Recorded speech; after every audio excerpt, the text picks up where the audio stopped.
produced by Siobhan Hillman, Eleni Christofaki, and the online distributed proofreading team at http://www.pgdp.net. Transcriber's notes. Minor spelling inconsistencies have been silently corrected. Apart from a few corrections listed at the end of the book, original spelling was retained. Footnotes were sequentially numbered and placed at the end of each chapter. p. 300, in the words carpenter, majesty, and merchandise letters and are encoded as plain respectively. p. 303, in the words mournfully, mournfully, royalty letters are encoded as plain respectively. p. 304, in the words trumpington, lovesick, and dangerous letters and are encoded as plain respectively. p. 321-322, superscripts are preceded by the sign and enclosed in braces if more than one letter is in superscript. p. 354, in the word Poussin letters and are encoded as plain respectively. Ligature is encoded as O. Markup, italics equals bold equals asterisk font chain. Columbia University. Studies in literature. == asterisk Columbia University Studies in Literature equals A History of Literary Criticism in the Renaissance equals, with special reference to the influence of Italy in the formation and development of modern classicism, by Joel Elias Spingarn. In Press, equals Romances of Roguery equals, an episode in the development of the modern novel, Part 1, the picaresque novel in Spain, by Frank Wadley Chandler. Equals Spanish Literature in England under the Tudors equals, by John Garrett Underhill. Other numbers of this series will be issued from time to time, containing the results of literary research or criticism by the students or officers of Columbia University, or others associated with them in study, under the authorization of the Department of Literature, George Edward Woodbury and Brander Matthews, professors. A history of literary criticism in the Renaissance, with special reference to the influence of Italy in the formation and development of modern classicism. By Joel Elias Spingarn. New York, published for the Columbia University Press by the Macmillan Company, London. Macmillan & Co., Limited. All rights reserved. Copyright 1899. By the Macmillan Company. Norwood Press *J. S. Cushing & Co., Barrick & Smith, Norwood, Mass., USA. Preface. This essay undertakes to treat the history of literary criticism in the Renaissance. The three sections into which the essay is divided are devoted, respectively, to Italian criticism from Dante to Tasso, to French criticism from du Bellay to Boileau, and to English criticism from Ascham to Milton. But the critical activity of the 16th century has been the main theme, and the earlier or later literature has received treatment only in so far as it serves to explain the causes or consequences of the critical development of this central period. It was at this epoch that modern criticism began, and that the ancient ideals of art seemed once more to sway the minds of men. So that the history of 16th century criticism must of necessity include a study of the beginnings of critical activity in modern Europe, and of the gradual introduction of the Aristotelian canons into modern literature. This study has been made subservient, more particularly, to two specific purposes. While the critical activity of the period is important and even interesting in itself, it has been here studied primarily for the purpose of tracing the origin and causes of the classic spirit in modern letters, and of discovering the sources of the rules and theories embodied in the neoclassic literature of the 17th and 18th centuries. How did the classic spirit arise? Whence did it come, and how did it develop? What was the origin of the principles and precepts of neoclassicism? These are some of the questions I have attempted to answer in this essay, and in answering them, I have tried to remember that this is a history, not of critical literature, but of literary criticism. For this reason, I have given to individual books and authors less prominence than some of them perhaps deserved, and have confined myself almost exclusively to the origin of principles, theories, and rules, and to the general temper of classicism. For a similar reason, I have been obliged to say little or nothing of the methods and results of applied, or concrete, criticism. This, then, has been the main design of the essay. But furthermore, as is indicated in the title, I have attempted to point out the part played by Italy in the growth of this neoclassic spirit and in the formulation of these neoclassic principles. The influence of the Italian Renaissance in the development of modern science, philosophy, art, and creative literature has been for a long time the subject of much study. It has been my more modest task to trace the indebtedness of the modern world to Italy in the domain of literary criticism, and I trust that I have shown the Renaissance influence to be as great in this as in the other realms of study. The birth of modern criticism was due to the critical activity of Italian humanism, and it is in 16th century Italy that we shall find, more or less matured, the general spirit and even the specific principles of French classicism. The second half of the design, then, is the history of the Italian influence in literary criticism. And with Milton, the last of the humanists in England, the essay naturally closes. But we shall find, I think, that the influence of the Italian Renaissance in the domain of literary criticism was not even then all decayed, and that Lessing and Shelley, to mention no others, were the legitimate inheritors of the Italian tradition. This essay was submitted to the Faculty of Philosophy, Columbia University, in partial fulfillment of the requirements of the degree of Doctor of Philosophy. The bibliography at the end of the essay indicates sufficiently my obligations to preceding writers.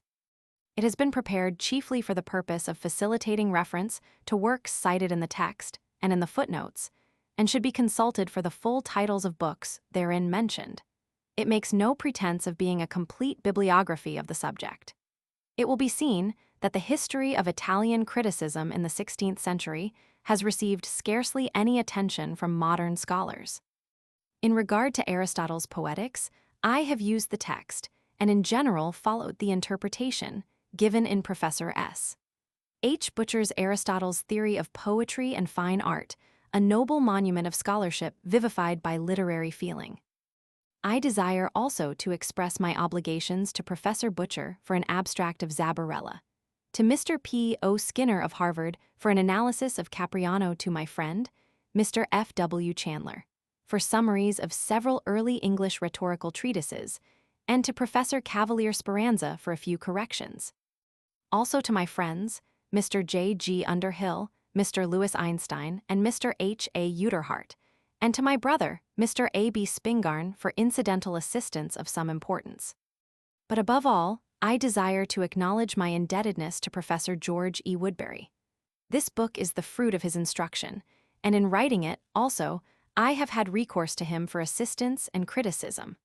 Without the aid so kindly accorded by him, the book could hardly have been written, and certainly would never have assumed its present form. But my obligations to him are not limited to the subject or contents of the present essay. Through a period of 5 years, the inspiration derived from his instruction and encouragement has been so great as to preclude the possibility of its expression in a preface. Quare habe tibi quidquid hoc libelli. New York, March, 1899. Contents. Part First. Literary Criticism in Italy. P. I. The fundamental problem of Renaissance criticism. I. Medieval conceptions of poetry. Roman 2. The moral justification of poetry. Roman 3. The final justification of poetry. Roman 2. The general theory of poetry in the Italian Renaissance. I. Poetry as a form of scholastic philosophy. Roman 2. Poetry as an imitation of life. Roman 3. The function of poetry. Roman 3. The theory of the drama. I. The subject of tragedy. Roman 2. The function of tragedy. Roman 3. The characters of tragedy. Roman 4. The dramatic unities. V. Comedy. Roman 4. The theory of epic poetry. I. The theory of the epic poem. Roman 2. Epic and romance. V. The growth of the classic spirit in Italian criticism. I. Humanism. Roman 2. Aristotelianism. Roman 3. Rationalism. Roman 6. Romantic elements in Italian criticism. I. The ancient romantic element. Roman 2. Medieval elements. Roman 3. Modern elements. Part Second. Literary criticism in France. I. The character and development of French criticism in the 16th century. I. Character. Roman 2. Development. Roman 2. The theory of poetry in the French Renaissance. I. The poetic art. Roman 2. The drama, Roman 3, heroic poetry. Roman 3, classic and romantic elements in French criticism during the 16th century I. Classical elements, Roman 2, romantic elements. Roman 4, the formation of the classic ideal in the 17th century I. The Romantic Revolt, Roman 2. The reaction against the Pleiade, Roman 3. The second influx of Italian ideas, Roman 4. The influence of rationalistic philosophy. Part 3. Literary criticism in England. I. The evolution of English criticism, from Ascham to Milton. Roman 2. The general theory of poetry in the Elizabethan age. Roman 3. The theory of dramatic and heroic poetry I. Tragedy, Roman 2. Comedy, Roman 3. The dramatic unities, Roman 4. Epic poetry. Roman 4. Classical elements in Elizabethan criticism I. Introductory, romantic elements, Roman 2. Classical meters, Roman 3. Other evidences of classicism. Appendices A. Chronological table of the chief critical works of the 16th century. B. Salviati's account of the commentators on Aristotle's Poetics. Bibliography. Index. Part 1. Literary criticism in Italy. Literary criticism in Italy. Chapter 1. The fundamental problem of Renaissance criticism. The first problem of Renaissance criticism was the justification of imaginative literature. The existence and continuity of the aesthetic consciousness, and perhaps, in a less degree, of the critical faculty throughout the Middle Ages, can hardly be denied.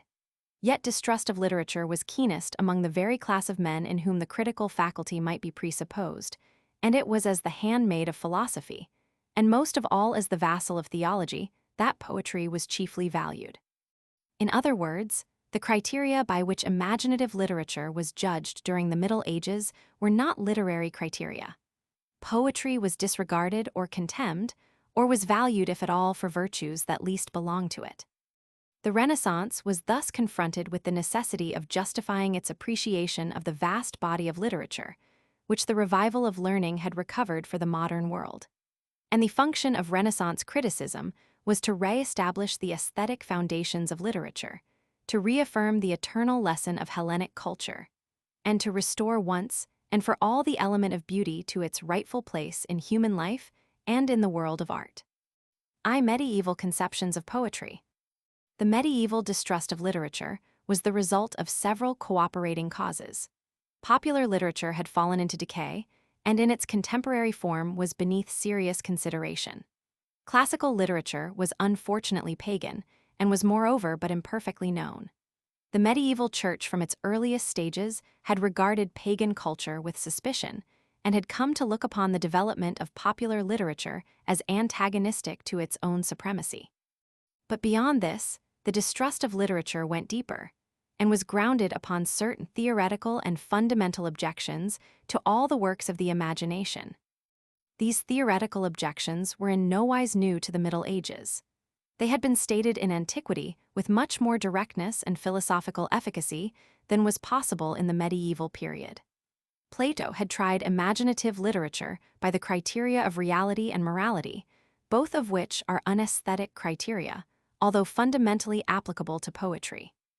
In respect to reality, he had shown that poetry is 3 removes from the truth, being but the imitation, by the artist, of the imitation in life of an idea in the mind of God.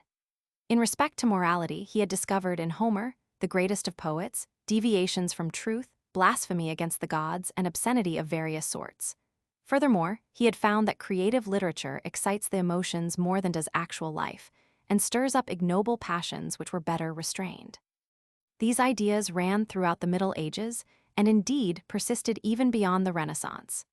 Poetry was judged by these same criteria, but it was natural that medieval writers should substitute more practical reasons for the metaphysical arguments of Plato. According to the criterion of reality, it was urged that poetry in its very essence is untrue, that at bottom it is fiction, and therefore false. Thus Tertullian said that the author of truth hates all the false. He regards as adultery all that is unreal. He never will approve pretended loves and wraths and groans and tears. And he affirmed that in place of these pagan works there was in the Bible and the Fathers a vast body of Christian literature, and that this is not fabulous, but true, not tricks of art, but plain realities. According to the criterion of morality, it was urged that as few works of the imagination were entirely free from obscenity and blasphemy, such blemishes are inseparable from the poetic art. And accordingly, Isidore of Seville says that a Christian is forbidden to read the figments of the poets. Quia per obulctamenta inanium fabularum mentem excitant ad incentiva libidinum. The third, or psychological objection made by Plato, was similarly emphasized. Thus Tertullian pointed out that while God has enjoined us to deal calmly and gently and quietly with the Holy Spirit, literature, and especially dramatic literature, leads to spiritual agitation.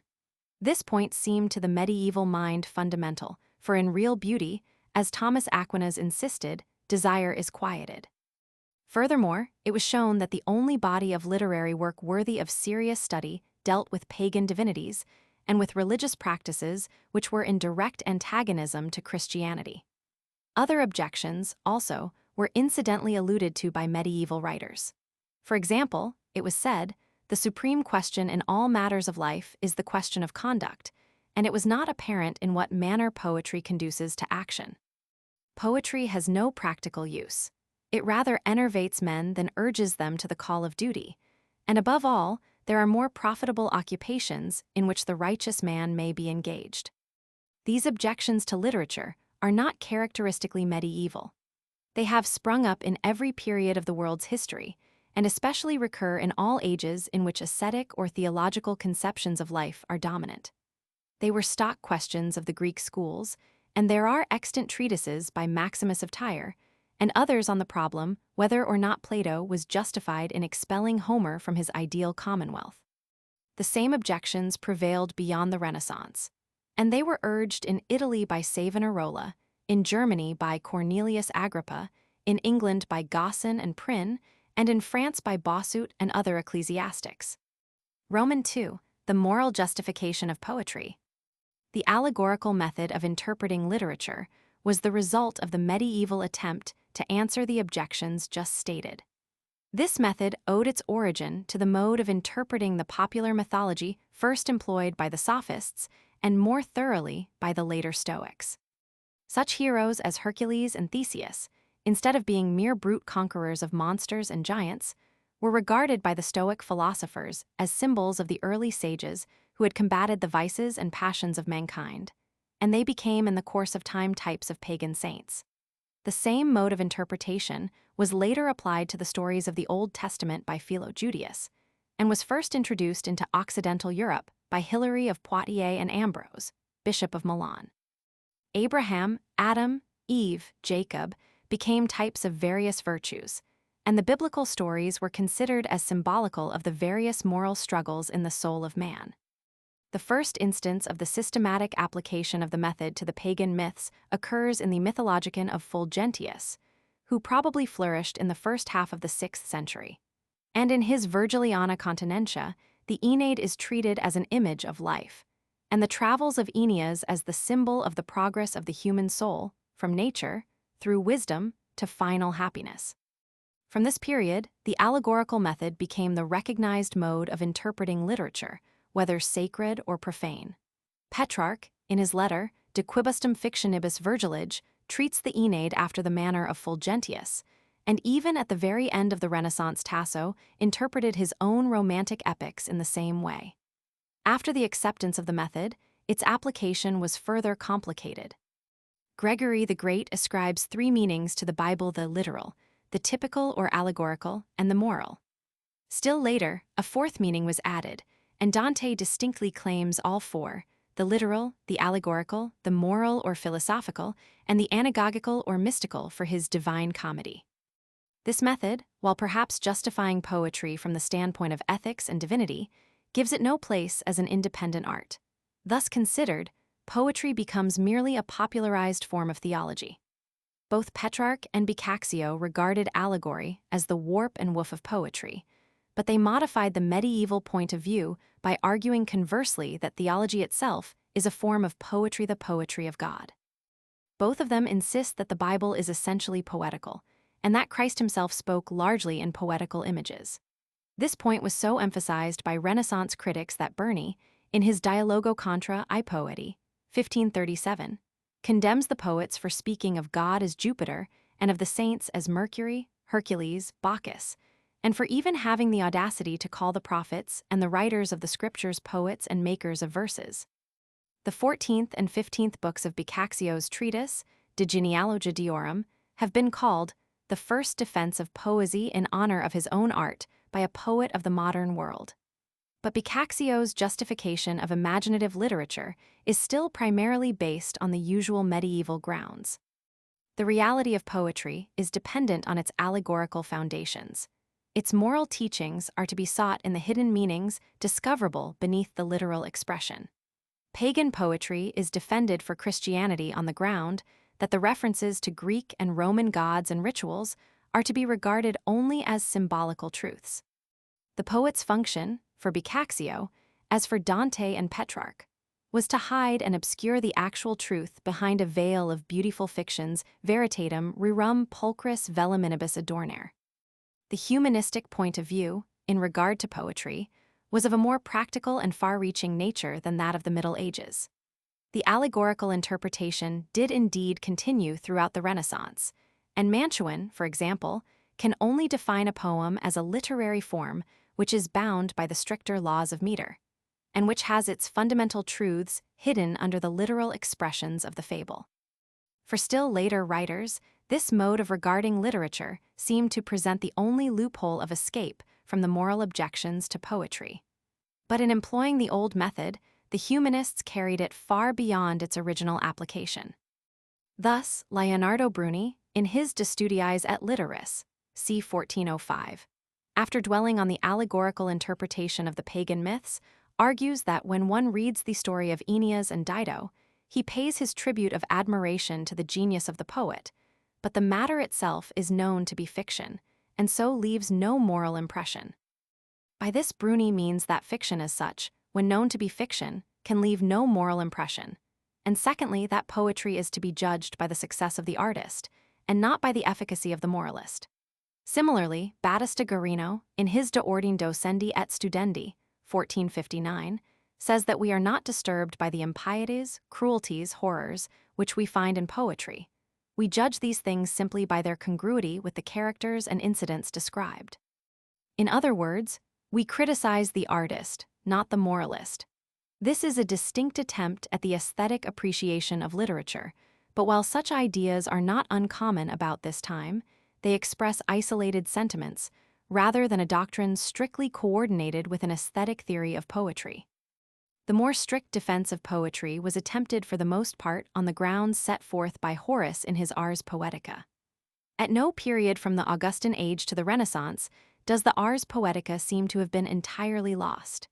It is mentioned or quoted, for example, by Isidore of Seville in the 6th century, by John of Salisbury in the 12th century, and by Dante in the 14th. Horace insists on the mingled instructiveness and pleasurableness of poetry. And beyond this, he points out the value of poetry as a civilizing factor in history, regarding the early poets as sages and prophets, and the inventors of arts and sciences. Orpheus, inspired by more than human power, did not, as poets feigned, tame savage beasts, but men as lawless and as wild as they, and first dissuaded them from rage and blood. Thus, when Amphion built the Theban wall, they feigned the stones obeyed his magic lute. Poets, the first instructors of mankind, brought all things to their proper native use, some they appropriated to the gods, and some to public, some to private ends.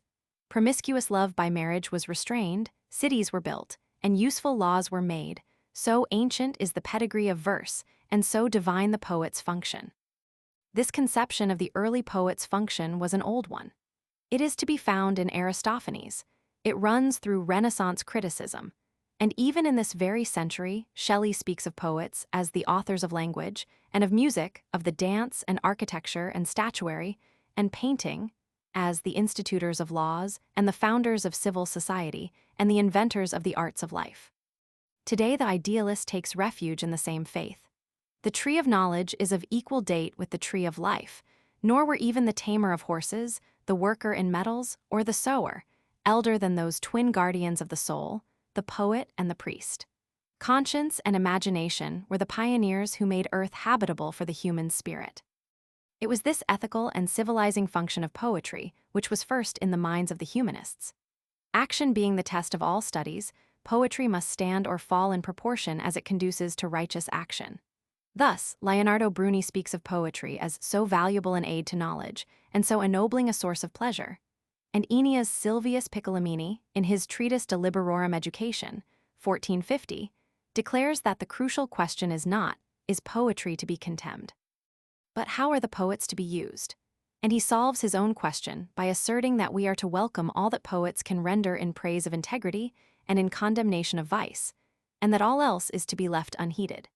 Beyond this, the humanists urged in favor of poetry the fact of its antiquity and divine origin, and the further fact that it had been praised by great men of all professions, and its creators patronized by kings and emperors from time immemorial.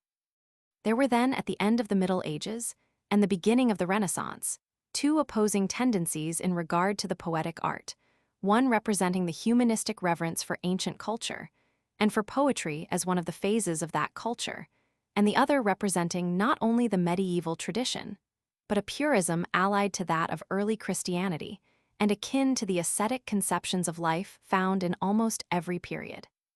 These two tendencies are expressed specifically in their noblest forms by the great humanist Poliziano and the great moral reformer Savonarola. In the Silvi, written toward the close of the 15th century, Poliziano dwells on the divine origin of poetry, as Boccaccio had done in his Vita di Dante. And then, after the manner of Horace, he describes its ennobling influence on man and its general influence on the progress of civilization. He then proceeds to survey the progress of poetry from the most ancient times, and in so doing may be said to have written the first modern history of literature. The second section of the Silvi discusses the bucolic poets. The third contains that glorification of Virgil which began during the Middle Ages and, continued by Vida and others, became in Scaliger literary deification. And the last section is devoted to Homer, who is considered as the great teacher of wisdom and the wisest of the ancients. Nowhere does Poliziano exhibit any appreciation of the aesthetic value of poetry, but his enthusiasm for the great poets, and indeed for all forms of ancient culture, is unmistakable, and combined with his immense erudition marks him as a representative poet of humanism. On the other hand, the puristic conception of art is elaborated at great length by Savonarola in an apology for poetry contained in his tractate, De Divisione AC Utilitate Omnium Scientiarum, written about 1492. After classifying the sciences in true scholastic fashion and arranging them according to their relative importance and their respective utility for Christianity, he attacks all learning as superfluous and dangerous, unless restricted to a chosen few. Poetry, according to the scholastic arrangement, is grouped with logic and grammar, and this medieval classification fixes Savonarola's conception of the theory of poetic art. He expressly says that he attacks the abuse of poetry and not poetry itself, but there can be no doubt that, at bottom, he was intolerant of creative literature. Like Plato, like moral reformers of all ages, he feared the free play of the imaginative faculty, and in connecting poetry with logic, he was tending toward the elimination of the imagination in art. The basis of his aesthetic system, such as it is, rests wholly on that of Thomas Aquinas, but he is in closer accord with Aristotle when he points out that versification, a merely conventional accompaniment of poetry, is not to be confounded with the essence of poetry itself. This distinction is urged to defend the scriptures, which he regards as the highest and holiest form of poetry. For him, poetry is coordinate with philosophy and with thought, but in his intolerance of poetry in its lower forms, he would follow Plato in banishing poets from an ideal state. The imitation of the ancient poets especially falls under his suspicion, and in an age given up to their worship, he denies both their supremacy and their utility. In fine, as a reformer, he represents for us the religious reaction against the paganization of culture by the humanists, but the forces against him were too strong. Even the Christianization of culture effected during the next century by the Council of Trent was hardly more than temporary. Humanism, which represents the revival of ancient pagan culture, and rationalism, which represents the growth of the modern spirit in science and art, were currents too powerful to be impeded by any reformer, however great, and, when combined in classicism, were to reign supreme in literature for centuries to come. But Savonarola and Poliziano serve to indicate that modern literary criticism had not yet begun. For until some rational answer to the objections urged against poetry in antiquity and in the Middle Ages was forthcoming, literary criticism in any true sense was fundamentally impossible. And that answer came only with the recovery of Aristotle's Poetics. Roman 3, the final justification of poetry. The influence of Aristotle's Poetics in classical antiquity, so far as it is possible to judge, was very slight. There is no apparent reference to the Poetics in Horace, Cicero, or Quintilian, and it was entirely lost sight of during the Middle Ages. Its modern transmission was due almost exclusively to Orientals. The first Oriental version of Aristotle's treatise appears to have been that made by Abu Bashar, a Nestorian Christian, from the Syriac into Arabic, about the year 935.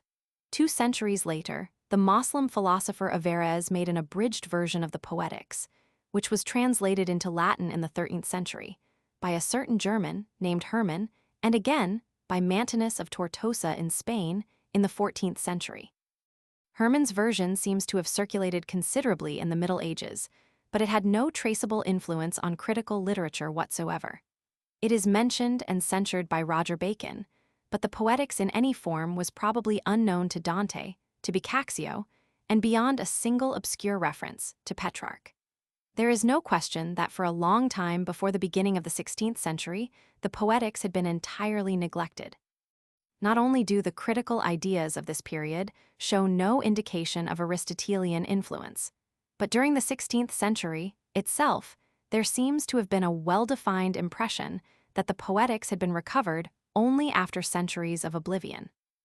Thus, Bernardo Segni, who translated the Poetics into Italian in 1549, speaks of it as abandoned and neglected for a long time. And Bernardo Tasso, some 10 years later, refers to it as buried for so long a time in the obscure shadows of ignorance. It was then as a new work of Aristotle that the Latin translation by Giorgio Valla, published at Venice in 1498, must have appeared to Valla's contemporaries.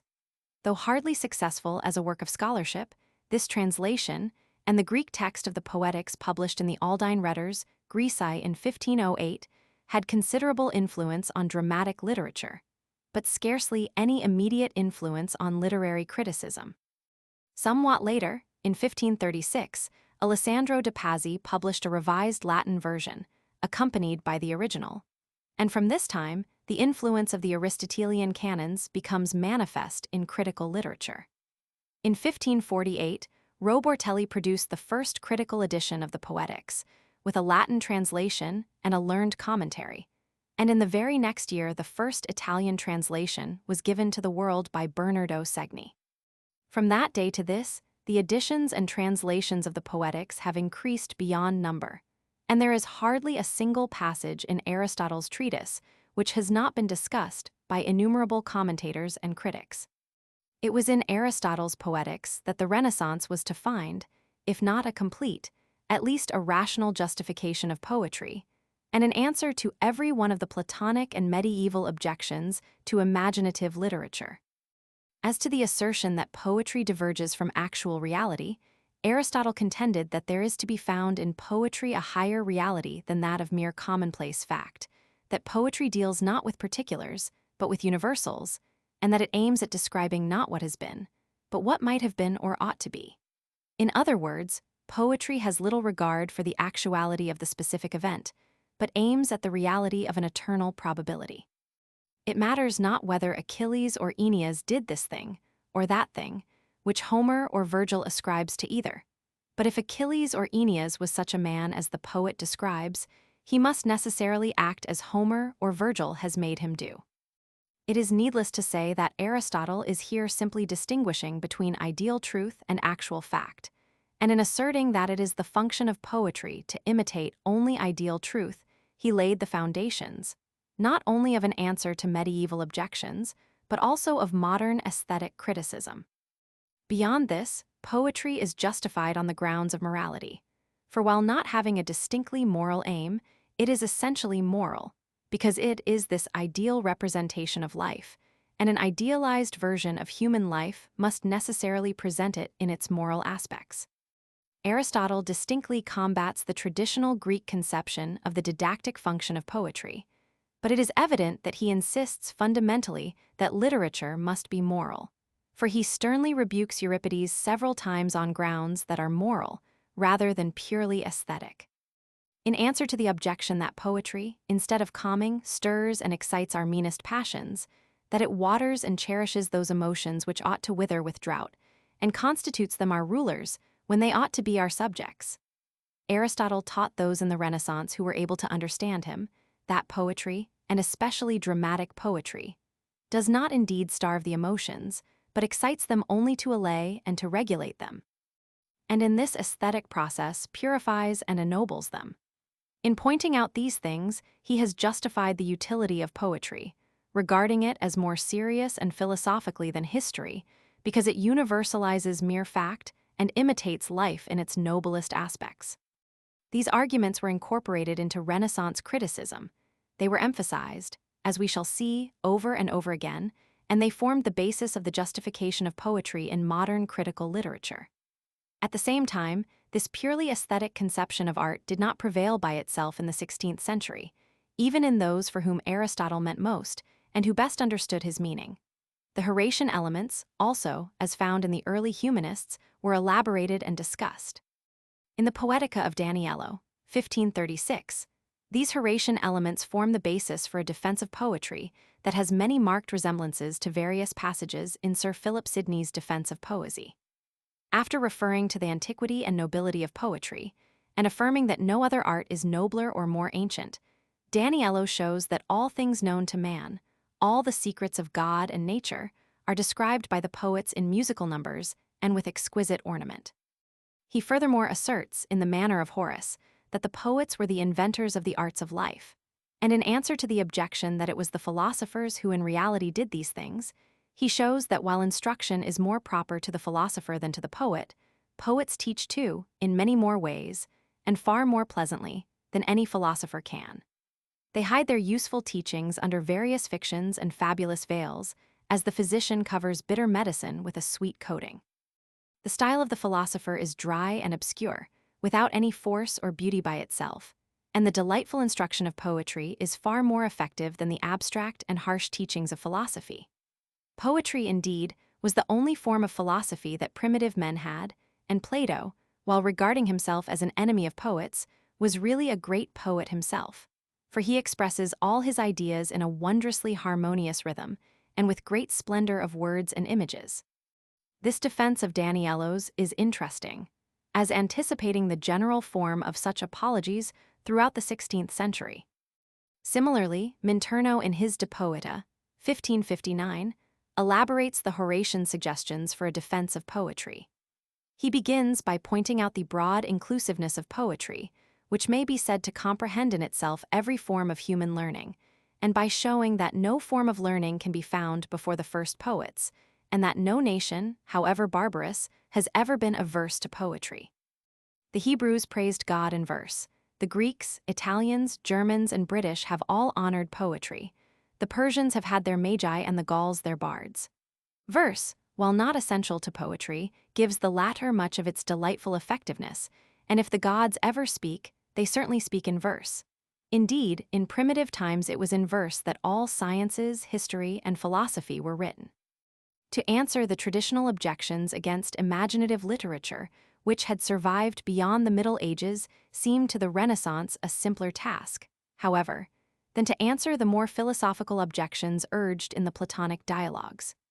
The authority of Plato during the Renaissance made it impossible to slight the arguments stated by him in the Republic and elsewhere. The writers of this period were particularly anxious to refute, or at least to explain away, the reasons for which Plato had banished poets from his ideal commonwealth.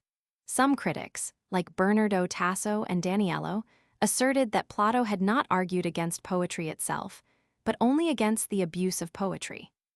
Thus, according to Tasso, only impure and effeminate poets were to be excluded from the ideal state, and according to Daniello, only the more immoral tragic poets, and especially the authors of obscene and lampooning comedies. Other Renaissance writers, like Minturno and Fracastoro, answered the Platonic objections on more philosophical grounds. Thus Fracastoro answers Plato's charge that, since poetry is 3 removes from ideal truth, poets are fundamentally ignorant of the realities they attempt to imitate, by pointing out that the poet is indeed ignorant of what he is speaking of, insofar as he is a versifier and skilled in language, just as the philosopher or historian is ignorant of natural or historical facts insofar as he, too, is merely skilled in language, but knows these facts insofar as he is learned, and has thought out the problems of nature and history. The poet, as well as the philosopher and the historian, must possess knowledge if he is to teach anything. He, too, must learn the things he is going to write about and must solve the problems of life and thought. He, too, must have a philosophical and an historical training. Plato's objection, indeed, applies to the philosopher, to the orator, to the historian, quite as much as to the poet. As to Plato's second charge, that imagination naturally tends toward the worst things, and accordingly that poets write obscenely and blasphemously, Fracastoro points out that this is not the fault of the art, but of those who abuse it. There are, indeed, immoral and enervating poets, and they ought to be excluded, not only from Plato's, but from every commonwealth. Thus various Aristotelian and Horatian elements were combined to form a definite body of Renaissance criticism. Footnotes: De Spectac, Roman 23. Ibid, Roman 22. Differentiae, Roman 3, 13:1. De Spectac, Roman 15. Cf. Cyprian Epist, ad Donat, Roman 8. Cf. Bosanquet, Hist. Of Aesthetic, p. 148. Cf. St. Augustine Confess, v. 14, Roman 6. 4. Clemens Alex, Stromata, v. 8. Opera, p. 867. Cf. Dante Epist, Sci 7 Convito, Roman 2, 1:1. Burney, p. 226 SQ.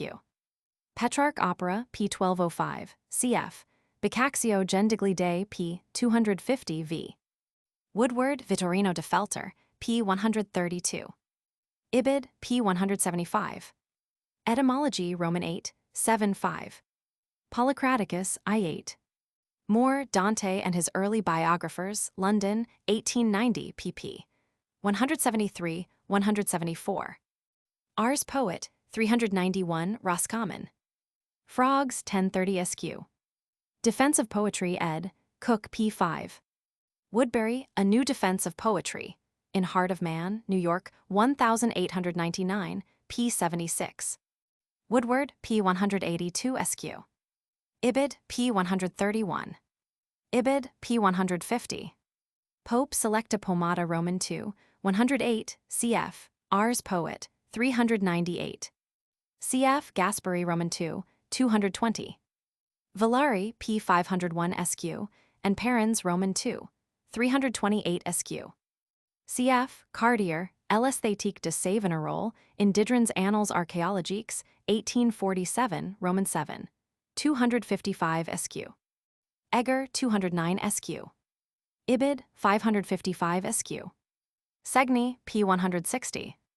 B. Tasso, letter, Roman 2, 525. So also Robortelli, 1548, Jacuit liber hic negulctus, ad nostra fear hic usque tempora. Poet, Roman 9. Plato, Rep. X 660. Poet, Roman 6, 2 Paul, Roman 8, 7. Daniello, p. 10 SQ. De Poeta, p. 13 SQ. Letter, Roman 2, 526. Poetica, p. 14 SQ. De Poeta, p. 30 SQ. Opera, I 361 SQ. Chapter 2. The Theory of Poetry in the French Renaissance. It is in keeping with the practical character of the literary criticism of this period that the members of the Pléiade did not concern themselves with the general theory of poetry. Until the very end of the century, there is not to be found any systematic poetic theory in France.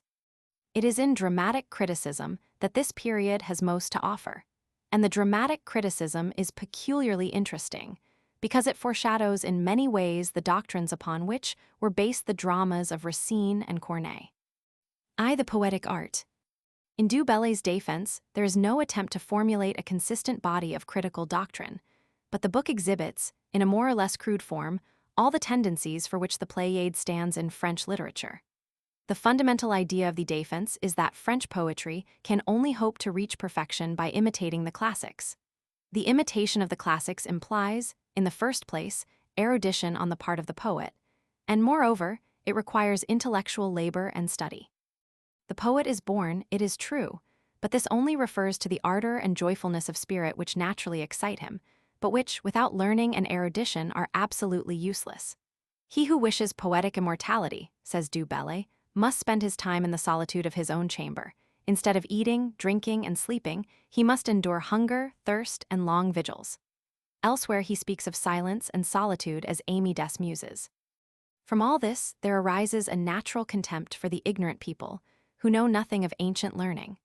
Especially do I wish to admonish him who aspires to a more than vulgar glory, to separate himself from such inept admirers, to flee from the ignorant people, who are the enemies of all rare and antique learning, and to content himself with few readers, following the example of him who did not demand for an audience anyone beside Plato himself.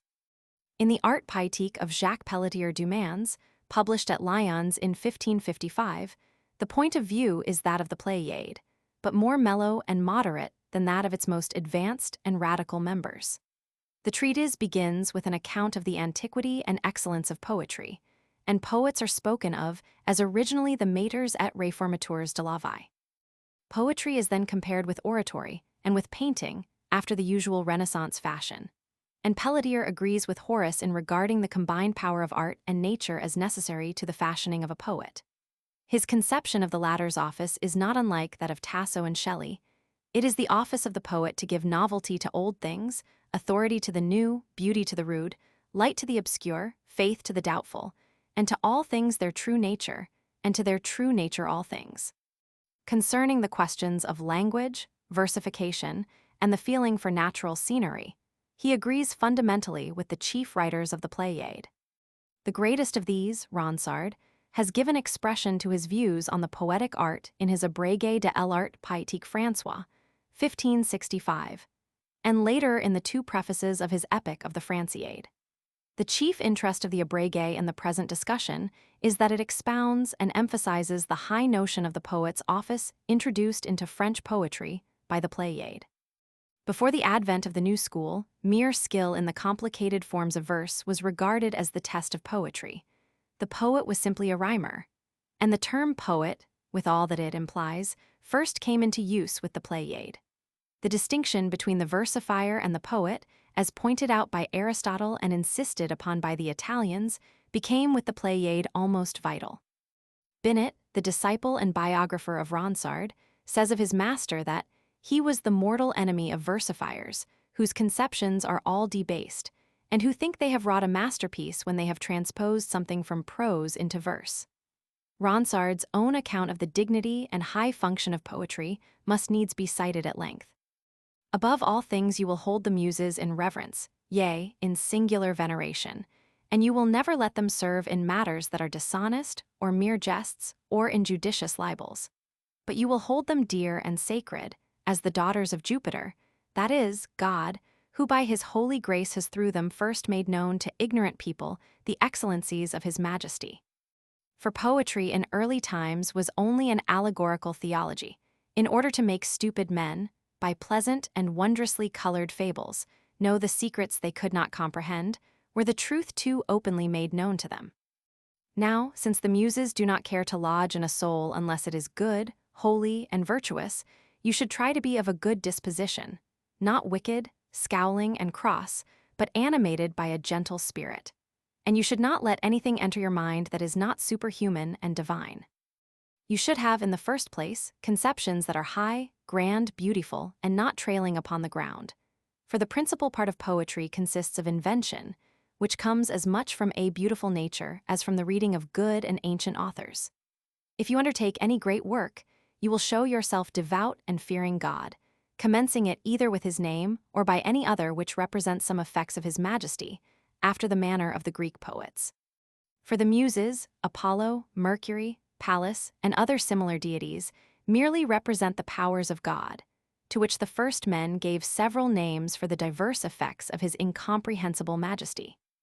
In this eloquent passage, the conception of the poet as an essentially moral being a doctrine, first enunciated by Strabo, and repeated by Minturno and others, and Boccaccio's notion of poetry as originally an allegorical theology, are both introduced into French criticism. Elsewhere, Ronsard repeats the medieval concept that poets d'un voile divers par fables ont caché, livres sans de leurs vers. It will be seen also that for Ronsard, poetry is essentially a matter of inspiration, and in the poem just quoted, the Discours à Jacques Graven, he follows the Platonic conception of divine inspiration or madness. A few years later, Montaigne said of poetry that it is an easier matter to frame it than to know it. Being base and humble, it may be judged by the precepts and art of it, but the good and lofty, the supreme and divine, are beyond rules and above reason. It hath no community with our judgment, but ransacketh and ravisheth the same. In his various critical works, Ronsard shows considerable indebtedness to the Italian theorists, especially to Minturno. He does not attempt any formal definition of poetry, but its function is described as follows. As the end of the orator is to persuade, so that of the poet is to imitate, invent, and represent the things that are, that can be, or that the ancients regarded as true. The concluding clause of this passage is intended to justify the modern use of the ancient mythology, but the whole passage seems primarily to follow Scaliger and Minturno. It is to be observed that verse is not mentioned in this definition as an essential requirement of poetry. It was indeed a favorite contention of his, and one for which he was indebted to the Italians, that all who write in verse are not poets. Lucan and Silius Italicus have robed history with the raiment of verse, but according to Ronsard, they would have done better in many ways to have written in prose. The poet, unlike the historian, deals with the verisimilar and the probable, and while he cannot be responsible for falsehoods which are in opposition to the truth of things, any more than the historian can, he is not interested to know whether or not the details of his poems are actual historical facts. Verisimilitude, and not fact, is therefore the test of poetry. In Vauquelin de la Fresnaye may be found most of the Aristotelian distinctions in regard to imitation, harmony, rhythm, and poetic theory in general. But these distinctions he derived, as has already been said, not directly from Aristotle, but in all probability from Minturno. Poetry is defined as an art of imitation. C'est un art d'imiter, un art de contrefaire quetout pieci, ainsi que de portraire. Verse is described as a heaven-sent instrument, the language of the gods, and its value in poetry consists in clarifying and making the design compact. But it is not an essential of poetry. Aristotle permits us to poetize in prose, and the romances of Heliodorus and Montemayor are examples of this poetic prose. The object of poetry is that it shall cause delight, and unless it succeeds in this, it is entirely futile. C'est le but, c'est la fin des vers que resture, les muses autrement, ni les violent ur. As it is the function of the orator to persuade and the physician to cure, and as they fail in their offices unless they effect these ends, so the poet fails unless he succeeds in pleasing. This comparison is a favorite one with the Italian critics. A similar passage has already been cited from Daniello, and the same notion is thus expressed by Lodovico Dolce. The aim of the physician is to cure diseases by means of medicine, the orator's to persuade by force of his arguments, and if neither attains this end, he is not called physician or orator. So if the poet does not delight, he is not a poet, for poetry delights all, even the ignorant. But delight, according to Vauquelin, is merely the means of directing us to higher things. Poetry is a delightful means of leading us to virtue. C'est pourquoi des beaux vers, la joyeuse allégresse nous, conduit, aux vertus d'une plaisante adresse. Vauquelin, like Scaliger, Tasso, Sidney, compares the poet with God, the great workman who made everything out of nothing.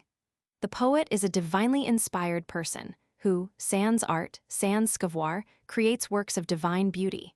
Vauquelin's contemporary, Du Bartas, has in his Uranie expressed this idea in the following manner. Each art is learned by art, but poesy is a mere heavenly gift, and none can taste the dews we drop from Pindus plenteously, if sacred fire have not his heart embraced. Hence ist that many great philosophers, deep-learned clerks, in prose most eloquent, labor in vain to make a graceful verse, which many a novice frames most excellent. While this is the accepted Renaissance doctrine of inspiration, Vauquelin, in common with all other followers of the Pléiade, was fully alive to the necessity of artifice and study in poetry, and he agrees with Horace in regarding both art and nature as equally necessary to the making of a good poet. It is usage that makes art, but art perfects and regulates usage. Et si belle art nous cert d'escalier pour monter à Dieu. Roman II, the drama. Dramatic criticism in France begins as a reaction against the drama of the Middle Ages. The medieval drama was formless and inorganic, without art or dignity. The classical drama, on the other hand, possessed both form and dignity. And the new school, perceiving this contrast, looked to the Aristotelian canons, as restated by the Italians, to furnish the dignity and art which the tragedy of Greece and Rome possessed, and which their own moralities and farces fundamentally lacked. In the first reference to dramatic literature in French criticism, the medieval and classical dramas are compared after this fashion. But as Sibyllet, 1548, in whose work this passage appears, wrote a year or so before the advent of the Pléiade, the comparison is not so unfavorable to the morality and the farce as it became in later critics. The French morality, says Sibyllet, represents, in certain distinct traits, Greek and Latin tragedy, especially in that it treats of grave and momentous deeds, fates graves et principaus. And if the French had always made the ending of the morality sad and dolorous, the morality would be a tragedy. But in this, as in all things, we have followed our natural taste or inclination, which is to take from foreign things not all we see, but only what we think will be useful to us and of national advantage. For in the morality we treat, as the Greeks and Romans do in their tragedies, the narration of deeds that are illustrious, magnanimous, and virtuous, or true, or at least verisimilar. But we do otherwise in what is useful to the information of our manners and life, without subjecting ourselves to any sorrow or pleasure of the issue. It would seem that Sibyllet regards the morality as lacking nothing but the unhappy ending of classical tragedy. At the same time, this passage exhibits perhaps the first trace of Aristotelianism in French critical literature. For Sibyllet specifies several characteristic features of Greek and Latin tragedy, which he could have found only in Aristotle or in the Italians. In the first place, tragedy deals only with actions that are grave, illustrious, and for the most part magnanimous or virtuous. In the second place, the actions of tragedy are either really true, that is, historical, or if not true, have all the appearance of truth, that is, they are verisimilar. Thirdly, the end of tragedy is always sad and dolorous. Fourthly, tragedy performs a useful function, which is connected in some way with the reformation of manners and life. And lastly, the effect of tragedy is connected with the sorrow or pleasure brought about by the catastrophe. These distinctions anticipate many of those found later in Scaliger and in the French critics. In Du Bellay, 1549, we find no traces of dramatic theory beyond the injunction, already noted, that the French should substitute classical tragedy and comedy for the old morality and farce. A few years later, however, in Pelletier, 1555, there appears an almost complete system of dramatic criticism. He urges the French to attempt the composition of tragedy and comedy. This species of poetry, he says, will bring honor to the French language if it is attempted, a remark which illustrates the innate predisposition of the French for dramatic poetry. He then proceeds to distinguish tragedy from comedy much in the same manner as Scaliger does 6 years later. It is to be remembered that Pelletier's Art Poétique was published at Lyon in 1555, while Scaliger's Poetics was published at the same place in 1561. Pelletier may have known Scaliger personally, but it is more probable that Pelletier derived his information from the same classical and traditional sources as did Scaliger. At all events, Pelletier distinguishes tragedy from comedy in regard to style, subject, characters, and ending in exact Scaligerian fashion. Comedy has nothing in common with tragedy except the fact that neither can have more or less than 5 acts. The style and diction of comedy are popular and colloquial, while those of tragedy are most dignified and sublime. The comic characters are men of low condition, while those of tragedy are kings, princes, and great lords. The conclusion of comedy is always joyous, that of tragedy is always sorrowful and heartrending. The themes of tragedy are deaths, exiles, and unhappy changes of fortune. Those of comedy are the loves and passions of young men and young women, the indulgence of mothers, the wiles of slaves, and the diligence of nurses. By this time, then, Aristotle's theory of tragedy, as restated by the Italians, had become part of French criticism. The actual practice of the French drama had been modified by the introduction of these rules, and they had played so important a part that Gravin, in his Bref Discours pour l'intelligence de ce théâtre, prefixed to his Mort de César, 1562, could say that French tragedy had already attained perfection, even when regarded from the standpoint of the Aristotelian canons. Our tragedies, says Gravin, have been so well polished that there is nothing left now to be desired. I speak of those which are composed according to the rules of Aristotle and Horace. Gravin's Discours was published the year after Scaliger's Poetics, but shows no indication of Scaligerian influence. His definition of tragedy is based on a most vague and incomplete recollection of Aristotle. Tragedy, as Aristotle says in his Poetics, is an imitation or representation of some action that is illustrious and great in itself, such as the death of Caesar. He shows his independence or his ignorance of Scaliger by insisting on the inferiority of Seneca, whom Scaliger had rated above all the Greeks. And he shows his independence of the ancients by substituting a crowd of Caesar's soldiers for the singers of the older chorus, on the ground that there ought not to be singing in the representation of tragedy any more than there is in actual life itself. For tragedy is a representation of truth or of what has the appearance of truth. There are in Gravin's Discours several indications that the national feeling had not been entirely destroyed by the imitation of the classics, but a discussion of this must be left for a later chapter. In Jean de la Tale's Art de Tragedy, prefixed to his Saul La Furia, 1572, a drama in which a biblical theme is fashioned after the manner of classical tragedy, there is to be found the most explicit and distinct antagonism to the old, irregular moralities, which are not modeled according to the true art and the pattern of the ancients. They are but Amir's Epissaries words that recall du Bellay.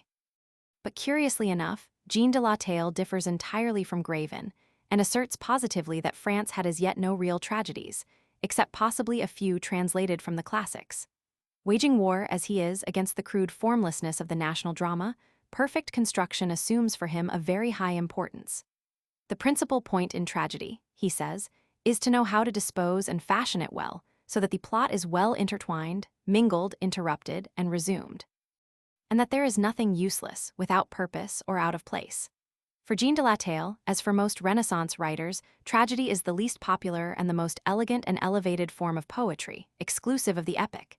It deals with the pitiful ruin of great lords, with the inconstancy of fortune, with banishment, war, pestilence, famine, captivity, and the execrable cruelty of tyrants. The end of tragedy is in fact to move and to sting the feelings and the emotions of men. The characters of tragedy, and this is the Aristotelian conception, should be neither extremely bad, such men as by their crimes merit punishment, nor perfectly good and holy, like Socrates, who was wrongfully put to death. Invented or allegorical characters, such as death, avarice, or truth, are not to be employed.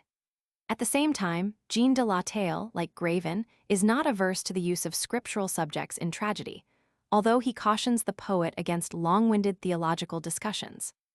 The Senecan drama was his model in treating of tragedy, as it was indeed that of the Renaissance in general, and tragedy approached more and more closely to the oratorical and sententious manner of the Latin poet. Ronsard, for example, asserts that tragedy and comedy are entirely didascaliques et enseignates, and should be enriched by numerous excellent and rare sentences, sententiae. For in a few words the drama must teach much, being the mirror of human life. Similarly, du Bellay advises poets to embellish their poetry with grave sentences, and Pelletier praises Seneca principally because he is sententia. Vauquelin, in his Art Poétique, gives a metrical paraphrase of Aristotle's definition of tragedy. Mais le sujet tragique est un fait imité de choses just et grave, en ses vers limités, auquel on y doit voir de l'affreux, du terrible, un fait non attendu, qui tient de el horrible, du pitiable aussi, le cœur attendrissant d'un degré furia, d'un lion rugissant. The the subject of tragedy should be old, and should be connected with the fall of great tyrants and princes, and in regard to the number of acts, the number of interlocutors on the stage, the deus ex machina, and the chorus, Vauquelin merely paraphrases Horace. Comedy is defined as the imitation of an action which by common usage is accounted wicked, but which is not so wicked that there is no remedy for it. Thus, for example, a man who has seduced a young girl may recompense her by taking her in marriage. Hence, while the actions of tragedy are virtuous, magnificent, and grand, royal, and sumptuous, the incidents of comedy are actually and ethically of a lower grade. For tragicomedy, Vauquelin has nothing but contempt. It is, in fact, a bastard form, since the tragedy with a happy ending serves a similar but more dignified purpose. Vauquelin, like Boileau and most other French critics after him, follows Aristotle at length in the description of dramatic recognitions and reversals of fortune. Most of the other Aristotelian distinctions are also to be found in his work. In the Art Poétique François of Pierre de Laudon, Sieur d'Aiguillers, published in 1598, these distinctions reappear in a more or less mutilated form. In the fifth and last book of this treatise, de Laudon follows the Italian scholars, especially Scaliger and Viprano. He does not differ essentially from Scaliger in the definition of tragedy, in the division into acts and the place of the chorus, in the discussion of the characters and subjects of tragedy, and in the distinction between tragedy and comedy. His conception of tragedy is in keeping with the usual Senecan ideal. It should be adorned by frequent sentences, allegories, similitudes, and other ornaments of poetry. The more cruel and sanguinary the tragic action is, the more excellent it will be. But at the same time, much that makes the action cruel is to be enacted only behind the stage. Like Pelletier, he objects to the introduction of all allegorical and invented characters, or even gods and goddesses, on the ground that these are not actual beings, and hence are out of keeping with the theme of tragedy, which must be real and historical. De Laudon has also something to say concerning the introduction of ghosts in the tragic action, and his discussion is peculiarly interesting when we remember that it was almost at this very time, in England, that the ghost played so important a part in the Shakespearean drama. If the ghosts appear before the action begins, says de Laudon, they are permissible, but if they appear during the course of the action and speak to the actors themselves, they are entirely faulty and reprehensible. De Laudon borrowed from Scaliger the scheme of the ideal tragedy. The first act contains the complaints, the second, the suspicions, the third, the counsels, the fourth, the menaces and preparations, the fifth, the fulfillment and effusion of blood. But despite his subservience to Scaliger, he is not afraid to express his independence of the ancients. We are not, he says, entirely bound to their laws, especially in the number of actors on the stage, which according to classic usage never exceeded 3. For nowadays, notwithstanding the counsels of Aristotle and Horace, an audience has not the patience to be satisfied with only 2 or 3 persons at one time. The history of the dramatic unities in France during the 16th century demands some attention. That they had considerable effect on the actual practice of dramatic composition from the very advent of the Pléiade is quite obvious. For in the first scene of the first French tragedy, the Cléopâtre of Joel, 1552, there is an allusion to the unity of time, which Corneille was afterward to call the règle des règles. Avant quasi solil, qui vint ordinateur, ayant tracé son jour chez Satan si plonge Cléopâtre meura. In 1553, Mellin de Saint-Gelais translated Trissino's Sophonisba into French, and the influence of the Italian drama became fixed in France. But the first distinct formulation of the unities is to be found in Jean de la Tale's Art de Tragédie, 1572. His statement of the unity is explicit. Il faut toujours représenter l'histoire au lieu en un même jour, en un même temps, et en un même lieu. Jean de la Tale was indebted for this to Castelvetro, who 2 years before had stated them thus: La mutation tragica non più turar, con esso, sico si non una giornata, e un luogo. The unity of time was adopted by Ronsard about this same time in the following words: Tragedy and comedy are circumscribed and limited to a short space of time, that is, to 1 whole day. The most excellent masters of this craft commence their works from one midnight to another, and not from sunrise to sunset, in order to have greater compass and length of time. On the other hand, the heroic poem, which is entirely of a martial character, Tautgurrier, comprehends only the actions of one whole year. This passage is without doubt borrowed from Minturno, 1564. Whoever regards well the works of the most admired ancient authors will find that the materials of scenic poetry terminate in one day, or do not pass beyond the space of 2 days. Just as the action of the epic poem, however great and however long it may be, does not occupy more than 1 year. Minturno, it will be remembered, was the first to limit the action of the heroic poem to 1 year. In another passage, he deduces the rule from the practice of Virgil and Homer, but Ronsard seems to think that Virgil himself has not obeyed this law. We have already alluded to the influence of Minturno on the Pléiade. Vauquelin de la Fresnaye, who explicitly acknowledges his indebtedness to Minturno, also follows him in limiting the action of the drama to 1 day and that of the epic to 1 year. Or comment u el heroic suivant le droit sentir, doit son over comprender au curs d'un and entier le tragique, le comique, de dans une journée comprend si que fait el auteur, au curs de son année le theatre, jamais ni doit ester, rempli d'un argument, plus long que d'un jour accompli. The 2 last lines of this passage bear considerable resemblance to Boileau's famous statement of the unities 3/4 of a century later. Toward the end of the 16th century, then, the unity of time, and in a less degree the unity of place, had become almost inviolable laws of the drama. But at this very period strong notes of revolt against the tyranny of the unities begin to be heard. Up to this time, the classical Italian drama had been the pattern for French playwrights, but the irregular Spanish drama was now commencing to exert considerable influence in France, and with this Spanish influence came the Spanish opposition to the unities. In 1582, Jean de Beaubruil, in the preface of his tragedy of Regulus, had spoken with contempt of the rule of 24 hours as trop superstitia. But de Laudon was probably the first European critic to argue formally against it. The concluding chapter of his Art Poétique, 1598, gives 5 different reasons why the unity of time should not be observed in the drama. The chapter is entitled, Concerning those who say that the action of tragedy must conclude in a single day. And de Laudon begins by asserting that this opinion had never been sustained by any good author. This is fairly conclusive evidence that de Laudon had never directly consulted Aristotle's Poetics, but was indebted for his knowledge of Aristotle to the Italians and especially to Scaliger. The 5 arguments which he formulates against the unity of time are as follows. In the first place, this law, if it is observed by any of the ancients, need not force us to restrict our tragedies in any way, since we are not bound by their manner of writing or by the measure of feet and syllables with which they compose their verses. In the second place, if we were forced to observe this rigorous law, we should fall into one of the greatest of absurdities, by being obliged to introduce impossible and incredible things in order to enhance the beauty of our tragedies, or else they would lack all grace. For besides being deprived of matter, we could not embellish our poems with long discourses and various interesting events.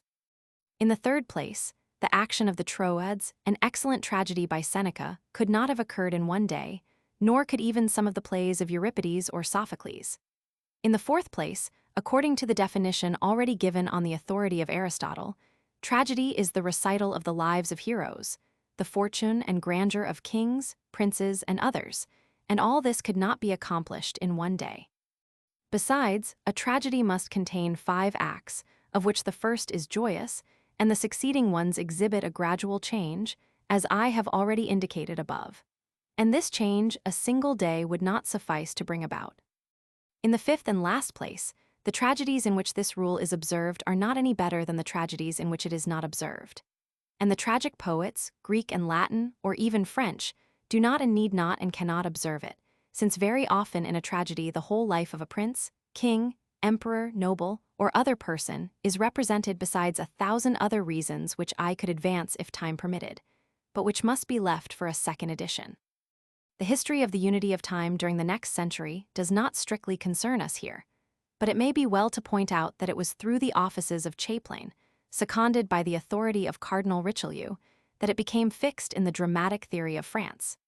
In a long letter, dating from November 1630, and recently published for the first time, Chaplain sets out to answer all the objections made against the rule of 24 hours.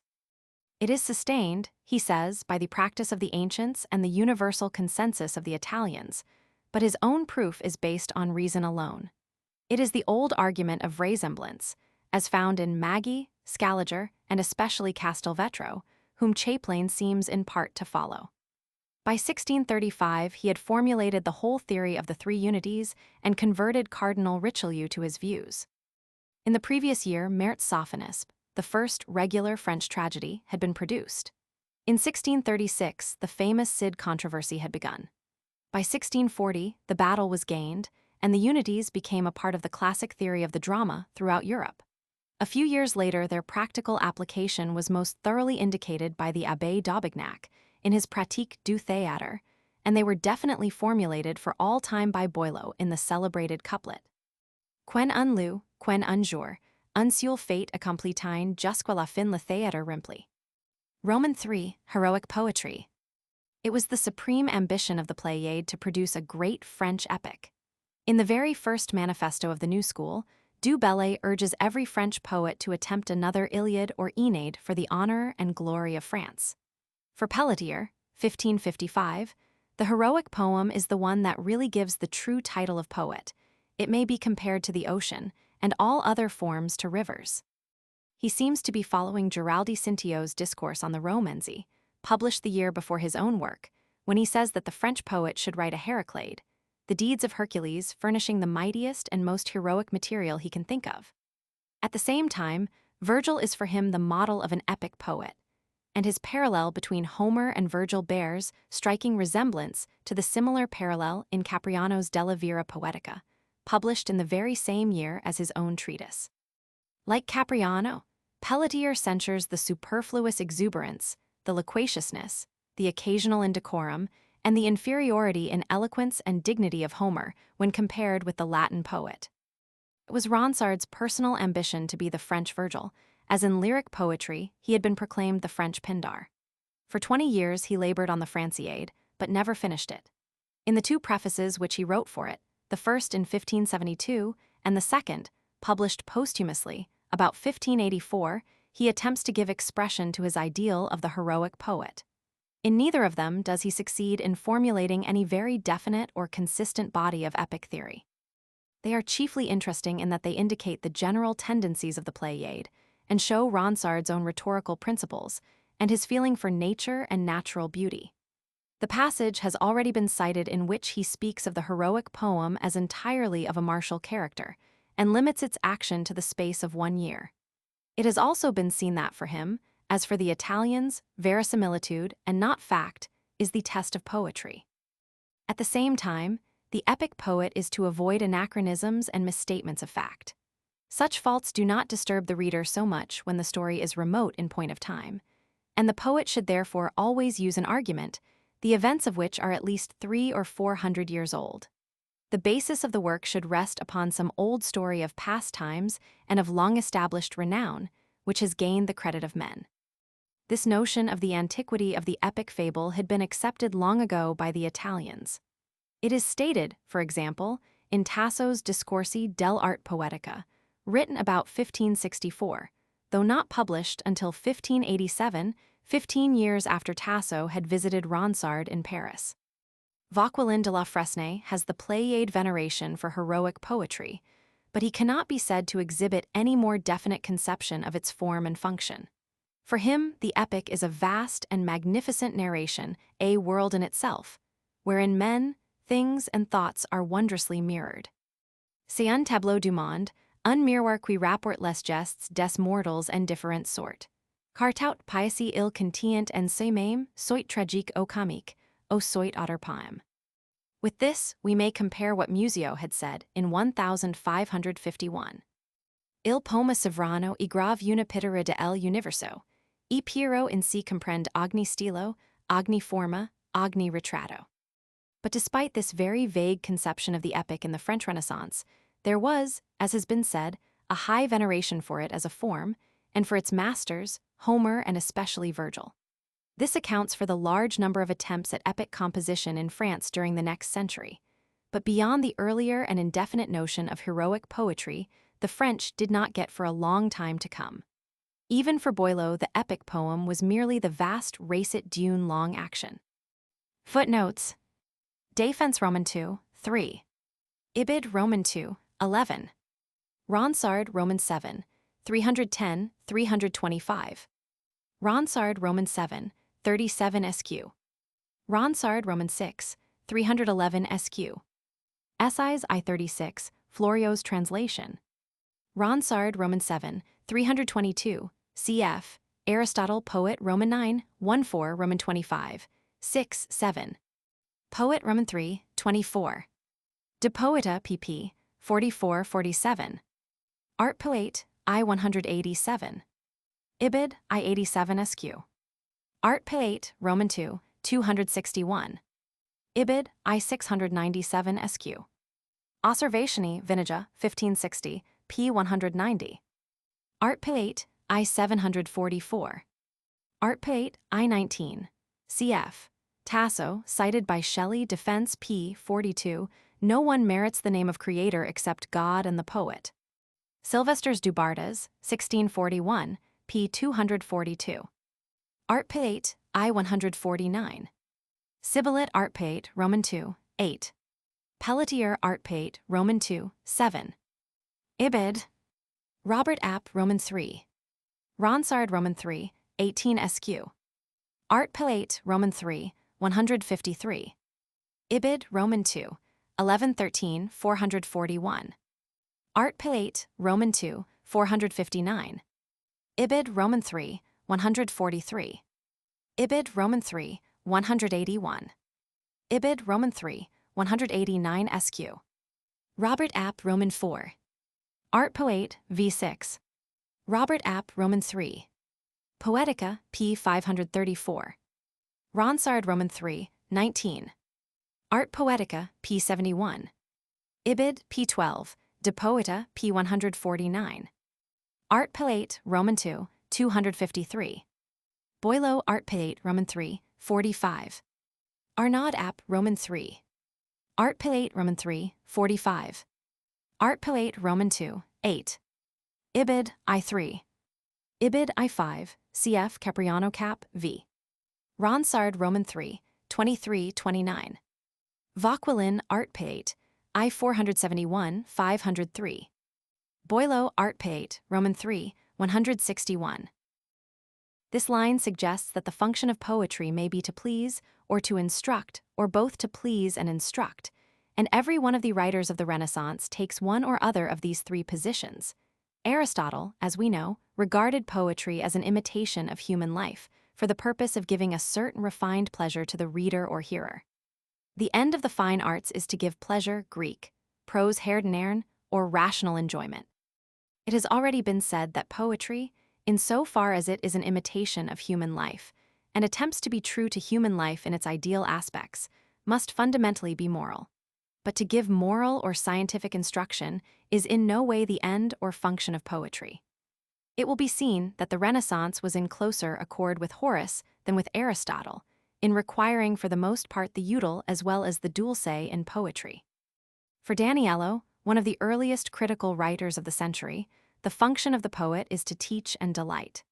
As the aim of the orator is to persuade, and the aim of the physician to cure, so the aim of the poet is equally to teach and delight. And unless he teaches and delights, he cannot be called a poet, even as one who does not persuade cannot be called an orator, or one who does not cure, a physician. But beyond profitableness and beauty, the poet must carry with him a certain persuasion, which is one of the highest functions of poetry, and which consists in moving and affecting the reader or hearer with the very passions depicted. But the poet must be moved first, before he can move others. Here Daniello is renewing Horace's Si vis me flir, dolendum est primum ipsi tibi. A sentiment echoed by poets as different as Vauquelin, Boileau, and Lamartine. Fracastoro, however, attempts a deeper analysis of the proper function of the poetic art. What is the aim of the poet? Not merely to give delight, for the fields, the stars, men and women, the objects of poetic imitation themselves do that. And poetry, if it did no more, could not be said to have any reason for existing. Nor is it merely to teach and delight, as Horace says. For the descriptions of countries, peoples, and armies, the scientific digressions and the historical events, which constitute the instructive side of poetry, are derived from cosmographers, scientists, and historians who teach and delight as much as poets do. What then is the function of the poet? It is, as has already been pointed out, to describe the essential beauty of things, to aim at the universal and ideal, and to perform this function with every possible accompaniment of beautiful speech, thus affecting the minds of men in the direction of excellence and beauty. Portions of Fracastoro's argument have been alluded to before, and it will suffice here to state his own summing up of the aim of the poet, which is this: delectare et prodis imitando in unaquoque maxima et pulcherrima per genus dicendi simpliciter pulchrum ex convenientibus. This is a mingling of the Horatian and Platonic conceptions of poetic art. By other critics, a more practical function was given to poetry. Giraldi Cintio asserts that it is the poet's aim to condemn vice and to praise virtue, and Maggie says that poets aim almost exclusively at benefiting the mind.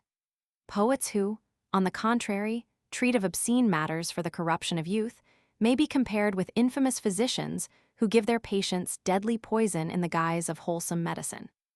Horace and Aristotle, according to Maggie, are at one on this point, for in the definition of tragedy Aristotle ascribes to it a distinctly useful purpose, and whatever delight is obtainable is to be regarded as a result of this moral function. For Maggie and the Renaissance critics in general would follow the Elizabethan poet who speaks of delight, the fruit of virtue dearly loved. Musio, in his versified Art Poetica, 1555, regards the end of poetry as pleasure and profit, and the pleasurable aim of poetry as attained by variety, for the greatest poems contain every phase of life and art. It has been seen that Varchai classed poetry with rational philosophy. The end of all arts and sciences is to make human life perfect and happy, but they differ in their modes of producing this result. Philosophy attains its end by teaching, rhetoric by persuasion, history by narration, poetry by imitation or representation. The aim of the poet, therefore, is to make the human soul perfect and happy, and it is his office to imitate, that is, to invent and represent, things which render men virtuous and consequently happy. Poetry attains this end more perfectly than any of the other arts or sciences, because it does so, not by means of precept, but by means of example. There are various ways of making men virtuous by teaching them what vice is and what virtue is, which is the province of ethics, by actually chastising vices and rewarding virtues, which is the province of law, or by example, that is, by the representation of virtuous men receiving suitable rewards for their virtue, and of vicious men receiving suitable punishments, which is the province of poetry. This last method is the most efficacious, because it is accompanied by delight. For men either cannot or will not take the trouble to study sciences and virtues, nay, do not even like to be told what they should or should not do. But in hearing or reading poetic examples, not only is there no trouble, but there is the greatest delight, and no one can help being moved by the representation of characters who are rewarded or punished according to an ideal justice. For Varchai, then, as for Sir Philip Sidney later, the high importance of poetry is to be found in the fact that it teaches morality better than any other art, and the reason is that its instrument is not precept but example, which is the most delightful and hence the most efficacious of all means. The function of poetry is, therefore, a moral one, and it consists in removing the vices of men and inciting them to virtue. This twofold moral object of poetry, the removal of vices, which is passive, and the incitement to virtue, which is active, is admirably attained, for example, by Dante in his Divina Commedia. For in the Inferno, evil men are so fearfully punished that we resolve to flee from every form of vice, and in the Paradiso, virtuous men are so gloriously rewarded that we resolve to imitate every one of their perfections. This is the expression of the extreme view of poetic justice, and while it is in keeping with the common sentiment of the Renaissance, it is of course entirely un-Aristotelian. Scaliger's point of view is in accord with the common Renaissance tradition. Poetry is imitation, but imitation is not the end of poetry. Imitation for its own sake, that is, art for art's sake, receives no encouragement from Scaliger. The purpose of poetry is to teach delightfully docer cum delectation, and therefore not imitation, as Aristotle says, but delightful instruction is the test of poetry. Minturno, 1559, adds a third element to that of instruction and of delight. The function of poetry is not only to teach and delight, but also to move, that is, beyond instruction and delight, the poet must impel certain passions in the reader or hearer, and incite the mind to admiration of what is described. An ideal hero may be represented in a poem, but the poem is futile unless it excites the reader to admiration of the hero depicted. Accordingly, it is the peculiar office of the poet to move admiration for great men. For the orator, the philosopher, and the historian need not necessarily do so, but no one who does not incite this admiration can really be called a poet. This new element of admiration is the logical consequence of the Renaissance position that philosophy teaches by precept, but poetry by example, and that in this consists its superior ethical efficacy. In Seneca's phrase, longum iter per precepta, breve per exempla. If poetry, therefore, attains its end by means of example, it follows that to arrive at this end the poet must incite in the reader an admiration of the example, or the ethical aim of poetry will not be accomplished. Poetry is more than a mere passive expression of truth in the most pleasurable manner. It becomes like oratory an active exhortation to virtue, by attempting to create in the reader's mind a strong desire to be like the heroes he is reading about. The poet does not tell what vices are to be avoided and what virtues are to be imitated, but sets before the reader or hearer the most perfect types of the various virtues and vices. It is, in Sidney's phrase, a phrase apparently borrowed from Minturno, that feigning notable images of virtues, vices, or what else with that delightful instruction, which must be the right describing note to know a poet by.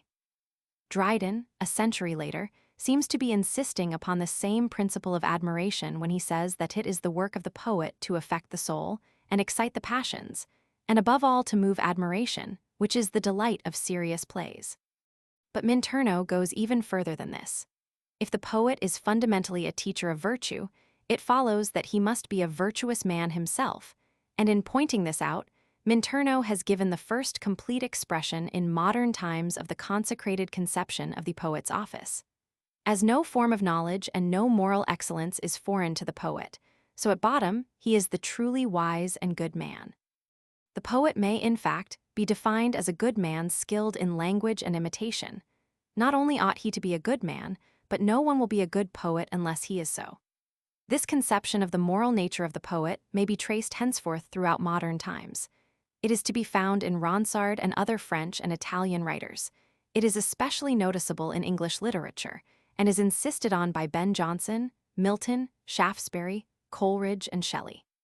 In this idea, Plato's praise of the philosopher, as well as Cicero's and Quintilian's praise of the orator, was by the Renaissance transferred to the poet. But the conception itself goes back to a passage in Strabo's Geography, a work well known to 16th-century scholars. This passage is as follows. Can we possibly imagine that the genius, power, and excellence of a real poet consist in aught else than the just imitation of life in formed discourse and numbers? But how should he be that just imitator of life, whilst he himself knows not its measures, nor how to guide himself by judgment and understanding? For we have not surely the same notion of the poet's excellence as of the ordinary craftsman's, the subject of whose art is senseless stone or timber, without life, dignity, or beauty. Whilst the poet's art turning principally on men and manners, he has his virtues and excellence as poet naturally annexed to human excellence, and to the worth and dignity of man, insomuch that it is impossible he should be a great and worthy poet who is not first a worthy and good man. Another writer of the 16th century, Bernardo Tasso, tells us that in his poem of the Amadigi he is aimed at delight rather than profitable instruction. I have spent most of my efforts, he says, in attempting to please, as it seems to me that this is more necessary, and also more difficult to attain, for we find by experience that many poets may instruct and benefit us very much, but certainly give us very little delight. This agrees with what one of the sanest of English critics, John Dryden, 1668, has said of verse, I am satisfied if it cause delight, for delight is the chief if not the only end of poesy. Instruction can be admitted but in the second place, for poesy only instructs as it delights. It is this same end which Castelvetro, 1570, ascribes to poetic art. For Castelvetro, as in a lesser degree for Robortelli also, the end of poetry is delight, and delight alone. This, he asserts, is the position of Aristotle, and if utility is to be conceded to poetry at all, it is merely as an accident, as in the tragic purgation of terror and compassion. But he goes further than Aristotle would have been willing to go. For poetry, according to Castelvetro, is intended not merely to please, but to please the populace, in fact everybody, even the vulgar mob. On this he insists throughout his commentary. Indeed, as will be seen later, it is on this conception that his theory of the drama is primarily based. But it may be confidently asserted that Aristotle would have willingly echoed the conclusion of Shakespeare, as expressed in Hamlet, that the censure of one of the judicious must o'erweigh a whole theatre of others. At the same time, Castelvetro's conception is in keeping with a certain modern feeling in regard to the meaning of poetic art. Thus, a recent writer regards literature as aiming at the pleasure of the greatest possible number of the nation rather than instruction and practical effects, and as applying to general rather than specialized knowledge. There is, then, in Castelvetro's argument this modicum of truth, that poetry appeals to no specialized knowledge, but that its function is, as Coleridge says, to give a definite and immediate pleasure. Torquato Tasso, as might be expected, regards poetry in a more highly ideal sense. His conception of the function of poets and of the poetic art may be explained as follows. The universe is beautiful in itself, because beauty is a ray from the divine splendor, and hence art should seek to approach as closely as possible to nature, and to catch and express this natural beauty of the world. Real beauty, however, is not so called because of any usefulness it may possess, but is primarily beautiful in itself. For the beautiful is what pleases everyone, just as the good is what everyone desires. Beauty is therefore the flower of the good, quasi un fior del buono. It is the circumference of the circle of which the good is the center, and accordingly, poetry, as an expression of this beauty, imitates the outward show of life in its general aspects. Poetry is therefore an imitation of human actions, made for the guidance of life, and its end is delight, ordinato al giovamento. It must essentially delight, either because delight is its aim, or because delight is the necessary means of effecting the ethical end of art. Thus, for example, heroic poetry consists of imitation and allegory, the function of the former being to cause delight, and that of the latter to give instruction and guidance in life. But since difficult or obscure conceits rarely delight, and since the poet does not appeal to the learned only, but to the people just as the orator does, the poet's idea must be, if not popular in the ordinary sense of the word, at least intelligible to the people. Now the people will not study difficult problems, but poetry, by appealing to them on the side of pleasure, teaches them whether they will or no, and this constitutes the true effectiveness of poetry, for it is the most delightful and hence the most valuable of teachers. Such, then, are the various conceptions of the function of poetry, as held by the critics of the Renaissance. On the whole, it may be said that at bottom the conception was an ethical one, for, with the exception of such a revolutionary spirit as Castelvetro, by most theorists it was as an effective guide to life that poetry was chiefly valued. Even when delight was admitted as an end, it was simply because of its usefulness in effecting the ethical aim. In concluding this chapter, it may be well to say a few words, and only a few, upon the classification of poetic forms. There were during the Renaissance numerous attempts at distinguishing these forms, but on the whole all of them are fundamentally equivalent to that of Minturno, who recognizes three genres: the lyric or melic, the dramatic or scenic, and the epic or narrative. This classification is essentially that of the Greeks, and it has lasted down to this very day. With lyric poetry, this essay is scarcely concerned, for during the Renaissance there was no systematic lyric theory. Those who discussed it at all gave most of their attention to its formal structure, its style, and especially the conceit it contained. The model of all lyrical poetry was Petrarch, and it was in accordance with the lyrical poet's agreement or disagreement with the Petrarchan method that he was regarded as a success or a failure. Musio's critical poem, 1551, deals almost entirely with lyrical verse, and there are discussions on this subject in the works of Trissino, Equicola, Ruscelli, Scaliger, and Minturno. But the real question at issue in all these discussions is merely that of external form, and it is with the question of principles, insofar as they regard literary criticism, that this essay is primarily concerned. The theory of dramatic and epic poetry, being fundamental, will therefore receive almost exclusive attention. Footnotes. Robortelli, P1 Esq. This analysis of Zabarella, Opera Logica, De Natura Logici, Roman 2, 13-23, I owe to the kindness of Professor Butcher of Edinburgh. Zabarella probably derived his knowledge of Aristotle's Poetics from Robortelli, under whom he studied Greek. Cf. Bale, Dict. S.V. Zabarella. Maggie, P28 Esq. Cf. B. Tasso Letter, Roman 2, 514, Scaliger Poet. I2, Castelvetro Poetica P7, Salviati Cod Magliabich Roman 2, Roman 2. 11 Fall, 384 v, B. Johnson Timber P74. Daniello, P41 Esq. Robortelli, P86 Esq. Robortelli, P90 Esq. Fracastoro, I340. Fracastoro, I357 Esq. Poet Roman 6 2. Varchai, P. 578. E. G. Piccolomini, P. 27 Esq. Turaboski, Roman 7, 1331. Samo, pp. 6169. Poet Roman 3, 95. Poet I 1. Another critic of the time, Vittori, 1560, pp. 1493, attacks poetic prose on the ground that in Aristotle's definition of the various poetic forms, verse is always spoken of as an essential part. It is interesting to note that the phrase poetic prose is used, perhaps for the first time in Minturno, Art Poetica, 1564, p3, etc. Oper X 254. Cf. Minturno, Art Poetica, p33. Poet Roman 3, 96. Museo, p69. Giraldi Cintio, I61. Art Poet Roman 3, 50, cf. Horace Ars Poet, 188. Zodiac, Vidi, I143. Butcher, pp. 117, 118. Poet, I8. Fracastoro, I335 Esq. Cf. Castelvetro Poetica, p27 Esq.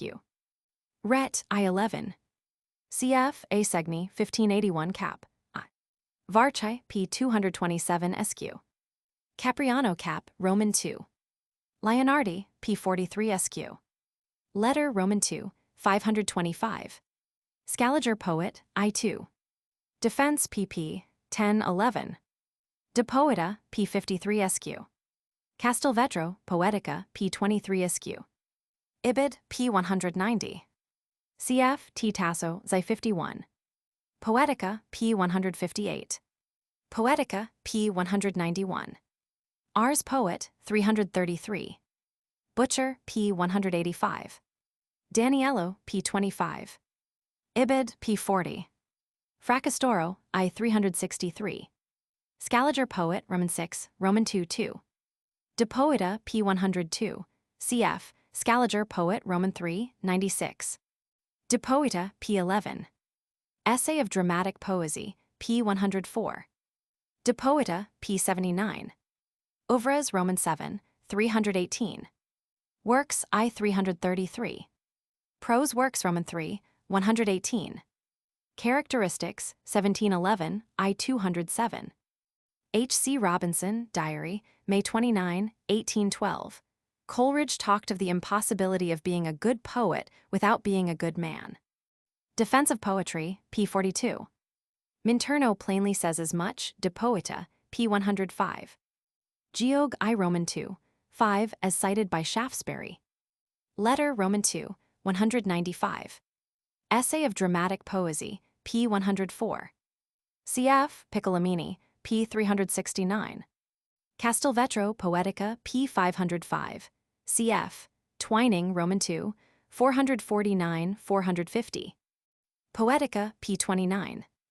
Posnet, cited by Cook, p247. Oper Roman 8, 26 Esq. Ibid Roman 9, 123. Ibid Roman 12, 13. Ibid, Sci 50. Ibid, Roman 12, 212. Chapter 3. The Theory of Dramatic and Heroic Poetry. Dramatic criticism in England began with Sir Philip Sidney. Casual references to the drama can be found in critical writings anterior to the defense of poesy, but to Sidney belongs the credit of having first formulated, in a more or less systematic manner, the general principles of dramatic art. These principles, it need hardly be said, are those which, for half a century or more, had been undergoing discussion and modification in Italy and France, and of which the ultimate source was the Poetics of Aristotle. Dramatic criticism in England was thus, from its very birth, both Aristotelian and classical, and it remained so for 2 centuries. The beginnings of the Elizabethan drama were almost contemporary with the composition of the Defense of Poesy, and the decay of the drama with Johnson's discoveries. Yet throughout this period the Romantic drama never received literary exposition. The great Spanish drama had its critical champions and defenders, the Elizabethan drama had none. It was, perhaps, found to be a simpler task to echo the doctrines of others than to formulate the principles of a novel dramatic form. But the true explanation has already been suggested. The sources of the dramatic criticism were the writings of the Italian critics, and these were entirely classical. In creative literature, however, the Italian Renaissance influenced the Elizabethans almost entirely on the Romantic side. This, perhaps, suffices to explain the lack of fundamental coordination between dramatic theory and dramatic practice during the 16th and early 17th centuries. Ascham, writing 20 years before Sidney, indicated Aristotle's precepts and Euripides' example as the criteria of dramatic art, and in spirit, these remain the final tests throughout the Elizabethan age. Tragedy. In Webb's Discourse of English Poetry, we find those general distinctions between tragedy and comedy, which had been common throughout the Middle Ages from the days of the post-classic grammarians. Tragedies express sorrowful and lamentable histories, dealing with gods and goddesses, kings and queens, and men of high estate, and representing miserable calamities, which become worse and worse until they end in the most woeful plight that can be devised. Comedies, on the other hand, begin doubtfully, become troubled for a while, but always, by some lucky chance, end with the joy and appeasement of all concerned. This distinction is said to be derived from imitation of the Iliad and the Odyssey, and in this, as well in his fanciful account of the origins of the drama, Webb seems to have had a vague recollection of Aristotle. Puttenham's account of dramatic development is scarcely more Aristotelian, yet in its general conclusions it agrees with those in the Poetics. His conception of tragedy and comedy is similar to Webb's. Comedy expresses the common behavior and manner of life of private persons, and such as are of the meaner sort of men. Tragedy deals with the doleful falls of unfortunate and afflicted princes, for the purpose of reminding men of the mutability of fortune, and of God's just punishment of a vicious life. The Senecan drama and the Aristotelian precepts were the sources of Sidney's theory of tragedy. The oratorical and sententious tragedies of Seneca had influenced dramatic theory and practice throughout Europe from the very outset of the Renaissance. Ascham, indeed, preferred Sophocles and Euripides to Seneca, and cited Pigna, the rival of Geraldi Cintio, in confirmation of his opinion. But this, while an indication of Ascham's own good taste, is an exceptional verdict, and in direct opposition to the usual opinion of contemporary critics. Sidney, in his account of the English drama, could find but one tragedy modeled as it should be on the Senecan drama. The tragedy of Gorboduc, however, has one defect that provokes Sidney's censurate: does not observe the unities of time and place. In all other respects, it is an ideal model for English playwrights to imitate. Its stately speeches and well-sounding phrases approach almost to the height of Seneca's style, and in teaching most delightfully a notable morality, it attains the very end of poetry.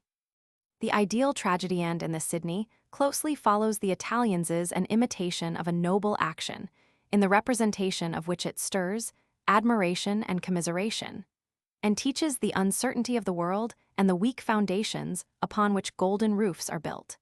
It makes kings fear to be tyrants, and tyrants manifest their tyrannical humors. Sidney's censure of the contemporary drama is that it outrages the grave and weighty character of tragedy, its elevated style, and the dignity of the personages represented by mingling kings and clowns and introducing the most inappropriate buffoonery. There are, indeed, one or two examples of tragicomedy in ancient literature, such as Plautus's Amphitryon, but never do the ancients, like the English, match hornpipes and funerals. The English dramas are neither true comedies nor true tragedies, and disregard both the rules of poetry and honest civility. Tragedy is not tied to the laws of history and may arrange and modify events as it pleases, but it is certainly bound by the rules of poetry. It is evident, therefore, that the defense of Poesy, as a French writer has observed, gives us an almost complete theory of neoclassic tragedy, 100 years before the art poétique of Boileau. The severe separation of poetic forms, the sustained dignity of language, the unities, the tirade, the récit, nothing is lacking. Ben Jonson pays more attention to the theory of comedy than to that of tragedy, but his conception of the latter does not differ from Sidney's. The parts or divisions of comedy and tragedy are the same, and both have on the whole a common end, to teach and delight. So that comic as well as tragic poets were called by the Greeks. The external conditions of the drama require that it should have the equal division into acts and scenes, the true number of actors, the chorus, and the unities. But Jonson does not insist on the strict observance of these formal requirements, for the history of the drama shows that each successive poet of importance has gradually and materially altered the dramatic structure, and there is no reason why the modern poet may not do likewise. Moreover, while these requirements may have been regularly observed in the ancient state and splendor of dramatic poetry, it is impossible to retain them now and preserve any measure of popular delight. The outward forms of the ancients, therefore, may in part be disregarded, but there are certain essentials which must be observed by the tragic poet in whatsoever age he may flourish. These are truth of argument, dignity of persons, gravity and height of elocution, fullness and frequency of sentence. In other words, Jonson's model is the oratorical and sententious tragedy of Seneca, with its historical plots and its persons of high estate. In the address of that sort of dramatic poem which is called tragedy, prefixed to Samson Agonists, Milton has minutely adhered to the Italian theory of tragedy. After referring to the ancient dignity and moral effect of tragedy, Milton acknowledges that, in the modeling of his poem, he has followed the ancients and the Italians as of greatest authority in such matters. He has avoided the introduction of trivial and vulgar persons and the intermingling of comic and tragic elements. He has used the chorus and has observed the laws of verisimilitude and decorum. His explanation of the peculiar effect of tragedy, the purgation of pity and fear, has already been referred to in the first section of this essay. Roman II, Comedy. The Elizabethan theory of comedy was based on the body of rules and observations which the Italian critics, aided by a few hints from Aristotle, had deduced from the practice of Plautus and Terence. It will, therefore, be unnecessary to dwell at any great length on the doctrines of Sidney and Ben Jonson, who are the main comic theorists of this period. Sidney defines comedy as an imitation of the common errors of our life, which are represented in the most ridiculous and scornful manner, so that the spectator is anxious to avoid such errors himself. Comedy, therefore, shows the filthiness of evil, but only in our private and domestical matters. It should aim at being wholly delightful, just as tragedy should be maintained by a well-raised admiration. Delight is thus the first requirement of comedy, but the English comic writers err in thinking that delight cannot be obtained without laughter, whereas laughter is neither an essential cause nor an essential effect of delight. Sidney then distinguishes delight from laughter almost exactly after the manner of Trissino. The great fault of English comedy is that it stirs laughter concerning things that are sinful, i.e. execrable rather than merely ridiculous, forbidden plainly, according to Sidney, by Aristotle himself, and concerning things that are miserable, and rather to be pitied than scorned. Comedy should not only produce delightful laughter, but mixed with it that delightful teaching which is the end of all poetry.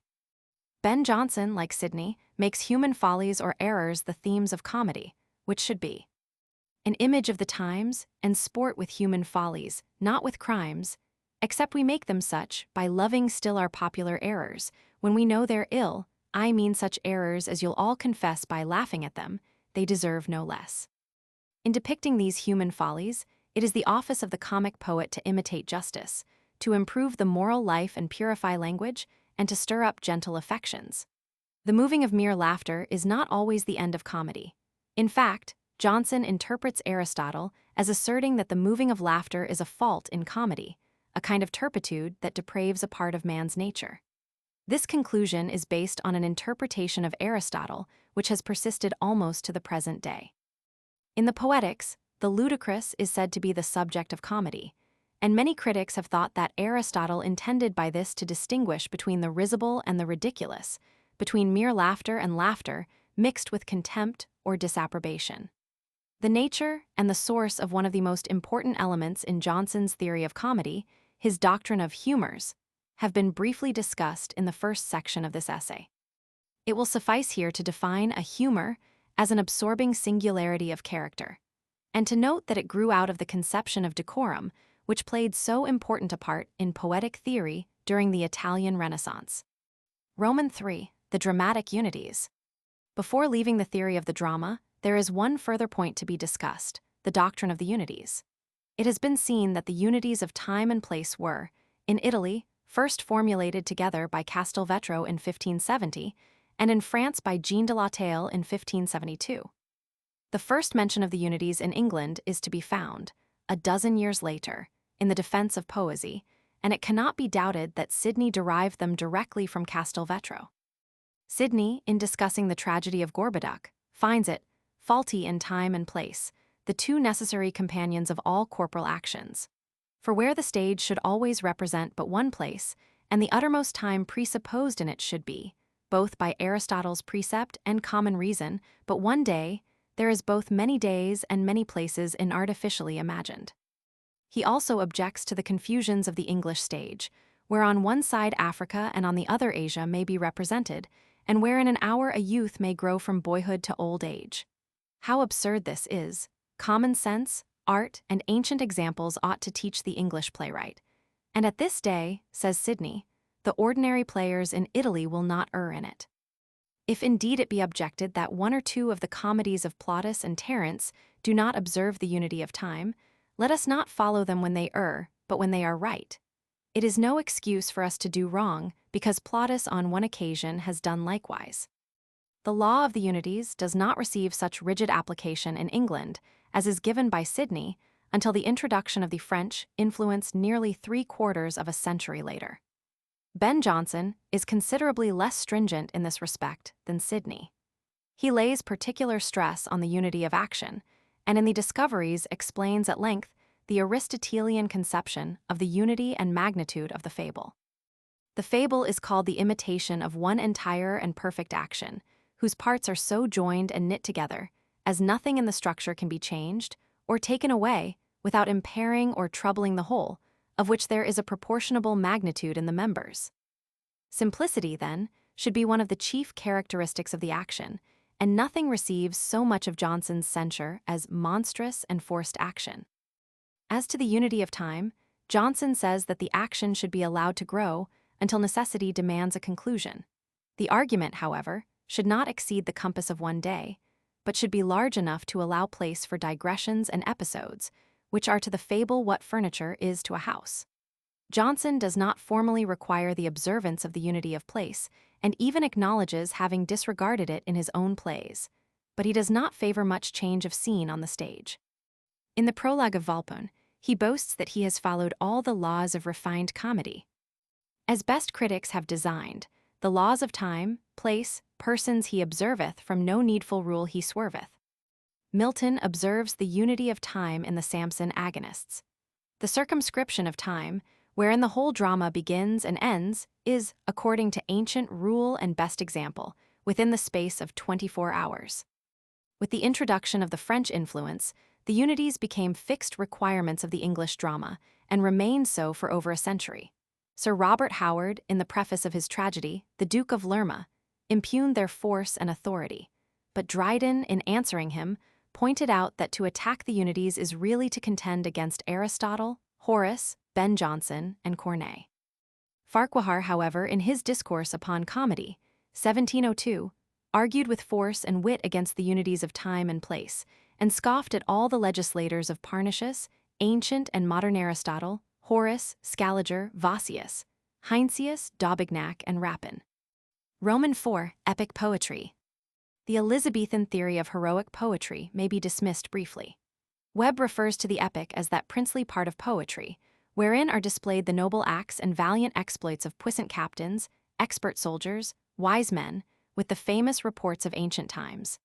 And Putnam defines heroic poems as long histories of the noble jests of kings and great princes, intermeddling the dealings of gods, demigods, and heroes, and weighty consequences of peace and war. The importance of this form of poetry, according to Putnam, is largely historical, in that it sets forth an example of the valor and virtue of our forefathers. Sidney is scarcely more explicit. He asserts that heroic poetry is the best and noblest of all forms. He shows that such characters as Achilles, Aeneas, and Rinaldo are shining examples for all men's imitation, but of the nature or structure of the epic he says nothing. The second part of Harrington's Apology of Poetry is given up to a defense of the Orlando Furioso, and here the Aristotelian theory of the epic appears for the first time in English criticism.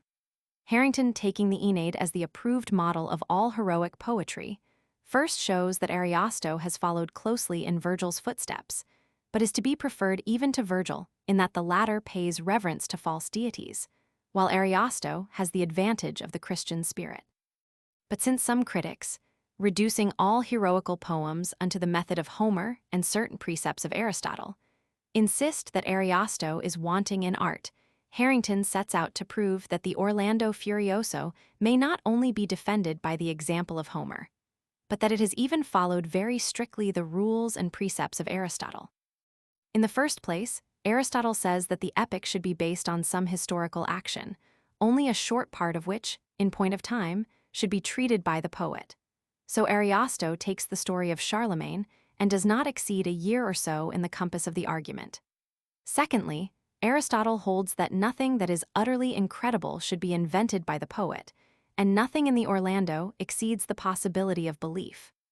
Thirdly, epics as well as tragedies should be full of, which Harrington interprets to mean, an agnition of some unlooked-for fortune either good or bad, and a sudden change thereof. And of this, as well as of apt similitudes and passions well expressed, the Orlando is really full. In conclusion, it may be observed that epic poetry did not receive adequate critical treatment in England until after the introduction of the French influence. The rules and theories of the Italian Renaissance, restated in the writings of Le Bossu, Mambrun, Rapin, and Vossius, were thus brought into English criticism and found perhaps their best expression in Addison's essays on Paradise Lost. Such epics as Davenant's Gondibert, Chamberlain's Farinita, Dryden's Annus Mirabilis, and Blackmore's Prince Arthur, like the French epics of the same period, doubtless owed their inspiration to the desire to put into practice the classical rules of heroic poetry. Footnotes: Schoolmester, p. 139. Hasselwood Roman 2, 40. Putnam, p. 47 SQ. Ibid, p. 41. Ibid, p. 49. Ascham Works Roman 2, 189. Defense, p. 47 SQ. Defense, p. 28. This is the Elizabethan equivalent for Aristotle's catharsis of pity and terror. Cf. Scaliger Poet, I7. Defense, p. 50. Bradinger, p. 37. Discoveries, p. 81. Works, I69. Works, I272. Cf. Bacon de Homme, Scient Roman 3, 13, and Ascham Schoolmester, p. 130. He seems also to allude to the theory of catharsis in the Reason of Church Government, Prose Works, Roman 2, 479. Defense, p. 28. Ibid, p. 50 SQ. Cf. Tricino Oper Roman 2, 127 SQ, and Cicero de Oret, Roman 2, 58 SQ. Works, I2. Ibid, I335. Discoveries, p. 82. Poet, v1. Cf. Twining, I320 SQ, and Kames, Elements of Criticism, Volume I, Chapter 7. Cf. Johnson Works, I67 and 31. Defense p. 48, cf. Castelvetro Poetica pp. 168, 534. Cf. Whetstone, Promos and Cassandra, 1578, cited in Ward Dram, lit. I-118, also Johnson Works I-270, Cervantes, Don Quix, I-48, Boileau, Art Pate, Roman 3, 39. In the theory of the drama, Sidney's point of view coincides very closely with that of Cervantes. Discoveries, p. 83. Works, I-337. Discoveries, p. 85. Essay of Dram, Poesy, p. 118. Hasselwood, Roman 2, 45. Puttenham, p. 40. Ibid, p. 54. Defense, p. 30.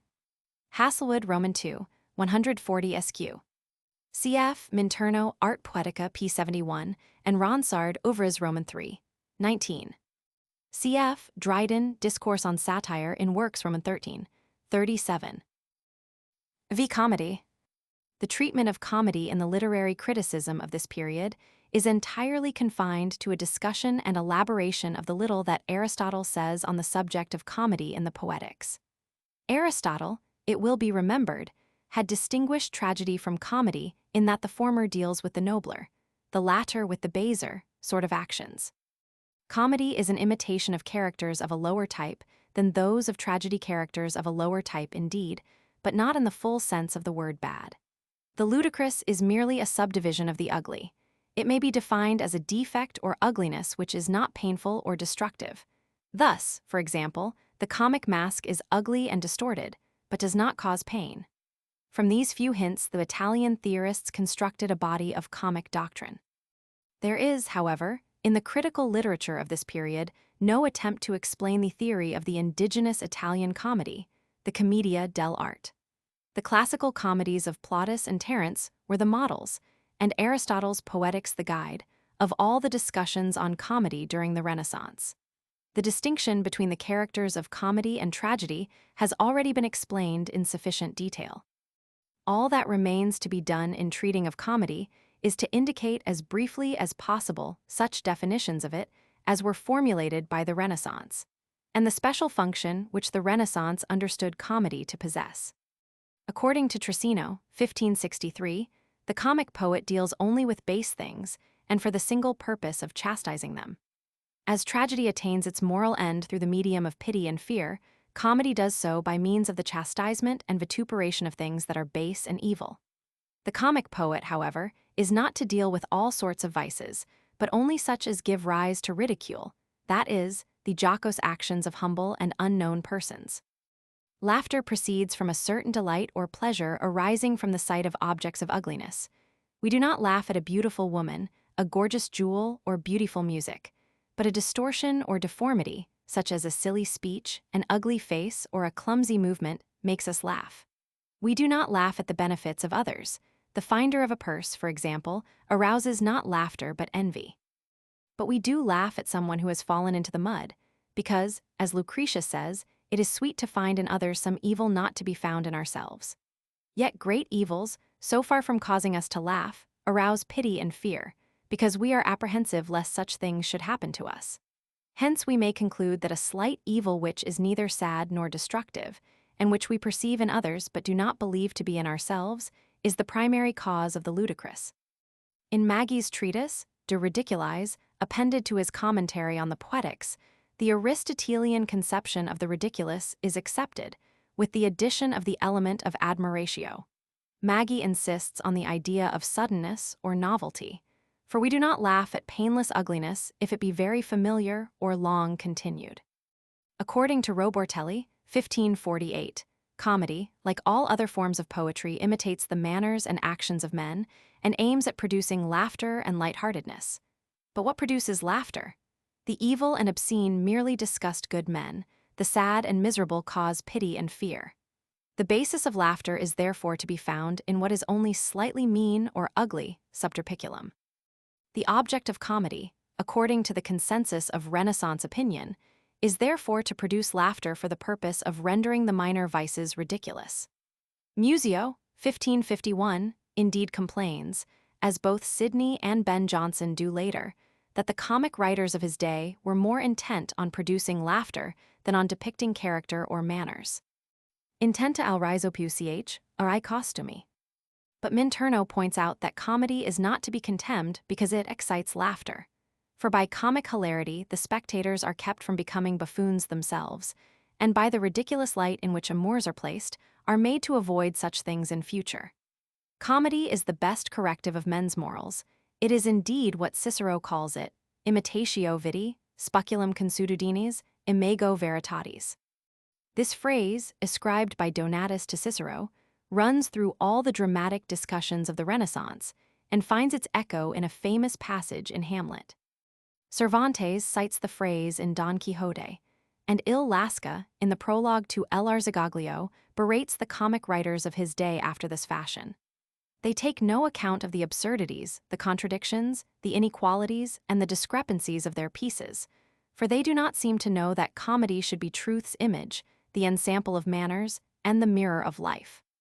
This is exactly what Shakespeare is contending for when he makes Hamlet caution the players not to o'erstep the modesty of nature. For anything so overdone is from the purpose of playing, whose end, both at the first and now, was and is to hold as twere the mirror up to nature, to show virtue her own feature, scorn her own image, and the very age and body of the time his form and pressure. The high importance which Scaliger, 1561, gives to comedy, and in fact to satiric and didactic poetry in general, is one of many indications of the incipient formation of neoclassical ideals during the Renaissance. He regards as absurd the statement which he conceives Horace to have made, that comedy is not really poetry. On the contrary, it is the true form of poetry, and the first and highest of all, for its matter is entirely invented by the poet. He defines comedy as a dramatic poem filled with intrigue negodiasum, written in popular style and ending happily. The characters in comedy are chiefly old men, slaves, courtesans, all in humble station or from small villages. The action begins rather turbulently, but ends happily, and the style is neither high nor low. The typical themes of comedy are sports, banquets, nuptials, drunken carousals, the crafty wiles of slaves, and the deception of old men.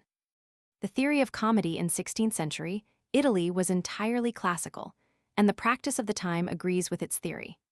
There are indeed to be heard occasional notes of dissatisfaction and revolt, especially in the prologues of popular plays.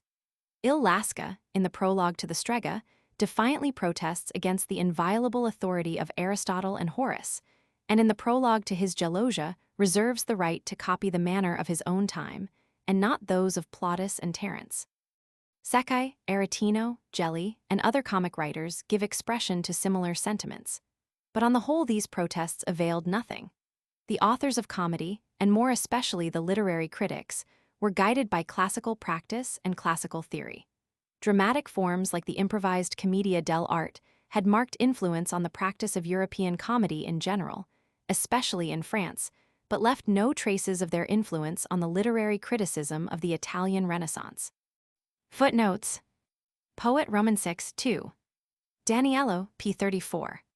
Cf. Horace Ars Poet, 182 SQ. Giraldi Cintio Roman 2, 6. Ibid Roman 2, 30. Cited by Butcher, p. 220. Poet Roman 4, 7. Maggie, p. 64. Maggie, p. 154. Butcher, p. 220 SQ. Butcher, p. 219, N1 Muller, Roman 2. 394, attempts to harmonize the definition of Theophrastus with that of Aristotle. Egger Hist, De la Critique, p. 344 and 2. Clota I-29, cf. Antiphanes cited by Egger, p. 72. Clota, p. 30. Etymol Roman 8, 7, 6. Etymol Roman 18, 45 and 46. Clota, p. 28, and p. 31 SQ. Epist, Xi 10, cf. Gelli's Lectures on the Divine Comedy ed. Negroni, 1887, I 37 SQ. Poet Roman 9, 5, 9. Giraldi Cintio Roman 2, 14. Giraldi Cintio Roman 2, 20. Poet Xi 6. Ars Poet, 182 188. Giraldi Cintio Roman 2, 119. Scaliger Poet, I 6. Scaliger I11, Roman 3, 96. Ibid Roman 6, 6. Ibid Roman 3, 96. Ibid I13. De Poeta, p43 SQ. Ibid p173. Cf. Milton's phrase, vain and amatorious poem. Dacier, 1692, p Roman 17. Poet Roman 6, 19. Poet Roman 14, 1. Castelvetro, Poetica p30. Castelvetro, Poetica pp. 22, 23. Ibid p57. Castelvetro, Poetica pp. 35, 36.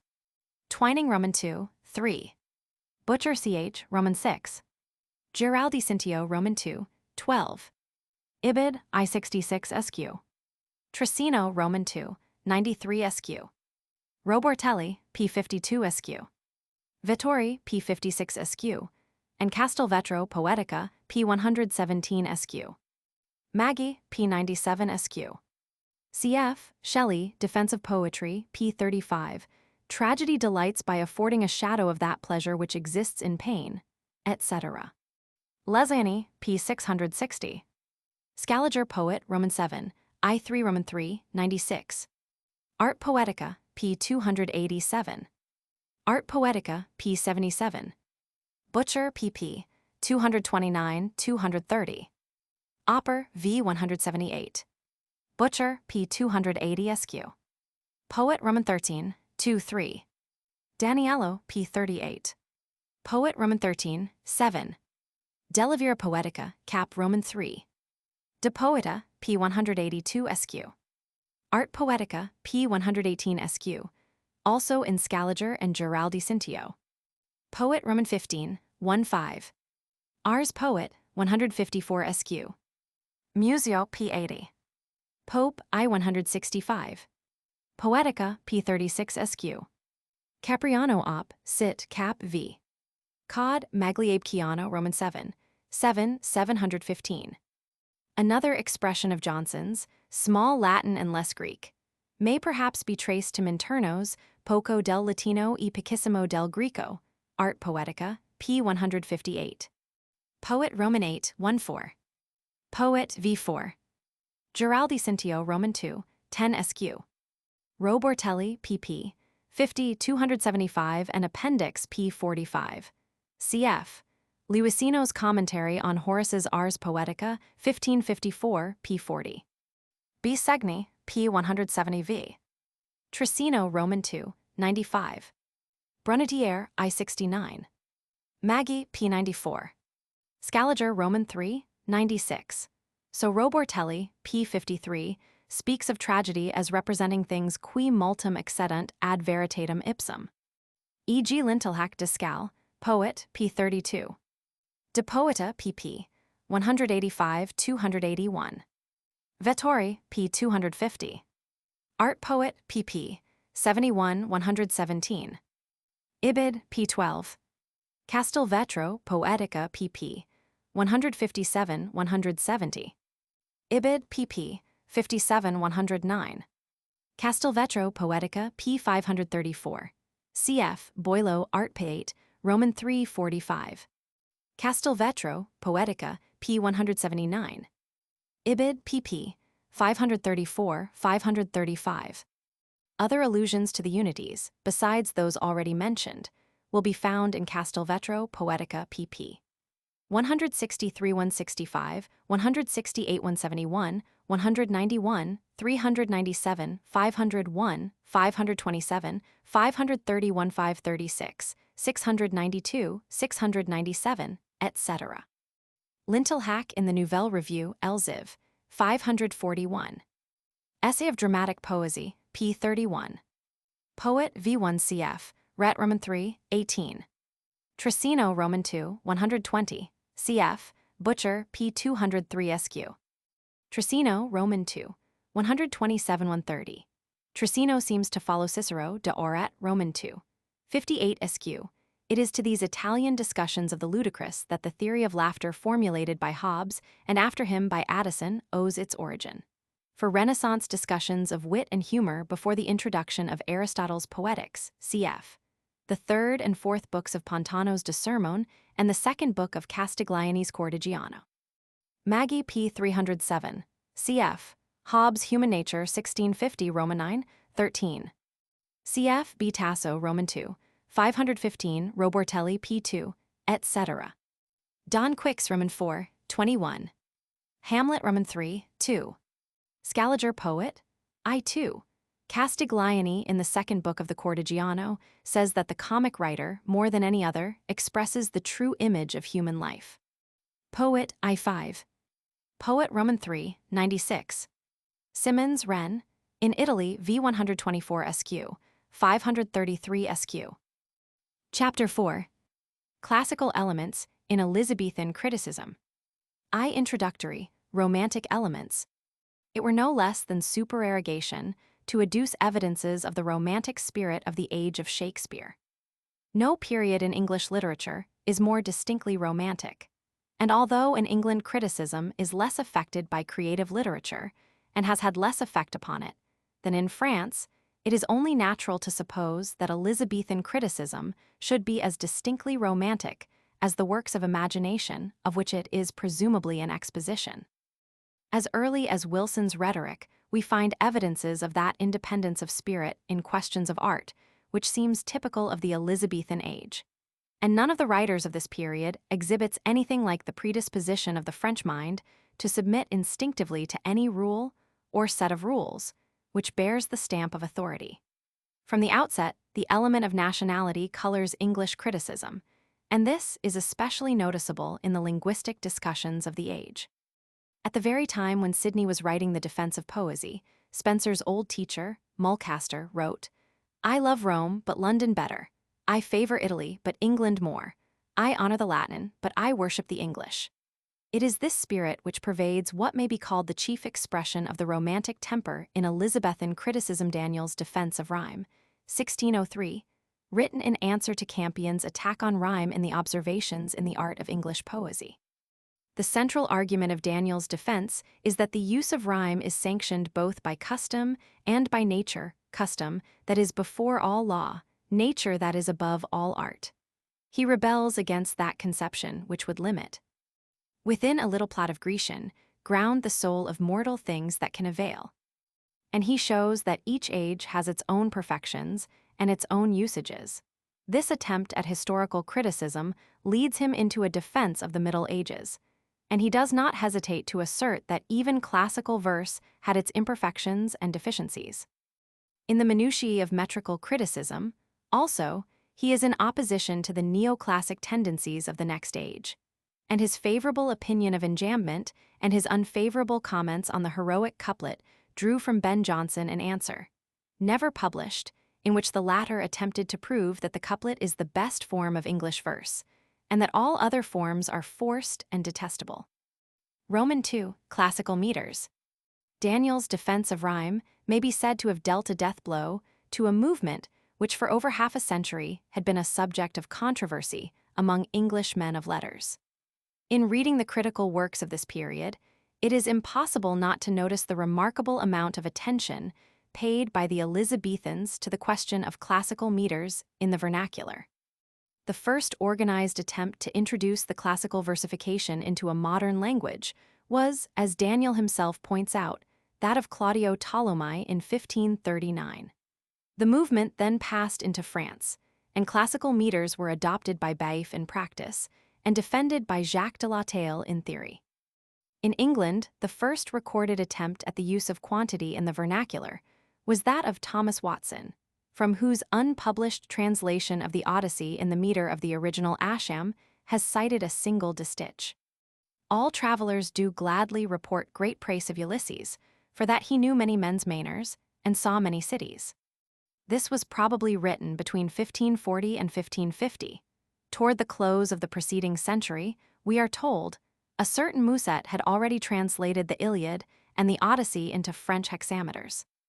Ascham was the first critical champion of the use of quantity in English verse. Rhyme, he says, was introduced by the Goths and Huns at a time when poetry and learning had ceased to exist in Europe, and Englishmen must choose either to imitate these barbarians or to follow the perfect Grecians. He acknowledges that the monosyllabic character of the English language renders the use of the dactyl very difficult, for the hexameter doth rather trot and hobble than run smoothly in our English tongue. But he argues that English will receive the Carmen iambicum as naturally as Greek or Latin. He praises Surrey's blank verse rendering of the fourth book of the Aeneid, but regrets that, in disregarding quantity, it falls short of the perfect and true versifying. An attempt to put Ascham's theories into practice was made by Thomas Blennerhassett in 1577, but the verse of his complaint of Cadwallader, though purporting to be a new kind of poetry, is merely an unrhymed Alexandrine.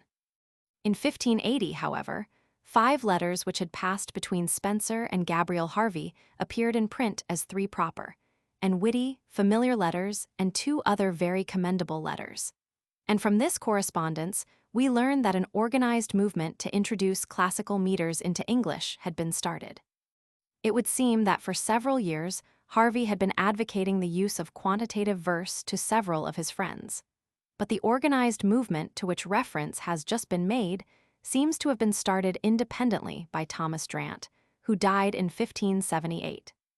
Drant had devised a set of rules and precepts for English classical verse, and these rules, with certain additions and modifications, were adopted by a coterie of scholars and courtiers, among them being Sidney, Dyer, Greville, and Spenser, who thereupon formed a society, the Areopagus, independent of Harvey, but corresponding with him regularly.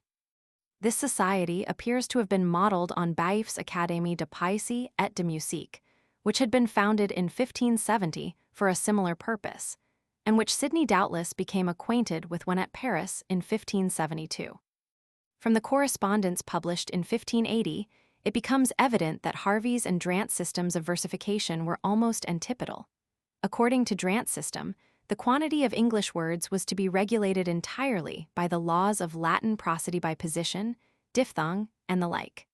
Thus, for example, the penult of the word carpenter was regarded as long by Drant because followed by 2 consonants. Harvey, who is unacquainted with Drant's rules before apprised of them by Spenser in the published letters, follows a more normal and logical system. To him, accent alone is the best of quantity, and the law of position cannot make the penult of carpenter or majesty long. The Latin is no rule for us, says Harvey, and often where position and diphthong fall together, as in the penult of merchandise, we must pronounce the syllable short. In all such matters, the use, custom, propriety, or majesty of our speech must be accounted the only infallible and sovereign rule of rules. It was not, then, Harvey's purpose to Latinize our tongue. His intention was apparently twofold: to abolish rhyme and to introduce new meters into English poetry. Only a few years before, Gascoigne had lamented that English verse had only one form of meter, the iambic. Harvey, in observing merely the English accent, can scarcely be said to have introduced quantity into our verse, but was simply adapting new meters, such as dactyls, trochees, and spondees, to the requirements of English poetry. Drant's and Harvey's rules therefore constitute 2 opposing systems. According to the former, English verse is to be regulated by Latin prosody regardless of accent. According to the latter, by accent regardless of Latin prosody. By neither system can quantity be successfully attempted in English, and a distinguished classical scholar of our own day has indicated what is perhaps the only method by which this can be accomplished. This method may be described as the harmonious observance of both accent and position, all accented syllables being generally accounted long, and no syllable which violates the Latin law of position being used when a short syllable is required by the scansion. These 3 systems, with more or less variation, have been employed throughout English literature. Drant's system is followed in the quantitative verse of Sidney and Spenser. Harvey's method is that employed by Longfellow in Evangeline, and Tennyson's beautiful classical experiments are practical illustrations of the method of Professor Robinson Ellis. In 1582, Richard Stanihurst published at Leyden a translation of the first 4 books of the Aeneid into English hexameters. From Ascham, he seems to have derived his inspiration, and from Harvey his metrical system. Like Harvey, he refuses to be bound by the laws of Latin prosody and follows the English accent as much as possible. But in one respect his translation is unique. Harvey, in his correspondence with Spencer, had suggested that the use of quantitative verse in English necessitated the adoption of a certain uniformity in spelling, and the curious orthography of Stanihurst was apparently intended as a serious attempt at phonetic reform. Spelling reform had been agitated in France for some time, and in Baïf's Étrennes de Païsi Francos, 1574, we find French quantitative verse written according to the phonetic system of Ramus. Webb's discourse of English poetry is really a plea in favor of quantitative verse. His system is based primarily on Latin prosody, but reconciled with English usage. The Latin rules are to be followed when the English and Latin words agree, but no word is to be used that notoriously impugns the laws of Latin prosody, and the spelling of English words should, when possible, be altered to conform to the ancient rules. The difficulty of observing the law of position in the middle of English words may be obviated by change in spelling, as in the word mournfully, which should be spelled mournfully. But where this is impossible, the law of position is to be observed, despite the English accent, as in royalty. Unlike Ascham, Webb regards the hexameter as the easiest of all classical meters to use in English. Putnam is not averse to the use of classical meters, but as a conservative, he considers all sudden innovations dangerous. The system he adopts is not unlike Harvey's. Sidney's original enthusiasm for quantitative verse soon abated.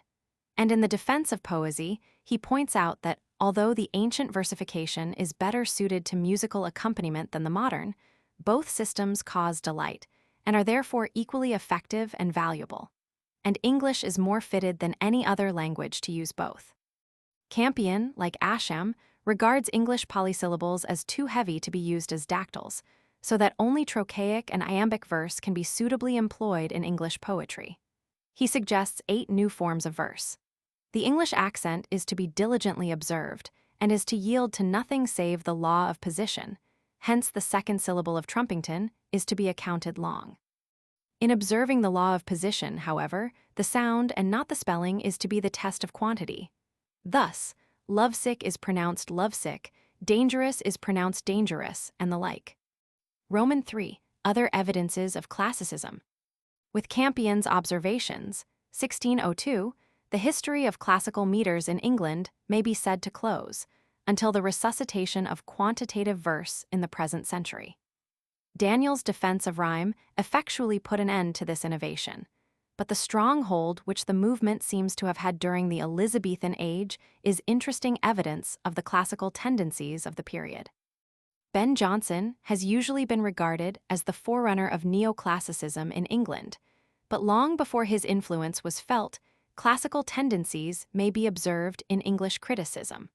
Thus, Ascham's conservatism and aversion to singularity in matters of art are distinctly classical.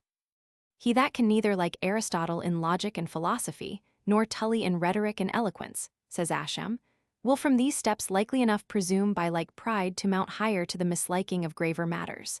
That is, either in religion to have a dissentious head, or in the commonwealth to have a factious heart. His insistence that it is no slavery to be bound by the laws of art, and the stress he lays on perfection of style, are no less classical. Similar tendencies may be observed in the writers that follow Ascham. Harvey's strictures on the Fairy Queen were inspired by 2 influences.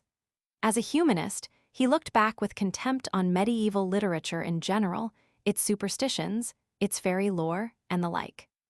As a classicist in art, he preferred the regular, or classic, form of the epic to the romantic, or irregular form, and his strictures may be compared in this respect with those of Bembo on the Orlando or those of Salviati on the Jerusalem. So Harrington attempts to make the Orlando chime with the laws of Aristotle, and Sidney attempts to force these laws on the English drama. So also Sidney declares that genius, without art, imitation, and exercise, is as nothing, and censures his contemporaries for neglecting artificial rules and imitative patterns. So Webb attempts to find a fixed standard or criterion by which to judge good and bad poets, and translates Fabricius's summary of the rules of Horace as a guide for English poetry. English criticism, therefore, may be said to exhibit classical tendencies from its very beginning. But it is nonetheless true that before Ben Jonson there was no systematic attempt to force, as it were, the classic ideal on English literature. In Spain, as has been seen, Juan de la Cuva declared that poetry should be classical and imitative, while the drama should be romantic and original. Sidney, on the contrary, sought to make the drama classical, while allowing freedom of imagination and originality of form to the non-dramatic poet. Ben Jonson was the first complete and consistent English classicist, and his classicism differs from that of the succeeding age rather in degree than in kind. Bacon's assertion that poetry is restrained in the measure of words, but in all other points extremely licensed, is characteristic of the Elizabethan point of view. The early critics allowed extreme license in the choice and treatment of material, while insisting on strict regularity of expression. Thus, Sidney may advocate the use of classical meters, but this does not prevent him from celebrating the freedom of genius and the soaring heights of the imagination. There is nothing of these things in Ben Jonson. He, too, celebrates the nobility and power of poetry and the dignity of the poet's office, but nowhere does he speak of the freedom of the imagination or the force of genius. Literature for him was not an expression of personality, not a creation of the imagination, but an image of life, a picture of the world. In other words, he effected what may be called an objectification of the literary ideal. In the second place, this image of life can be created only by conscious effort on the part of the artist. For the creation of great poetry, genius, exercise, imitation, and study are all necessary, but to these art must be added to make them perfect, for only art can lead to perfection. It is this insistence on art as a distinct element, almost as an end in itself, that distinguishes Jonson from his predecessors. And nowhere is his ideal of art expressed as pithily as in the address to the reader prefixed to The Alchemist, 1612. In poetry, especially in plays, the concupiscence of dances and of antics so reigneth as to run away from nature and be afraid of her is the only point of art that tickles the spectators. But how out of purpose and place do I name art, when the professors are grown so obstinate contemners of it, and presumers on their own naturals as they are deriders of all diligence that way, and by simple mocking at the terms, when they understand not the things, think to get off wittily with their ignorance. Nay, they are esteemed the more learned, and sufficient for this, by the many, through their excellent vice of judgment. For they commend writers as they do fencers or wrestlers, who, if they come in robustiously and put for it with a great deal of violence, are received for the braver fellows, when many times their own rudeness is the cause of their disgrace, and a little touch of their adversary gives all that boisterous force the foil. I deny not but that these men, who always seek to do more than enough, may sometime happen on something that is good and great, but very seldom, and when it comes it doth not recompense the rest of their ill. But I give thee warning that there is a great difference between those that, to gain the opinion of copy, utter all they can, however unfitly, and those that use election and a mean. For it is only the disease of the unskilful to think rude things greater than polished, or scattered more numerous than composed. Literature, then, aims at presenting an image of life through the medium of art, and the guide to art, according to Jonson, is to be found in the rules of criticism.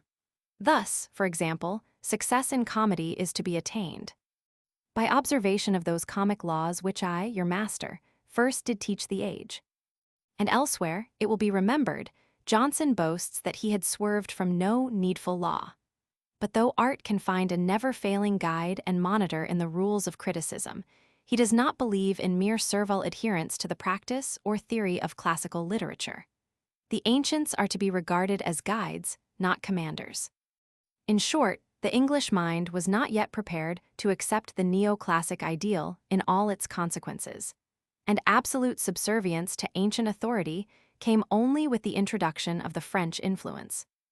This is, perhaps, best indicated by the history of Aristotle's influence in English criticism from Ascham to Milton. The first reference to the Poetics in England is to be found in Ascham's Schoolmaster.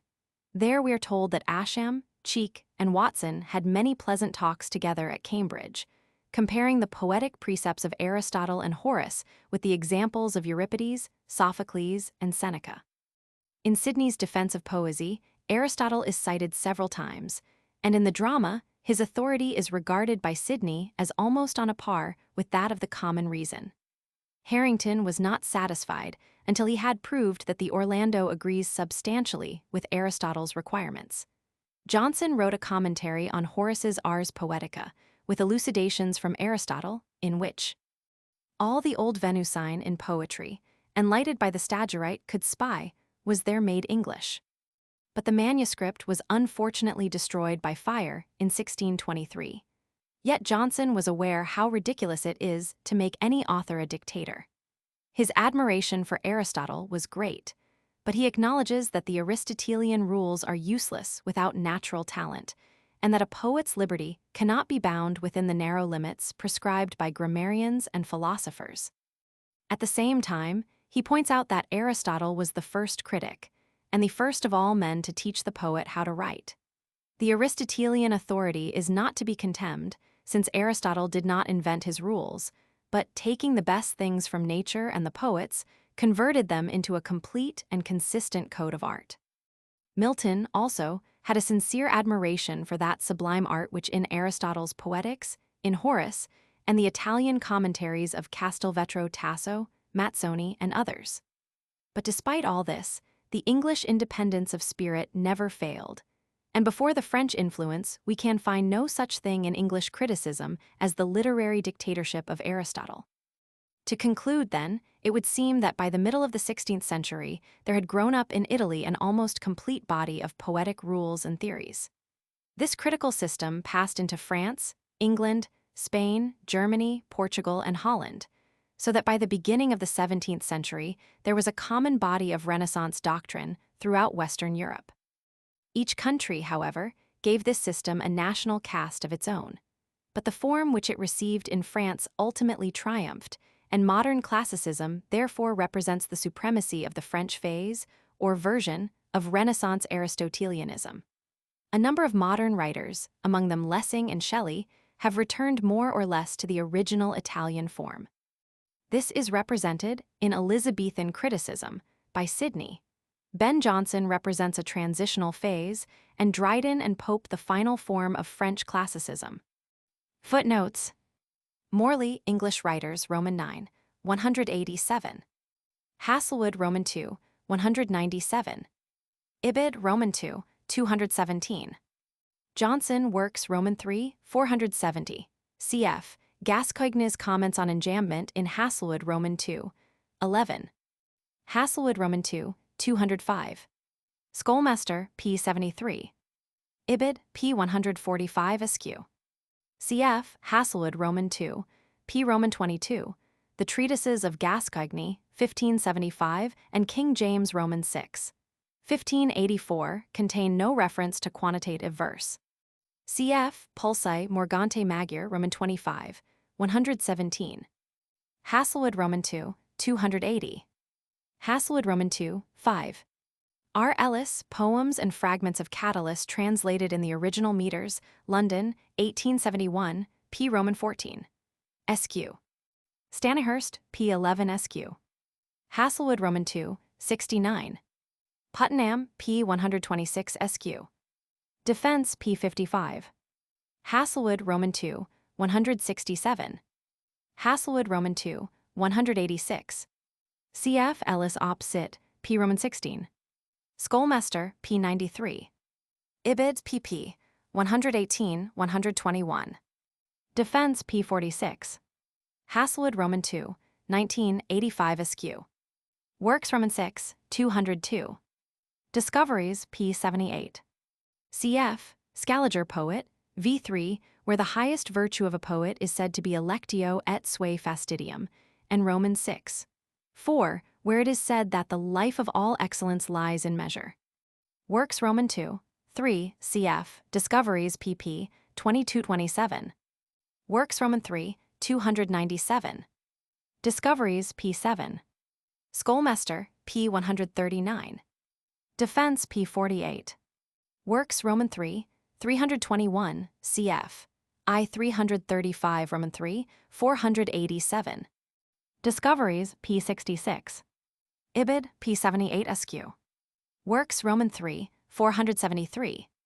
The chapter on poetry in Peacham's Complete Gentleman 1622, is interesting chiefly because of its indebtedness to Scaliger, who is called by Picham, p. 91, the prince of all learning and the judge of judgments, the divine Julius Caesar Scaliger.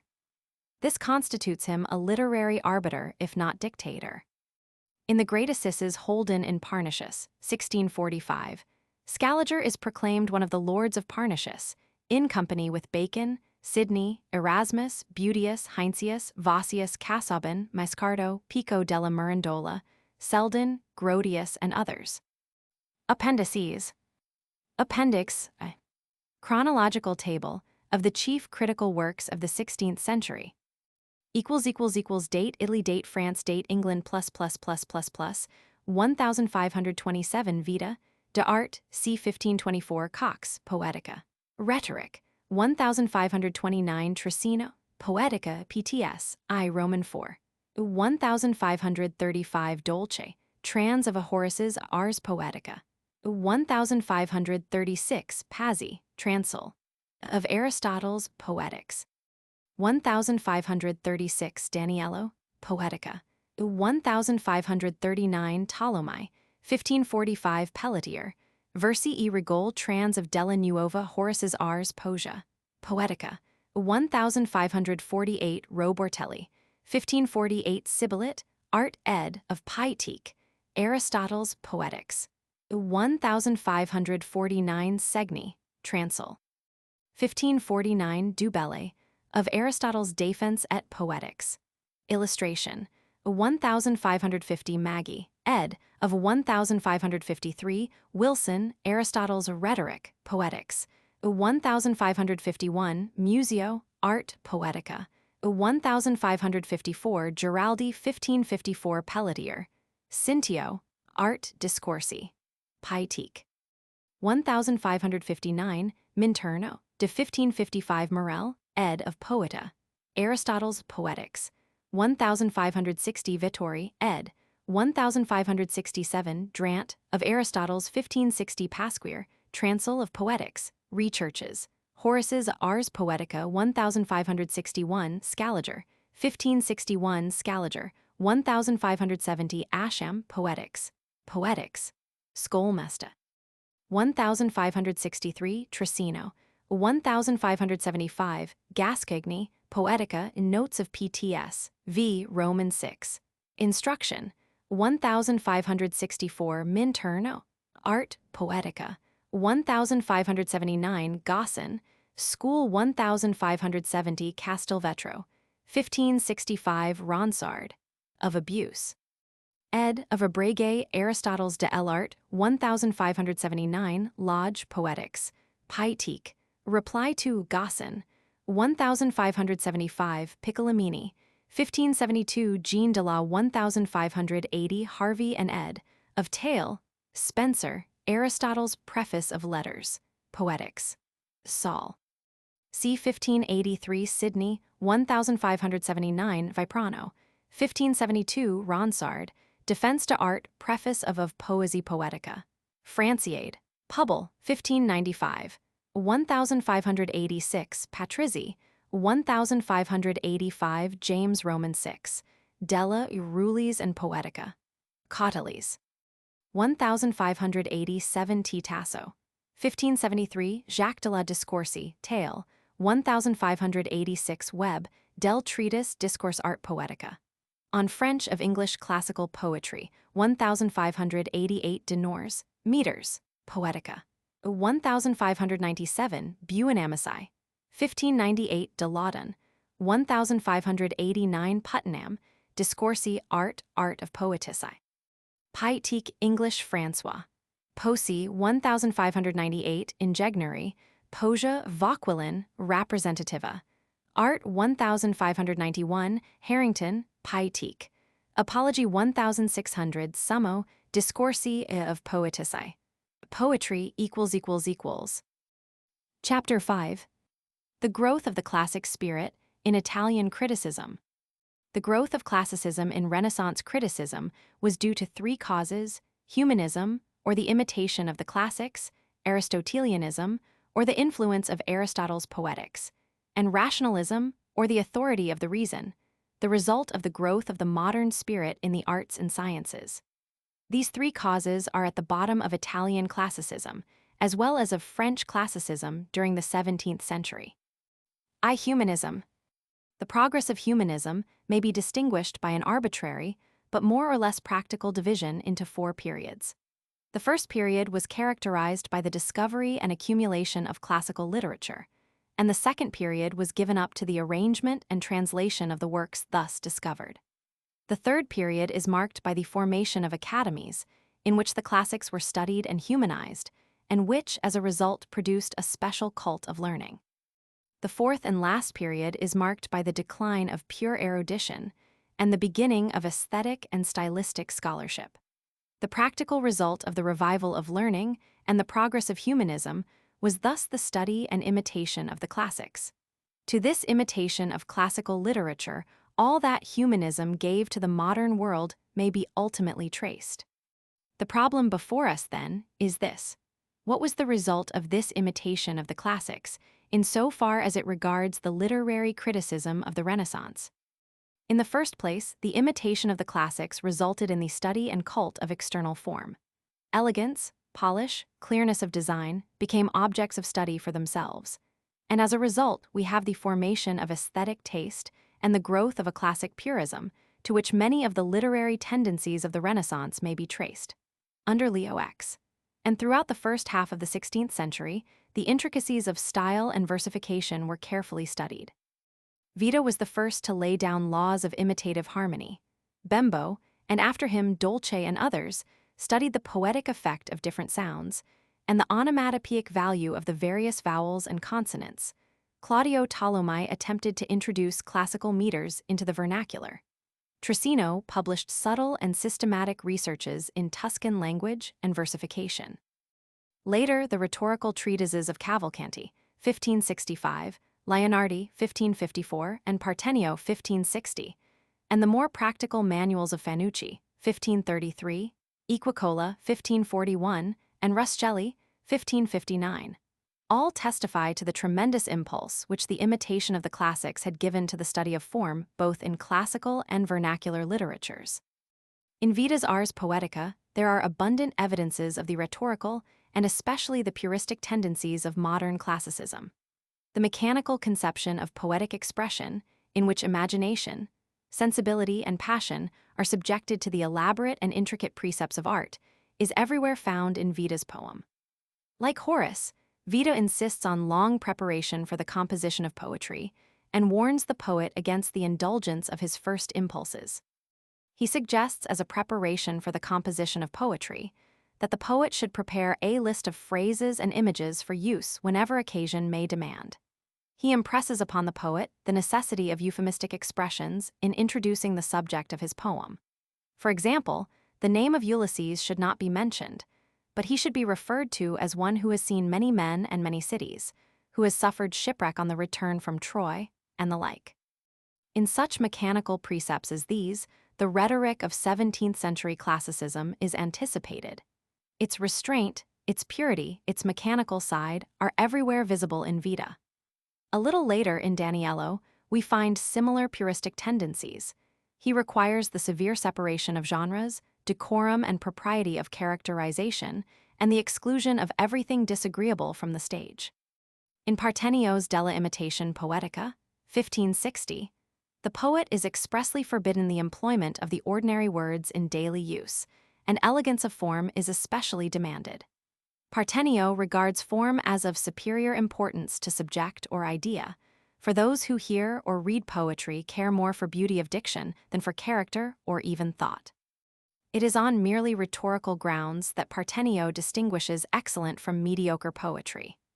The good poet, unlike the bad one, is able to give splendor and dignity to the most trivial idea by means of adornments of diction and disposition. This conception seems to have particularly appealed to the Renaissance, and Tasso gives expression to a similar notion when he calls it the poet's noblest function to make of old concepts new ones, to make of vulgar concepts noble ones, and to make common concepts his own. In a higher and more ideal sense, poetry, according to Shelley, makes familiar objects be as if they were not familiar. It is in keeping with this rhetorical ideal of classicism that Scaliger makes electio et sui fastidium the highest virtues of the poet. All that is merely popular, plebeian, in thought and expression is to be minutely avoided, for only that which proceeds from solid erudition is proper to art. The basis of artistic creation is imitation and judgment, for every artist is at bottom somewhat of an echo. Grace, decorum, elegance, splendor are the chief excellences of poetry, and the life of all excellence lies in measure. That is, moderation and proportion. It is in the spirit of this classical purism that Scaliger minutely distinguishes the various rhetorical and grammatical figures, and carefully estimates their proper place and function in poetry. His analysis and systematization of the figures were immediately accepted by the scholars and grammarians of his time, and have played a large part in French education ever since.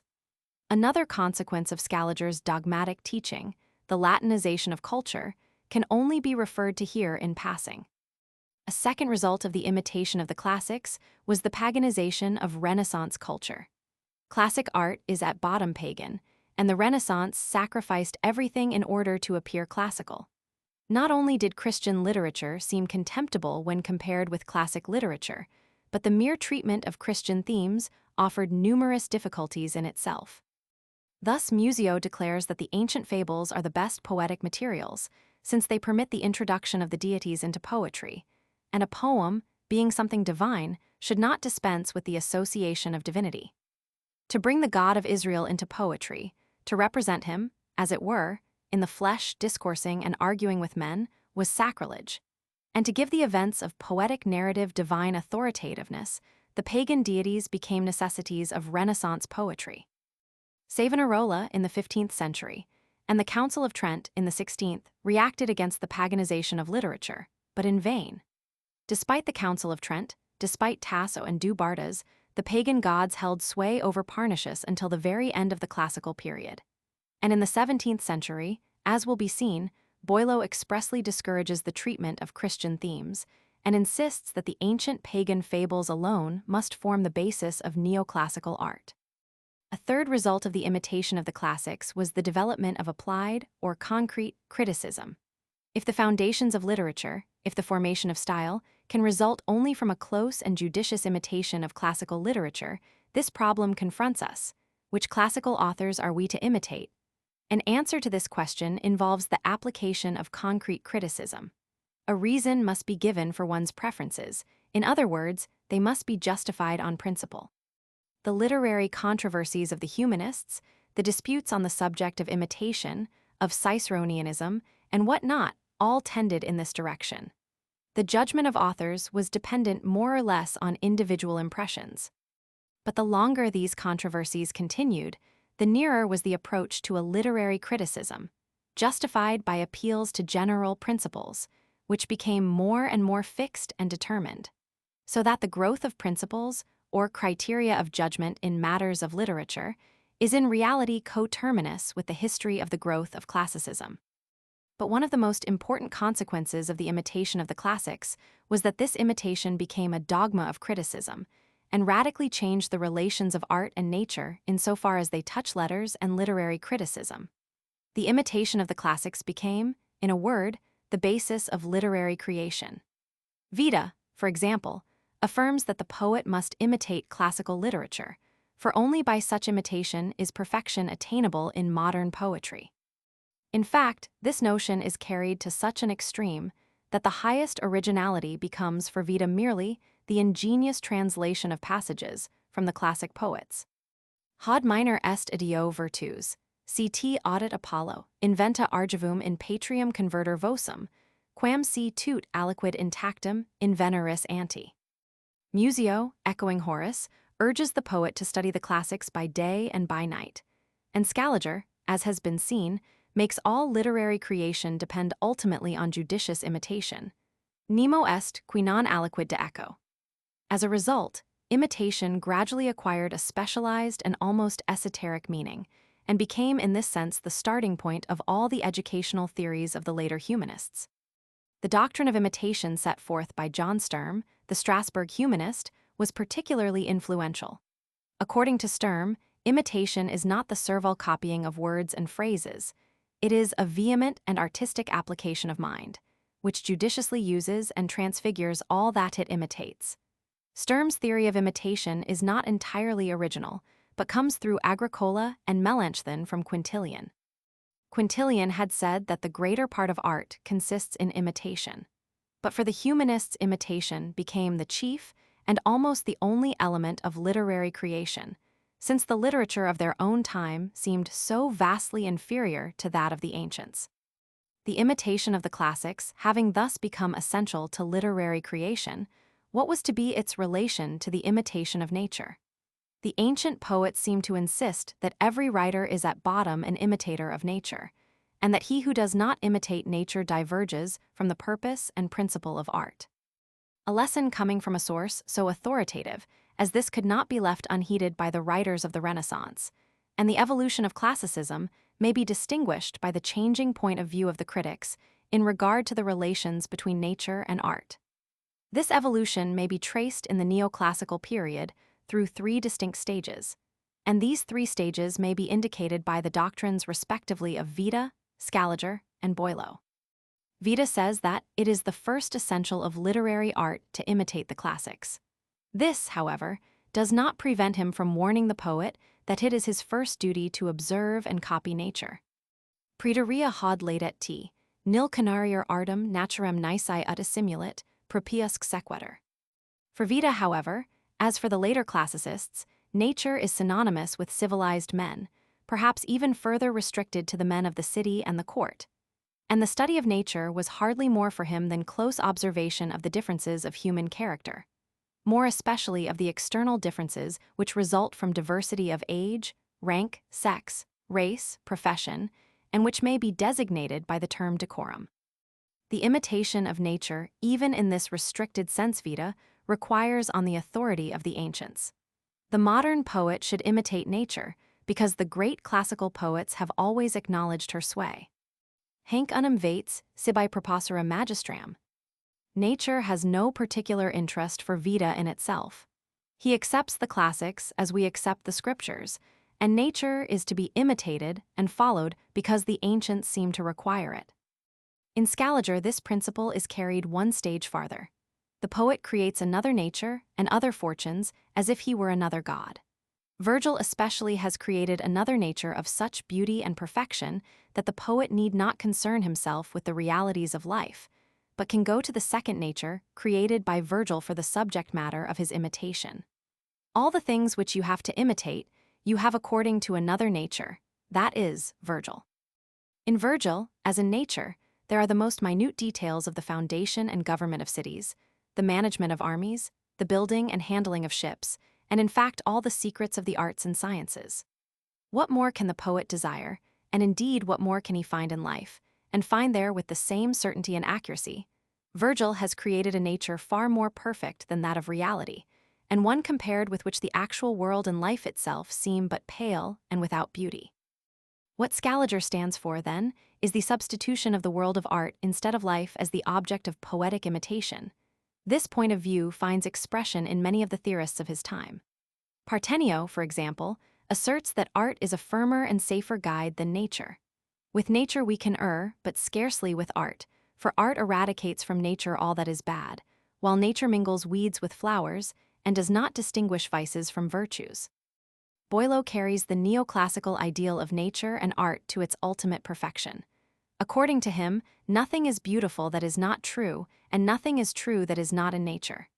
Truth, for classicism, is the final test of everything, including beauty, and hence to be beautiful poetry must be founded on nature.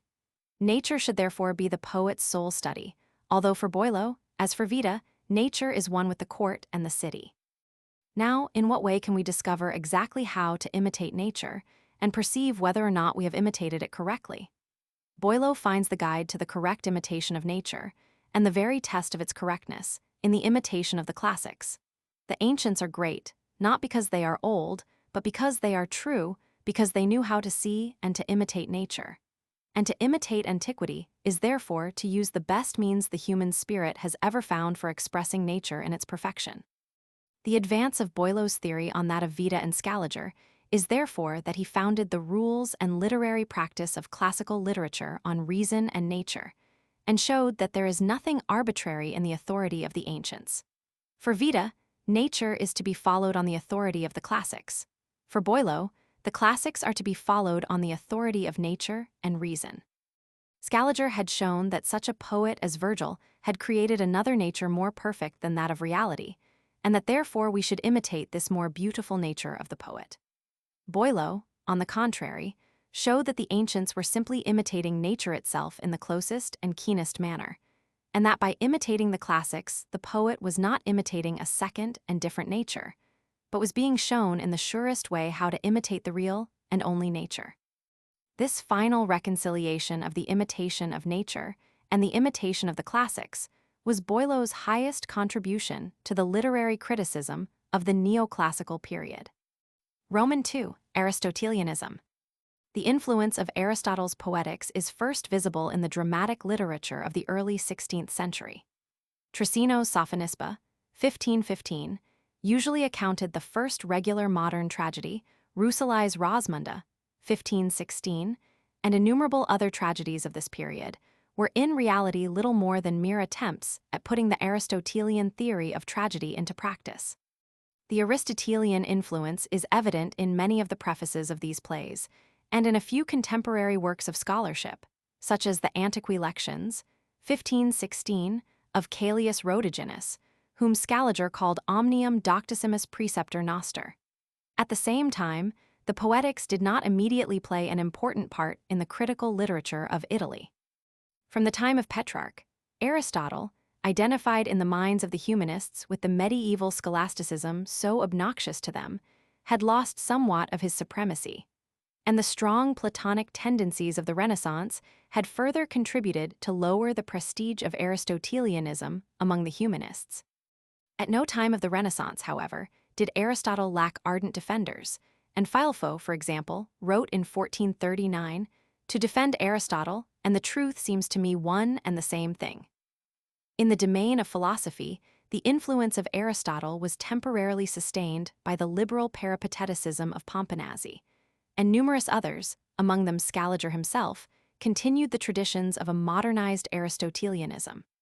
From this time, however, Aristotle's position as the supreme philosopher was challenged more and more, and he was regarded by the advanced thinkers of the Renaissance as the representative of the medieval obscurantism that opposed the progress of modern scientific investigation. But whatever of Aristotle's authority was lost in the domain of philosophy was more than regained in the domain of literature.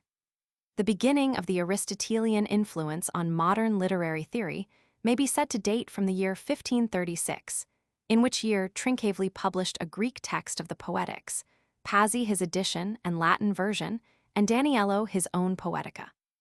Pazzi's son, in dedicating his father's posthumous work, said that in the Poetics, the precepts of poetic art are treated by Aristotle as divinely as he has treated every other form of knowledge.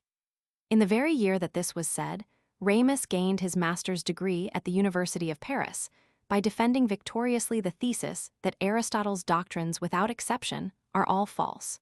The year 1536 may therefore be regarded as a turning point in the history of Aristotle's influence. It marks the beginning of his supremacy in literature and the decline of his dictatorial authority in philosophy. Between the year 1536 and the middle of the century, the lessons of Aristotle's Poetics were being gradually learned by the Italian critics and poets. By 1550, the whole of the Poetics had been incorporated in the critical literature of Italy, and Fracastoro could say that Aristotle has received no less fame from the survival of his Poetics than from his philosophical remains. According to Bartolomeo Rixai, in a letter to Prince Alfonso, son of Hercules Roman II, Duke of Ferrara, Maggi was the first person to interpret Aristotle's Poetics in public. These lectures were delivered some time before April 1549. As early as 1540, Bartolomeo Lombardi, the collaborator of Maggi in his commentary on the Poetics, had intended to deliver public lectures on the Poetics before a Paduan academy, but died before accomplishing his purpose. Numerous public readings on the subject of Aristotle and Horace followed those of Maggi, among them those by Varchai, Giraldi Cintio, Luisino, and Tryphone Gabrieli, and the number of public readings on topics connected with literary criticism and on the poetry of Dante and Petrarch increased greatly from this time. The number of commentaries on the Poetics itself, published during the 16th century, is really remarkable.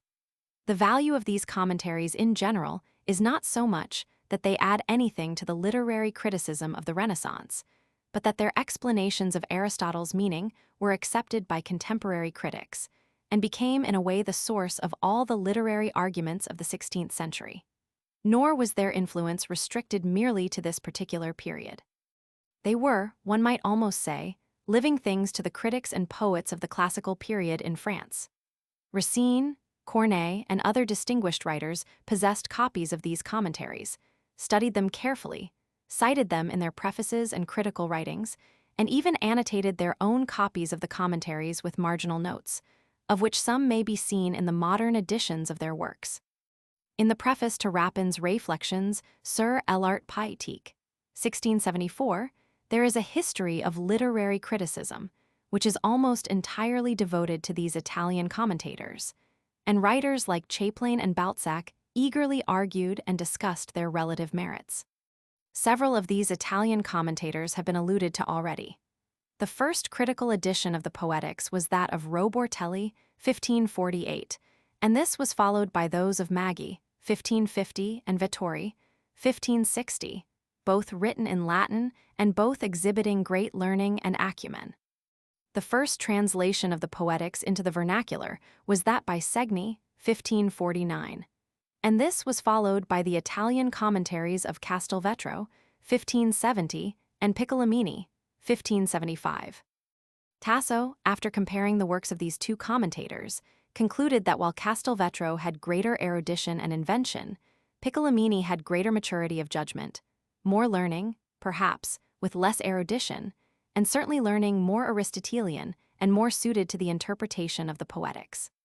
The two last sections of Trissino's Poetica, published in 1563, are little more than a paraphrase and transposition of Aristotle's treatise. But the curious excesses into which admiration of Aristotle led the Italian scholars may be gathered from a work published at Milan in 1576, an edition of the Poetics expounded in verse, Baldini's Ars Poetica Aristotelis Versibus Exposita. The Poetics was also adapted for use as a practical manual for poets and playwrights in such works as Riccoboni's brief Compendium Artis Poetici Aristotelis ad usum Conficendorum Pomatum, 1591. The last of the great Italian commentaries on the Poetics to have a general European influence was perhaps Bini's, published in 1613, but this carries us beyond the confines of the century. Besides the published editions, translations, and commentaries, many others were written which may still be found in MS, in the libraries of Italy. Reference has already been made to Salviati's, 1586.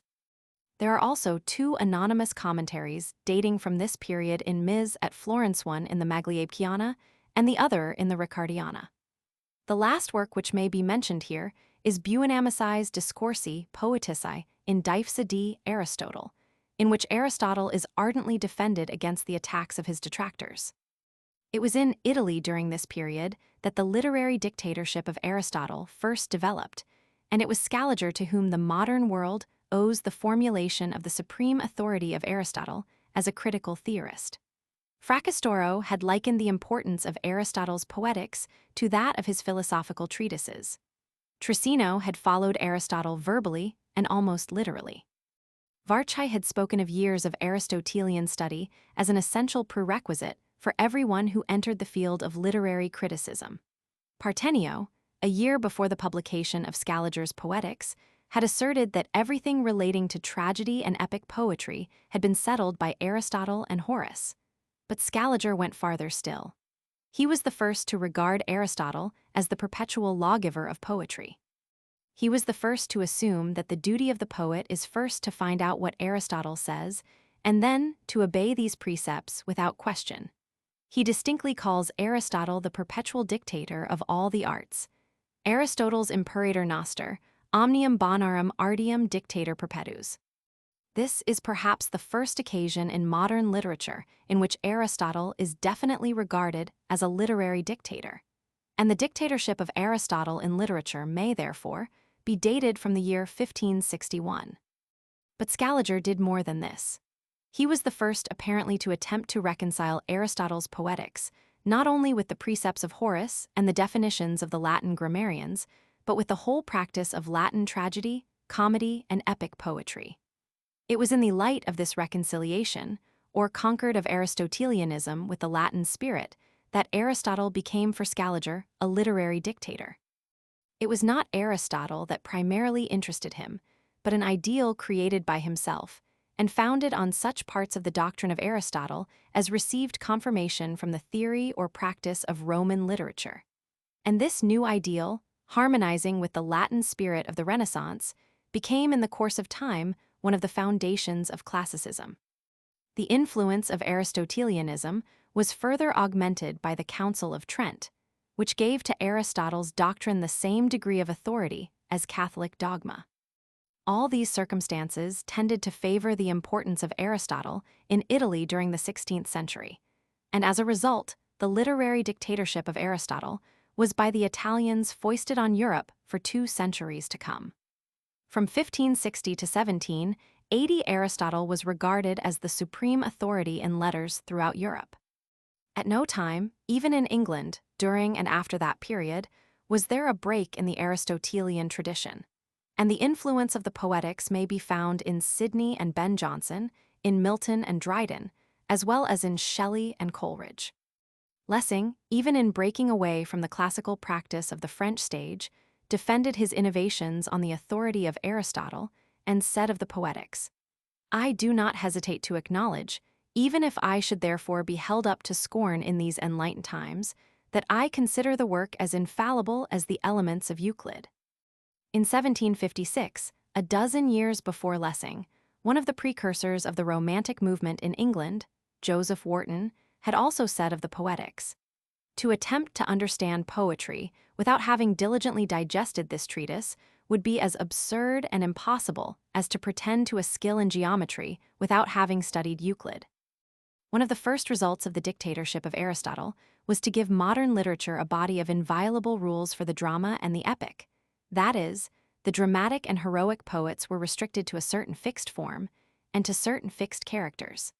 Classical poetry was of course the ideal of the Renaissance, and Aristotle had analyzed the methods which these works had employed. The inference seems to have been that by following these rules, a literature of equal importance could be created. These formulae were at the bottom of classical literature, and rules which had created such literatures as those of Greece and Rome could hardly be disregarded. As a result, these rules came to be considered more and more as essentials, and finally, almost as the very tests of literature. And it was in consequence of their acceptance as poetic laws that the modern classical drama and epic arose. The first modern tragedies and the first modern epics were hardly more than such attempts at putting the Aristotelian rules into practice. The cult of form during the Renaissance had produced a reaction against the formlessness and invertebrate character of medieval literature. The literature of the Middle Ages was infinitely inferior to that of the ancients. Medieval literature lacked form and structure. Classical literature had a regular and definite form. Form then came to be regarded as the essential difference between the perfect literatures of Greece and Rome and the imperfect and vulgar literature of the Middle Ages. And the deduction from this was that, to be classical, the poet must observe the form and structure of the classics. Minturno indeed says that the precepts given of old by the ancient masters, and now repeated by me here, are to be regarded merely as common usage, and not as inviolable laws which must serve under all circumstances. But this was not the general conception of the Renaissance. Musio, for example, specifically says, "Quest leg ch, io scrivo e questi esempi scion, letter, alciu dire perpetua norma." And in another place he speaks of a precept he has given as vera firma e inevitabile leg. Scaliger goes still further than this, for according to him, even the classics themselves are to be judged by these standards and rules. "It seems to me," says Scaliger, "that we ought not to refer everything back to Homer, just as though he were the norm, but Homer himself should be referred to the norm." In the modern classical period somewhat later, these rules were found to be based on reason. These rules of old, discovered not devised, are nature still, but nature methodized. But during the Renaissance, they were accepted ex cathedra from classical literature. The formulation of a fixed body of critical rules was not the only result of the Aristotelian influence. One of the most important of these results, as has appeared, was the rational justification of imaginative literature. With the introduction of Aristotle's Poetics into modern Europe, the Renaissance was first able to formulate a systematic theory of poetry, and it is therefore to the rediscovery of the Poetics that we may be said to owe the foundation of modern criticism. It was on the side of Aristotelianism that Italian criticism had its influence on European letters, and that this influence was deep and widespread, our study of the critical literatures of France and England will in part show. The critics with whom we have been dealing are not merely dead provincial names. They influenced, for 2 whole centuries, not only France and England, but Spain, Portugal, and Germany as well. Literary criticism, in any real sense, did not begin in Spain until the very end of the 16th century, and the critical works that then appeared were wholly based on those of the Italians. Rengiffo's Art Poetica Espanola, 1592, in so far as it deals with the theory of poetry, is based on Aristotle, Scaliger, and various Italian authorities, according to the author's own acknowledgement. Pinciano's Philosophia Antigua Poetica, 1596, is based on the same authorities. Similarly, Cascales in his Tablas Poeticas, 1616, gives as his authorities Minturno, Giraldi Cintio, Maggi, Riccoboni, Castelvetro, Robortelli, and his own countryman Pinciano. The sources of these and all other works written at this period are Italian, and the following passage from the Ejemplar Poetico, written about 1606 by the Spanish poet Juan de la Cuva, is a good illustration not only of the general influence of the Italians on Spanish criticism, but of the high reverence in which the individual Italian critics were held by Spanish men of letters. De los primerstein Horacio el Pusto, en numos y estilo sobrano, qual en su art al mundo es manifesto. Escaligero hace el paso leno con general encenimiento y guía, lo mismo el docto Cintio y biperano. Maranta es ejemplar de la poesia vid el norte, pontano el ornamento, la luz minterno qual el sol del dia. Acuden to dus a calmer sus vasos, al oceano sacro de stagira, don si affirman los dudosos pasos, si eterniza la trampa y tierna lira. The influence of the Italians was equally great in Germany. From Fabricius to Oppitz, the critical ideas of Germany were almost all borrowed, directly or indirectly, from Italian sources. Fabricius in his De Re Poetica, 1584, acknowledges his indebtedness to Minturno, Partenio, Pontanus, and others, but above all to Scaliger. And most of the critical ideas by which Oppitz renovated modern German literature go back to Italian sources, through Scaliger, Ronsard, and Daniel Heinsius. No better illustration of the influence of the Italian critics upon European letters could be afforded than that given by Oppitz's Buch von der Deutschen Poeterei. The influence of Italian criticism on the critical literature of France and England will be more or less treated in the remaining portions of this essay. It may be noted here, however, that in the critical writings of Lessing there is represented the climax of the Italian tradition in European letters, especially on the side of Aristotelianism. Shelley represents a similar culmination of the Italian tradition in England. His indebtedness to Sidney and Milton, who represent the Italian influence in the Elizabethan age, and especially to Tasso, whom he continually cites, is very marked. The debt of modern literature to Italian criticism is therefore not slight. In the half-century between Vida and Castelvetro, Italian criticism formulated 3 things: a theory of poetry, a rigid form for the epic, and a rigid form for the drama. These rigid forms for drama and epic governed the creative imagination of Europe for 2 centuries, and then passed away. But while modern aesthetics for over a century has studied the processes of art, the theory of poetry, as enunciated by the Italians of the 16th century, has not diminished in value, but has continued to pervade the finer minds of men from that time to this. Roman 3. Rationalism. The rationalistic temper may be observed in critical literature almost at the very beginning of the 16th century. This spirit of rationalism is observable throughout the Renaissance, and its general causes may be looked for in the liberation of the human reason by the Renaissance, in the growth of the sciences and arts, and in the reaction against medieval sacerdotalism and dogma. The causes of its development in literary criticism may be found not only in these, but in several other influences of the period. The paganization of culture, the growth of rationalistic philosophies, with their all-pervading influence on arts and letters, and moreover the influence of Horace's Ars Poetica, with its ideal of good sense, all tended to make the element of reason predominate in literature and in literary criticism. In vita, the three elements which are at the bottom of classicism, the imitation of the classics, the imitation of nature, and the authority of reason, may all be found. Reason is for him the final test of all things. Semper nudu rationis int res. The function of the reason in art is, first, to serve as a standard in the choice and carrying out of the design, a bulwark against the operation of mere chance, and secondly, to moderate the expression of the poet's own personality and passion, a bulwark against the morbid subjectivity which is the horror of the classical temperament. It has been said of Scaliger that he was the first modern to establish in a body of doctrine the principal consequences of the sovereignty of the reason in literature. That was hardly his aim, and certainly not his attainment. But he was, at all events, one of the first modern critics to affirm that there is a standard of perfection for each specific form of literature, to show that this standard may be arrived at a priori through the reason, and to attempt a formulation of such standard for each literary form. Est in omni rerum gener, unum primum ac rectum ad cuius tum norman, tum rationum caetera dirigenda sunt. This, the fundamental assumption of Scaliger's Poetics, is also one of the basic ideas of classicism.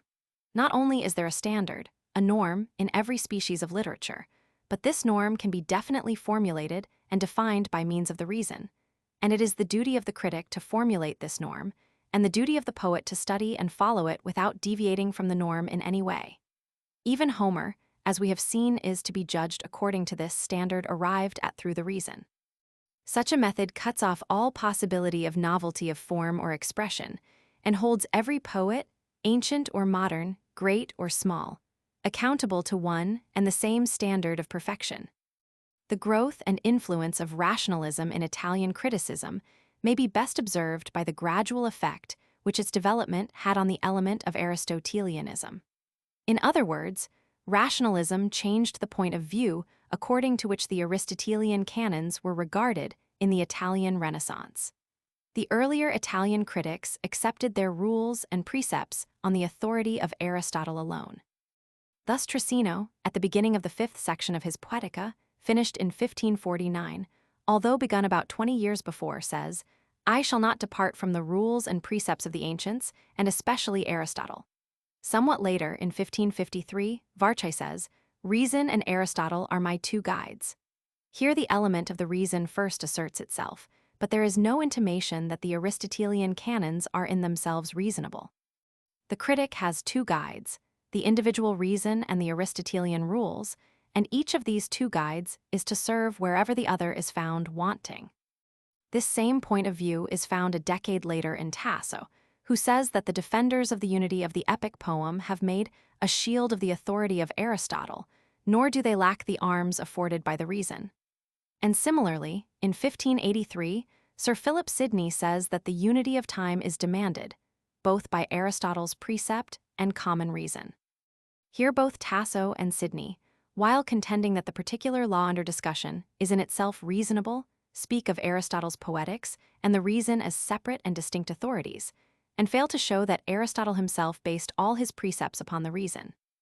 In Denors, a few years later, the development is carried one stage farther in the direction of the ultimate classical attitude, as when he speaks of reason and Aristotle's Poetics, which is indeed founded on naught save reason. This is as far as Italian criticism ever went. It was the function of neoclassicism in France, as will be seen, to show that such a phrase as reason and Aristotle is a contradiction in itself, that the Aristotelian canons and the reason are ultimately reducible to the same thing, and that not only what is in Aristotle will be found reasonable, but all that reason dictates for literary observance will be found in Aristotle. rationalism produced several very important results in literature and literary criticism during the 16th century. In the first place, it tended to give the reason a higher place in literature than imagination or sensibility. Poetry, it will be remembered, was often classified by Renaissance critics as one of the logical sciences, and nothing could be in greater accord with the neoclassical ideal than the assertion of Varchai and others that the better logician the poet is, the better he will be as a poet. Saint Beuve gives Scaliger the credit of having first formulated this theory of literature, which subordinates the creative imagination and poetic sensibility to the reason. But the credit or discredit of originating it does not belong exclusively to Scaliger. This tendency toward the apotheosis of the reason was diffused throughout the 16th century and does not characterize any individual author. The Italian critics of this period were the first to formulate the classical ideal that the standard of perfection may be conceived of by the reason, and that perfection is to be attained only by the realization of this standard. The rationalistic spirit also tended to set the seal of disapprobation on extravagances of any sort. Subjectivity and individualism came to be regarded more and more, at least in theory, as out of keeping with classical perfection. Clearness, reasonableness, sociableness were the highest requirements of art, and any excessive expression of the poet's individuality was entirely disapproved of. Man, not only as a reasonable being, but also as a social being, was regarded as the basis of literature. Boileau's lines. Quelles vers ni soyant pas vater eternal employ, cultives vos amis, soyez ham de foi, se puderter agréable et charmant dans un livre, il faut savoir encore et converser et vivre, were anticipated in Burney's Dialogo contra I Poeti, written in 1526, though not published until 1537. This charming invective is directed against the fashionable literature of the time, and especially against all professional poets. Writing from the standpoint of a polished and rationalistic society, Burney lays great stress on the fact that poetry is not to be taken too seriously, that it is a pastime, a recreation for cultured people, a mere bagatelle, and he professes to despise those who spend all their time in writing verses. The vanity, the uselessness, the extravagances, and the ribaldry of the professional poets receive his hearty contempt. Only those who write verses for pastime merit approbation. "Are you so stupid," he cries, "as to think that I call anyone who writes verses a poet, and that I regard such men as Vida Pontano, Bembo, Sannazaro as mere poets? I do not call anyone a poet, and condemn him as such, unless he does nothing but write verses, and wretched ones at that, and is good for nothing else. But the men I have mentioned are not poets by profession." Here the sentiments expressed are those of a refined and social age, the age of Louis Roman XIV. No less than that of Leo X. The irreligious character of neoclassic art may also be regarded as one of the consequences of this rationalistic temper. The combined effect of humanism, essentially pagan, and rationalism, essentially skeptical, was not favorable to the growth of religious feeling in literature. Classicism, the result of these two tendencies, became more and more rationalistic, more and more pagan, and in consequence, religious poetry in any real sense ceased to flourish wherever the more stringent forms of classicism prevailed. In Boileau, these tendencies result in a certain distinct antagonism to the very forms of Christianity in literature.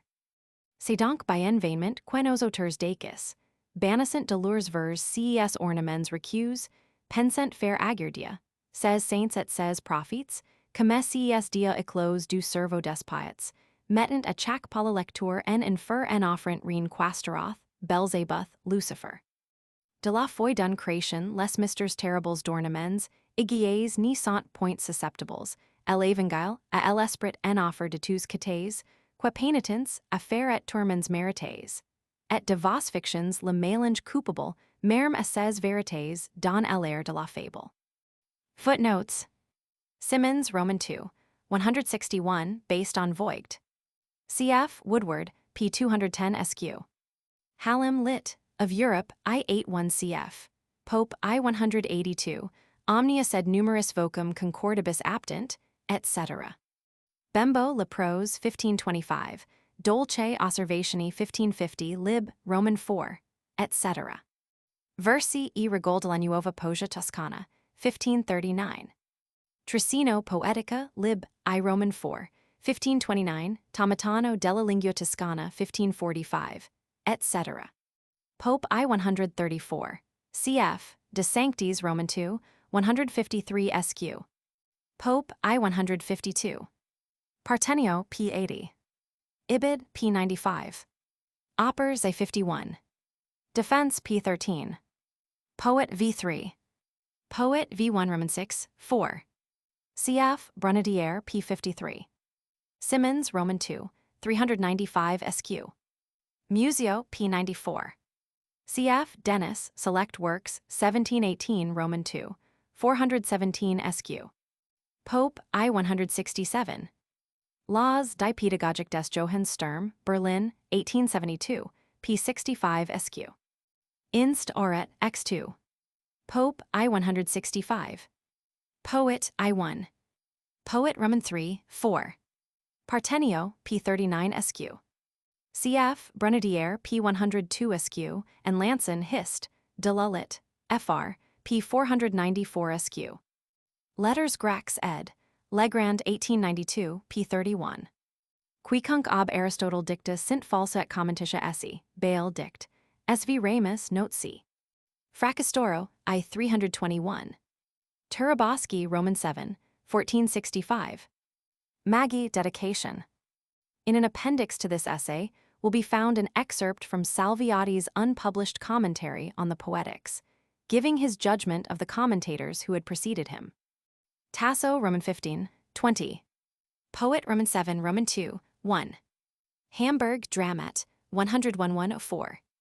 Essay on Pope, 3d ed., I 171. Art Poetica, p. 158. Museo pp. 81v, 76v. Poet, I 5. Pope, Essay on Criticism, 88. Viprano, author of De Poetica Libri 3, Antwerp, 1579. Maranta, author of L'Eleni Questions, Ball, 1564. 3 writers of the Renaissance bore this name. G. Pontano, the famous Italian humanist and Latin poet who died in 1503. P. Pontano, of Bruges, the author of an Ars Versificatoria, published in 1520.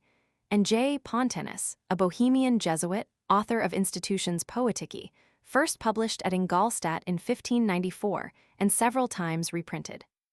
Sedano, Parnaso Espanol, Madrid, 1774 Roman 8, 40-41. Cf. Berghofer, Opitz Buch von der Poeterei, 1888, and Beckerin, Opitz Ronsard und Heinsius, 1888. The first reference to Aristotle's Poetics, north of the Alps, is to be found in Luther's address to the Christian nobles of the German nation, 1520. Scasser's Disputations de Tragodia, published in 1559, 2 years before Scaliger's work appeared, is entirely based on Aristotle's Poetics. Pope I 155. Locke sit, beginning, Nec te for Xenopena regat. Pope I 164, beginning, Ni tamen animium. Lintel hac in Nouvelle Revue Elziv, 543. Scaliger Poet Roman 3, 11. Tricino Roman 2, 92. Varchai p. 600. Tasso Roman 12, 217. Defense of Poesy, p. 48. Discorso, 1587, p. 39v. Causerie du Lundi Roman 3, 44. Art p. 8 Roman 4, 121. Burney, p. 249. Art p. 8 Roman 3, 193. Cf. Dryden, Discourse on Satire in Works Roman 13, 23 SQ. Chapter 6. Romantic Elements in Italian Criticism. In the Italian critical literature of the 16th century, there are to be found the germs of Romantic as well as classical criticism. The development of Romanticism in Renaissance criticism is due to various tendencies of ancient, of medieval, and of modern origin. The ancient element is Platonism. The medieval elements are Christianity, and the influence of the literary forms and the literary subject matter of the Middle Ages. And the modern elements are the growth of national life and national literatures, and the opposition of modern philosophy to Aristotelianism. The ancient Romantic element. As the element of reason is the predominant feature of neoclassicism, so the element of imagination is the predominant feature of Romanticism. And according as the reason or the imagination predominates in Renaissance literature, there results neoclassicism or Romanticism, while the most perfect art finds a reconciliation of both elements in the imaginative reason. According to the faculty of reason, when made the basis of literature, the poet is, as it were, held down to earth, and art becomes the mere reasoned expression of the truth of life. By the faculty of imagination, the poet is made to create a new world of his own, a world in which his genius is free to mold whatever its imagination takes hold of. This romantic doctrine of the freedom of genius, of inspiration and the power of imagination, insofar as it forms a part of Renaissance criticism, owes its origin to Platonism. The influence of the Platonic doctrines among the humanists has already been alluded to. Plato was regarded by them as their leader in the struggle against medievalism, scholasticism, and Aristotelianism. The Aristotelian dialectic of the Middle Ages appealed exclusively to the reason. Platonism gave opportunities for the imagination to soar to vague and sublime heights and harmonize with the divine mysteries of the universe. As regards poetry and imaginative literature in general, the critics of the Renaissance appealed from the Plato of the Republic and the Laws to the Plato of the Ion, the Phaedrus, and the Symposium. Beauty being the subject matter of art, Plato's praise of beauty was transferred by the Renaissance to poetry, and his praise of the philosopher was transferred to the poet. The Aristotelian doctrine defines beauty according to its relations to the external world. That is, poetry is an imitation of nature, expressed in general terms. The Platonic doctrine, on the contrary, is concerned with poetry or beauty insofar as it concerns the poet's own nature. That is, the poet is divinely inspired and is a creator like God. Fracastoro, as has been seen, makes the Platonic rapture, the delight in the true and essential beauty of things, the true tests of poetic power. In introducing this Platonic ideal of poetic beauty into modern literary criticism, he defines and distinguishes poetry according to a subjective criterion, and it is according to whether the objective or the subjective conception of art is insisted upon that we have the classic spirit or the romantic spirit. The extreme romanticists, like the Schlegels and their contemporaries in Germany, entirely eliminate the relation of poetry to the external world. And in this extreme form, Romanticism becomes identified with the exaggerated subjective idealism of Fichte and Schelling. The extreme classicists entirely eliminate the poet's personality. That is, poetry is merely reasoned expression, a perfected expression of what all men can see in nature. For the poet has no more insight into life, no more imagination than any ordinary judicious person. The effects of this Platonic element upon Renaissance criticism were various. In the first place, it was through the Platonic influence that the relation of beauty to poetry was first made prominent. According to Scaliger, Tasso, Sidney, another world of beauty is created by the poete world that possesses beauty in its perfection as this world never can. The reason alone leaves no place for beauty, and accordingly for the neoclassicists, art was ultimately restricted to moral and psychological observation. Moreover, Platonism raised the question of the freedom of genius and of the imagination. Of all men, only the poet, as Sidney and others pointed out, is bound down and restricted by no laws. But if poetry is a matter of inspiration, how can it be called an art? If genius alone suffices, what need is there of study and artifice? For the extreme romanticists of this period, genius alone was accounted sufficient to produce the greatest works of poetry. For the extreme classicists, studious and labored art unaided by genius fulfilled all the functions of poetic creation. But most of the critics of the 16th century seem to have agreed with Horace that genius, or an inborn aptitude, is necessary to begin with, but that it needs art and study to regulate and perfect it. Genius cannot suffice without restraint and cultivation. Scaliger, curiously, reconciles both classic and romantic elements. The poet, according to Scaliger, is inspired, is in fact a creator like God, but poetry is an imitation, that is, recreation of nature, according to certain fixed rules obtained from the observation of the anterior expression of nature in great art. It is these rules that make poetry an art, and these rules form a distinct neoclassic element imposed on the Aristotelian doctrine. Roman II, medieval elements. The Middle Ages contributed to the poetic ideal of the Renaissance two elements, romantic themes and the Christian spirit. The forms and subjects of medieval literature are distinctly romantic. Dante's Divine Comedy is an allegorical vision. It is almost unique in form and has no classical prototype. The tendency of Petrarchism was also in the direction of Romanticism. Its conceits and its subjectivity led to an unclassical extravagance of thought and expression, and the Petrarchistic influence made lyric poetry, and accordingly the criticism of lyric poetry, more romantic than any other form of literature or literary criticism during the period of classicism. It was for this reason that there was little lyricism in the classical period, not only in France, but wherever the classic temper predominated. The themes of the romanzi are also medieval and romantic. But while they are medieval contributions to literature, they became contributions to literary criticism only after the growth of national life and the development of the feeling of nationality, both distinctly modern. Some reference has already been made to the paganization of culture by the humanists, but with the growth of that revival of Christian sentiment which led to the Reformation, there were numerous attempts to reconcile Christianity with pagan culture.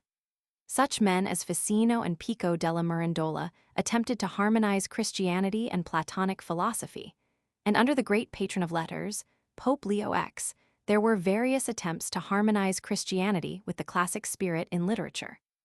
In such poems as Vita's Critiad and Sannazzaro's De Pardu Virginis, Christianity is covered with the drapery of paganism or classicism. The first reaction against this paganization of culture was, as has been seen, affected by Savonarola.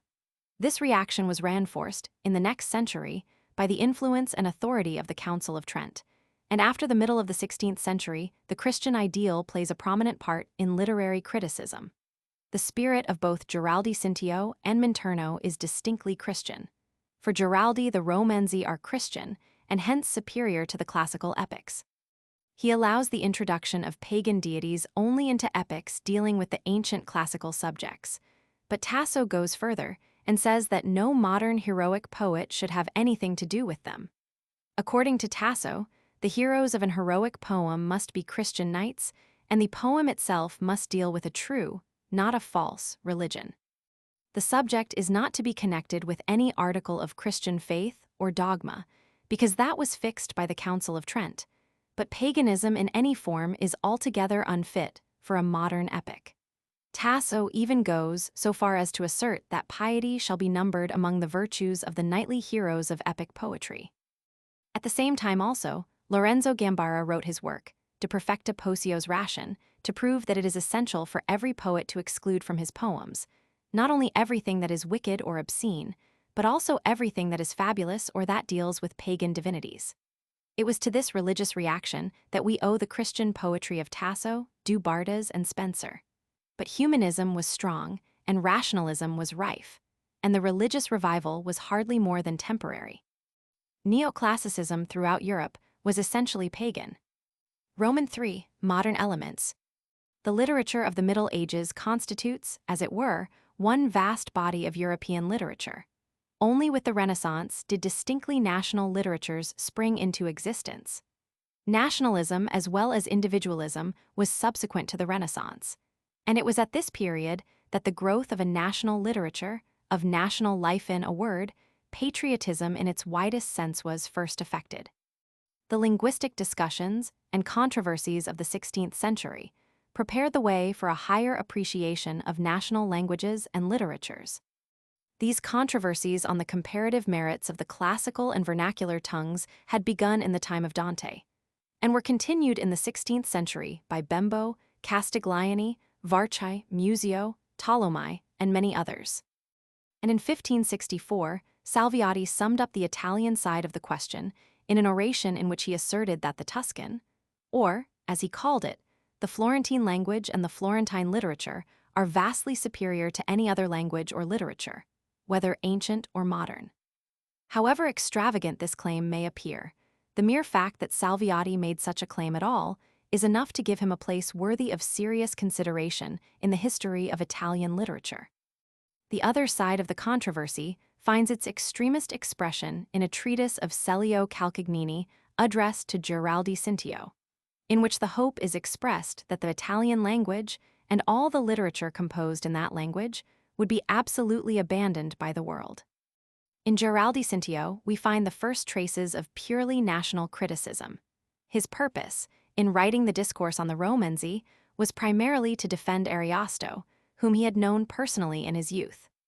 The point of view from which he starts is that the Romanzi constitute a new form of poetry of which Aristotle did not know, and to which, therefore, Aristotle's rules do not apply. Giraldi regarded the romantic poems of Ariosto and Boileau both as national and as Christian works, and Italian literature is thus for the first time critically distinguished from classical literature in regard to language, religion, and nationality.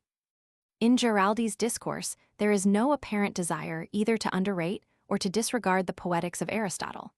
The fact was simply that Aristotle had not known the poems which deal with many actions of many men, and hence it would be absurd to demand that such poems should conform to his rules.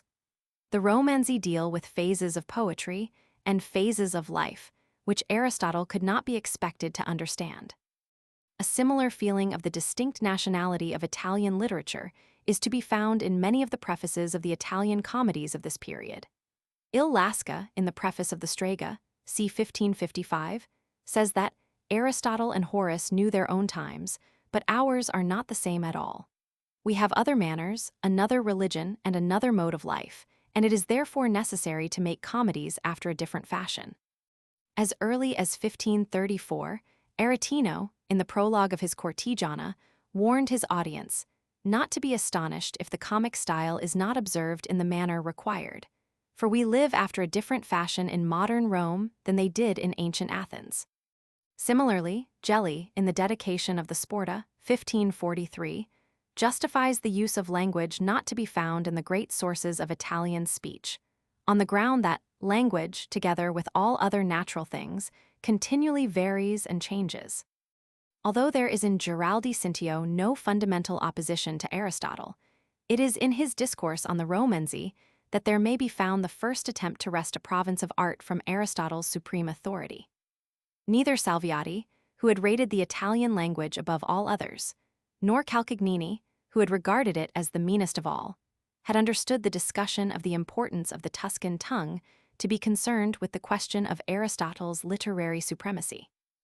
It was simply a national question as to the national limits of Aristotle's authority, just as was the case in the several controversies connected with Tasso, Dante, and Guarini's Pastor Fido. Castelvetro, in his commentary on the Poetics, differs from Aristotle on many occasions, and does not hesitate even to refute him. Yet his reverence for Aristotle is great. His sense of Aristotle's supreme authority is strong, and on one occasion, where Horace, Quintilian, and Cicero seem to differ from Aristotle, Castelvetro does not hesitate to assert that they could not have seen the passage of the Poetics in question, and that, in fact, they did not thoroughly understand the true constitution of a poet. The opposition to Aristotelianism among the humanists has already been alluded to. This opposition increased more and more with the development of modern philosophy. In 1536, Ramus had attacked Aristotle's authority at Paris. A few years later, in 1543, Hortensio Landi, who had been at the court of France for some time, published his Paradoxy, in which it is contended that the works which pass under the name of Aristotle are not really Aristotle's at all, and that Aristotle himself was not only an ignoramus, but also the most villainous man of his age. We have, of our own accord, he says, placed our necks under the yoke, putting that vile beast of an Aristotle on a throne, and depending on his conclusions as if he were an oracle. It is the philosophical authority of Aristotle that Landi is attacking. His attitude is not that of a humanist, for Cicero and Boccaccio do not receive more respectful treatment at his hands than Aristotle does. Landi, despite his mere eccentricities, represents the growth of modern free thought and the antagonism of modern philosophy to Aristotelianism. The literary opposition and the philosophical opposition to Aristotelianism may be said to meet in Francesco Patrizzi, and, in a less degree, in Giordano Bruno. Patrizzi's bitter antiperipateticism is to be seen in his Nova de Universis Philosophia, 1591, in which the doctrines of Aristotle are shown to be false, inconsistent, and even opposed to the doctrines of the Catholic Church. His literary antagonism to Aristotle is shown in his remarkable work, Della Poetica, published at Ferrara in 1586. This work is divided into two parts: the first historical, La Dica Historiale, and the second controversial, La Dica Disputata. In the historical section, he attempts to derive the norm of the different poetic forms, not from one or two great works as Aristotle had done, but from the whole history of literature. It is thus the first work in modern times to attempt the philosophical study of literary history and to trace out the evolution of literary forms. The second, or controversial section, is directed against the poetics of Aristotle and in part also against the critical doctrines of Torquato Tasso. In this portion of his work, Patrizzi sets out to demonstrate per historia, e per ragione, e per autorita de grandi antiqui that the accepted critical opinions of his time were without foundation, and the poetics of Aristotle himself he exhibits as obscure, inconsistent, and entirely unworthy of credence. Similar antagonism to the critical doctrines of Aristotle is to be found in passages scattered here and there throughout the works of Giordano Bruno. In the first dialogue of the ROIS I Furori, published at London in 1585, while Bruno was visiting England, he expresses his contempt for the mere pedants who judge poets by the rules of Aristotle's poetics. His contention is that there are as many sorts of poets as there are human sentiments and ideas, and that poets, so far from being subservient to rules, are themselves really the authors of all critical dogma. Those who attack the great poets whose works do not accord with the rules of Aristotle are called by Bruno stupid pedants and beasts. The gist of his argument may be gathered from the following passage. Tans, thou dost well conclude that poetry is not born in rules, or only slightly and accidentally so. The rules are derived from the poetry, and there are as many kinds and sorts of true rules as there are kinds and sorts of true poets. Sic, how then are the true poets to be known? Tans, by the singing of their verses. In that singing they give delight, or they edify and delight together. Sic, to whom then are the rules of Aristotle useful? Tans, to him who, unlike Homer, Hesiod, Orpheus, and others, could not sing without the rules of Aristotle, and who, having no muse of his own, would coquet with that of Homer.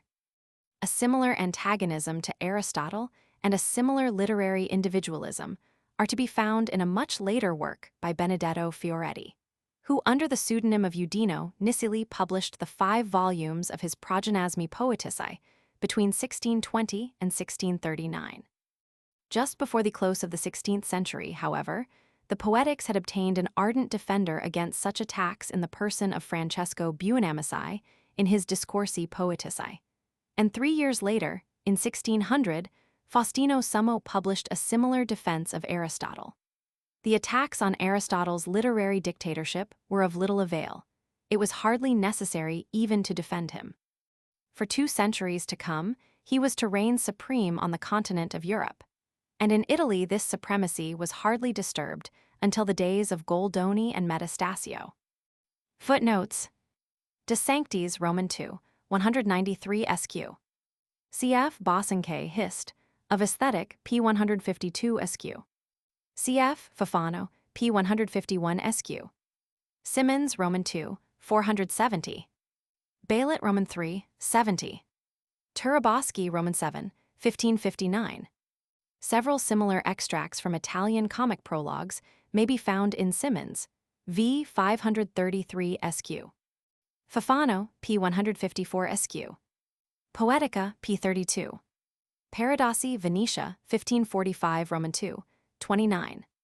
Opper Roman II, 315, Williams's translation.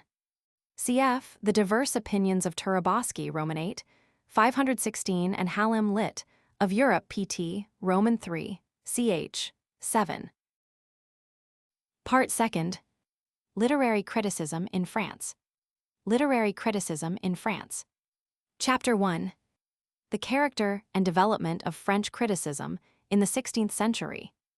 Literary criticism in France, while beginning somewhat later than in Italy, preceded the birth of criticism in England and in Spain by a number of years.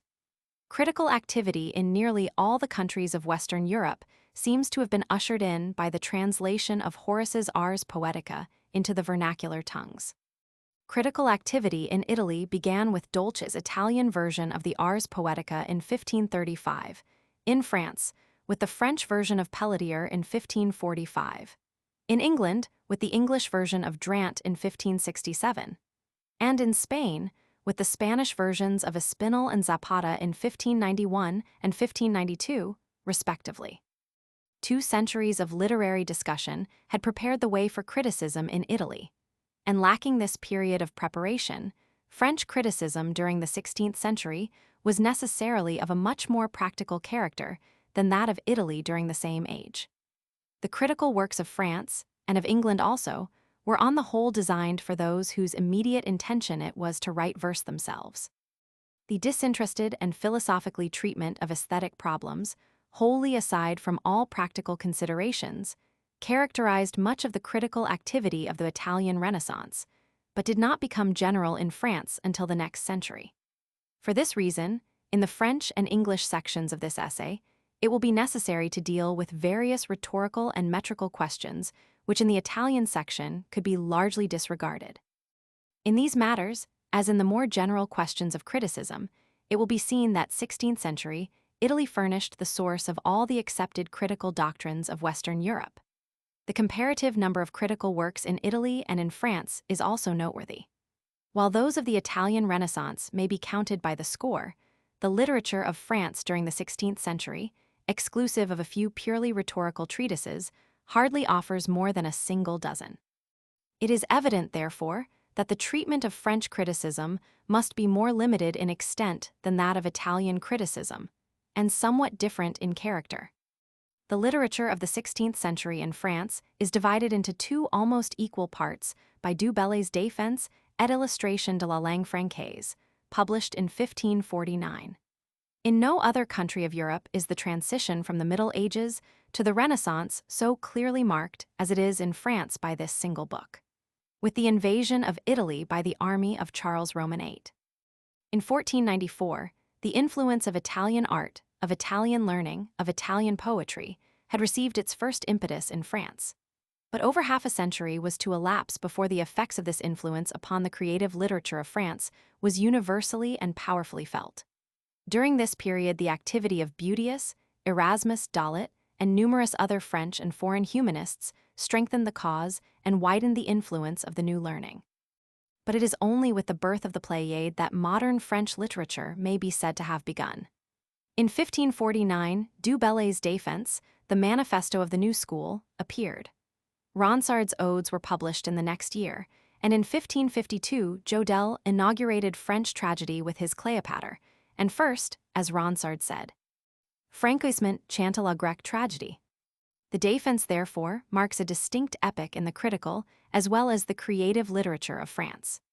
The critical works that preceded it, if they may be called critical in any real sense, did not attempt to do more than formulate the conventional notions of rhetorical and metrical structure common to the French poets of the later Middle Ages. The Pléiade itself, as will be more clearly understood later, was also chiefly concerned with linguistic and rhetorical reforms, and as late as 1580 Montaigne could say that there were more poets in France than judges and interpreters of poetry. The creative reforms of the Pléiade lay largely in the direction of the formation of a poetic language, the introduction of new genres, the creation of new rhythms, and the imitation of classical literature. But with the imitation of classical literature, there came the renewal of the ancient subjects of inspiration, and from this there proceeded a high and dignified conception of the poet's office. Indeed, many of the more general critical ideas of the Pléiade spring from the desire to justify the function of poetry and to magnify its importance. The new school and its epigones dominate the second half of the 16th century. And as the first half of the century was practically unproductive of critical literature, a history of French Renaissance criticism is hardly more than an account of the poetic theories of the Pléiade. The series of rhetorical and metrical treatises that precede du Bellay's Défense begins with L'art de dicter et de faire chansons, ballades, virelais et rondolks, written by the poet Eustache Deschamps in 1392, over half a century after the similar work of Antonio da Tempo in Italy. Toward the close of the 15th century, a work of the same nature, the Fleur de Rhétorique, by an author who refers to himself as Hélène Fortuné, seems to have had some influence on later treatises. 3 works of this sort fall within the first half of the 16th century. The Grand et Vrai Art de Plaine Rhétorique of Pierre Fabry, published at Rouen in 1521, the Rhétorique Métrifiée of Gratien Dupont, published at Paris in 1539, and the Art Poétique of Thomas Sibylet, published at Paris in 1548. The second part of Fabry's Rhétorique deals with questions of versification of rhyme, rhythm, and the complex metrical form of such poets as Crétin, Mesquinot, and Molinet, in whom Pasquier found plus de rhyme et équivoque, mais plus de racine. As the Rhétorique of Fabry is little more than an amplification of the similar work of Hélène Fortuné, so the work of Gratien Dupont is little more than a reproduction of Fabry's. Gratien Dupont is still chiefly intent on rhyme équivoque, rhyme entrelacé, rhyme retrograde, rhyme concatené, and the various other medieval complexities of versification. Sibylet's Art Poétique is more interesting than any of its predecessors. It was published a year before the Défense of du Bellay and discusses many of the new genres which the latter advocates. Sibylet treats of the sonnet, which had recently been borrowed from the Italians by Melun de Saint-Gelais, the ode, which had just been employed by Pelletier, and the epigram, as practiced by Marat. The eclogue is described as Greek by invention, Latin by usurpation, and French by imitation. But one of the most interesting passages in Sibylet's book is that in which the French morality is compared with the classical drama. This passage exhibits perhaps the earliest trace of the influence of Italian ideas on French criticism. It will be discussed later in connection with the dramatic theories of this period. It is about the middle of the 16th century, then, that the influence of Italian criticism is first visible. The literature of Italy was read with avidity in France. Many educated young Frenchmen traveled in Italy, and several Italian men of letters visited France. Girolamo Muzio traveled in France in 1524, and again in 1530 with Giulio Camillo.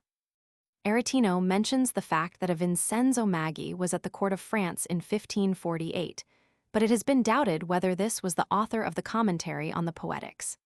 In 1549, after the completion of the 2 last parts of his Poetica, dedicated to the Bishop of Arras, Trissino made a tour about France. Nor must we forget the number of Italian scholars called to Paris by Francis I. The literary relations between the 2 countries do not concern us here, but it is no insignificant fact that the great literary reforms of the Pléiade should take place between 1548 and 1550, the very time when critical activity first received its great impetus in Italy. This Italian influence is just becoming apparent in Sibylet, for whom the poets between Jean Le Maire de Belges and Clément Marat are the chief models, but who is not wholly averse to the moderate innovations derived by France from classical antiquity and the Italian Renaissance. M. Brunetière, in a very suggestive chapter of his History of French Criticism, regards the Défense of du Bellay, the Poetics of Scaliger, and the Art Poétique of Vauquelin de la Fresnaye as the most important critical works in France during the 16th century. It may indeed be said that du Bellay's Défense, 1549, is not in any true sense a work of literary criticism at all. That Scaliger's Poetics, 1561, is the work not of a French critic but of an Italian humanist, and that Vauquelin's Art Poétique, not published until 1605, so far as any influence it may have had is concerned, does not belong to the 16th century and can hardly be called important. At the same time, these 3 works are interesting documents in the literary history of France and represent 3 distinct stages in the development of French criticism in the 16th century. Du Bellay's work marks the beginning of the introduction of classical ideals into French literature. Scaliger's work, while written by an Italian and in Latin, was composed and published in France and marks the introduction of the Aristotelian canons into French criticism. and Vauquelin's work indicates the sum of critical ideas which France had gathered and accepted in the 16th century. With Du Bellay's Défense et illustration de la langue française, 1549, modern literature and modern criticism in France may be said to begin. The Défense is a monument of the influence of Italian upon French literary and linguistic criticism. The purpose of the book, as its title implies, is to defend the French language, and to indicate the means by which it can approach more closely to dignity and perfection. The fundamental contention of Du Bellay is, first, that the French language is capable of attaining perfection, and secondly, that it can only hope to do so by imitating Greek and Latin. This thesis is propounded and proved in the first book of the Défense, and the second book is devoted to answering the question, by what specific means is this perfection, based on the imitation of the perfection of Greek and Latin, to be attained by the French tongue? Du Bellay contends that as the diversity of language among the different nations is ascribable entirely to the caprice of men, the perfection of any tongue is due exclusively to the diligence and artifice of those who use it. It is the duty, therefore, of everyone to set about consciously to improve his native speech. The Latin tongue was not always as perfect as it was in the days of Virgil and Cicero.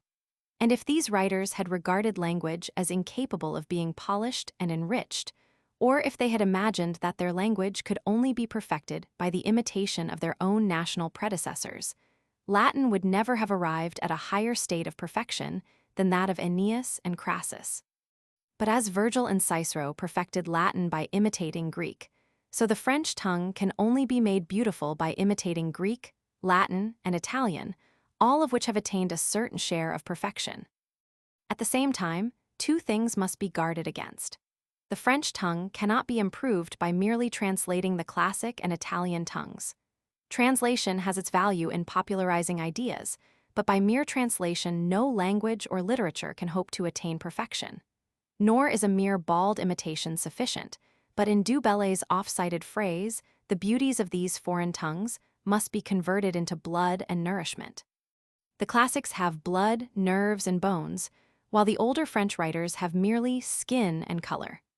The modern French writer should therefore dismiss with contempt the older poets of France and set about to imitate the Greeks, Latins, and Italians. He should leave off composing rondeaus, ballads, virelays, and such epissaries, which corrupt the taste of the French language, and serve only to show its ignorance and poverty. And in their stead he should employ the epigram, which mingles, in Horace's words, the profitable with the pleasant, the tearful elegy in imitation of Ovid and Tibullus, the ode, one of the sublimest forms of poetry, the eclogue in imitation of Theocritus, Virgil, and Sannazaro, and the beautiful sonnet, an Italian invention no less learned than pleasing. Instead of the morality and the farce, the poet should write tragedies and comedies. He should attempt another Iliad or Aeneid for the glory and honor of France. This is the gist of Du Bellay's argument in so far as it deals in general terms with the French language and literature. The 6 or 7 concluding chapters treat of more minute and detailed questions of language and versification. Du Bellay advises the adoption of classical words as a means of enriching the French tongue, and speaks with favor of the use of rhymeless verse in imitation of the classics. The Défense ends with an appeal to the reader not to fear to go and despoil Greece and Rome of their treasures for the benefit of French poetry. From this analysis, it will be seen that the Défense is really a philological polemic, belonging to the same class as the long series of Italian discussions on the vulgar tongue which begins with Dante, and which includes the works of Bembo, Castiglione, Varchi, and others. It is, as a French critic has said, a combined pamphlet, defense, and ars poetica, but it is only an ars poetica in so far as it advises the French poet to employ certain poetic forms and treats of rhythm and rhyme in a concluding chapter or two. But curiously enough, the source and inspiration of Du Bellay's work have never been pointed out. The actual model of the Défense was without doubt Dante's De Vulgari Eloquio, which, in the Italian version of Trissino, had been given to the world for the first time in 1529, exactly 20 years before the Défense. The two works, allowing for the difference in time and circumstance, resemble each other closely in spirit and purpose, as well as in contents and design. Du Bellay's work, like Dante's, is divided into two books, each of which is again divided into about the same number of chapters. The first book of both works deals with language in general and the relations of the vulgar tongue to the ancient and modern languages. The second book of both works deals with the particular practices of the vulgar tongue concerning which each author is arguing. Both works begin with a somewhat similar theory of the origin of language. Both works close with a discussion of the versification of the vernacular. The purpose of both books is the justification of the vulgar tongue and the consideration of the means by which it can attain perfection. The title of De Vulgari Eloquio might be applied with equal force to either treatise. The defense, by this justification of the French language on rational, if not entirely cogent and consistent grounds, prepared the way for critical activity in France. And it is no insignificant fact that the first critical work of modern France should have been based on the first critical work of modern Italy. 30 years later, Henry Ascham, in his Précellence du langage françois, could assert that French is the best language of ancient or modern times, just as Salviati in 1564 had claimed that preeminent position for Italian. It is not to be expected that so radical a break with the national traditions of France, as was implied by Du Bellay's innovations, would be left unheeded by the enemies of the Pléiade. The answer came soon, in an anonymous pamphlet, entitled Le Quintilhoration sur la défense et illustration de la langue francaise.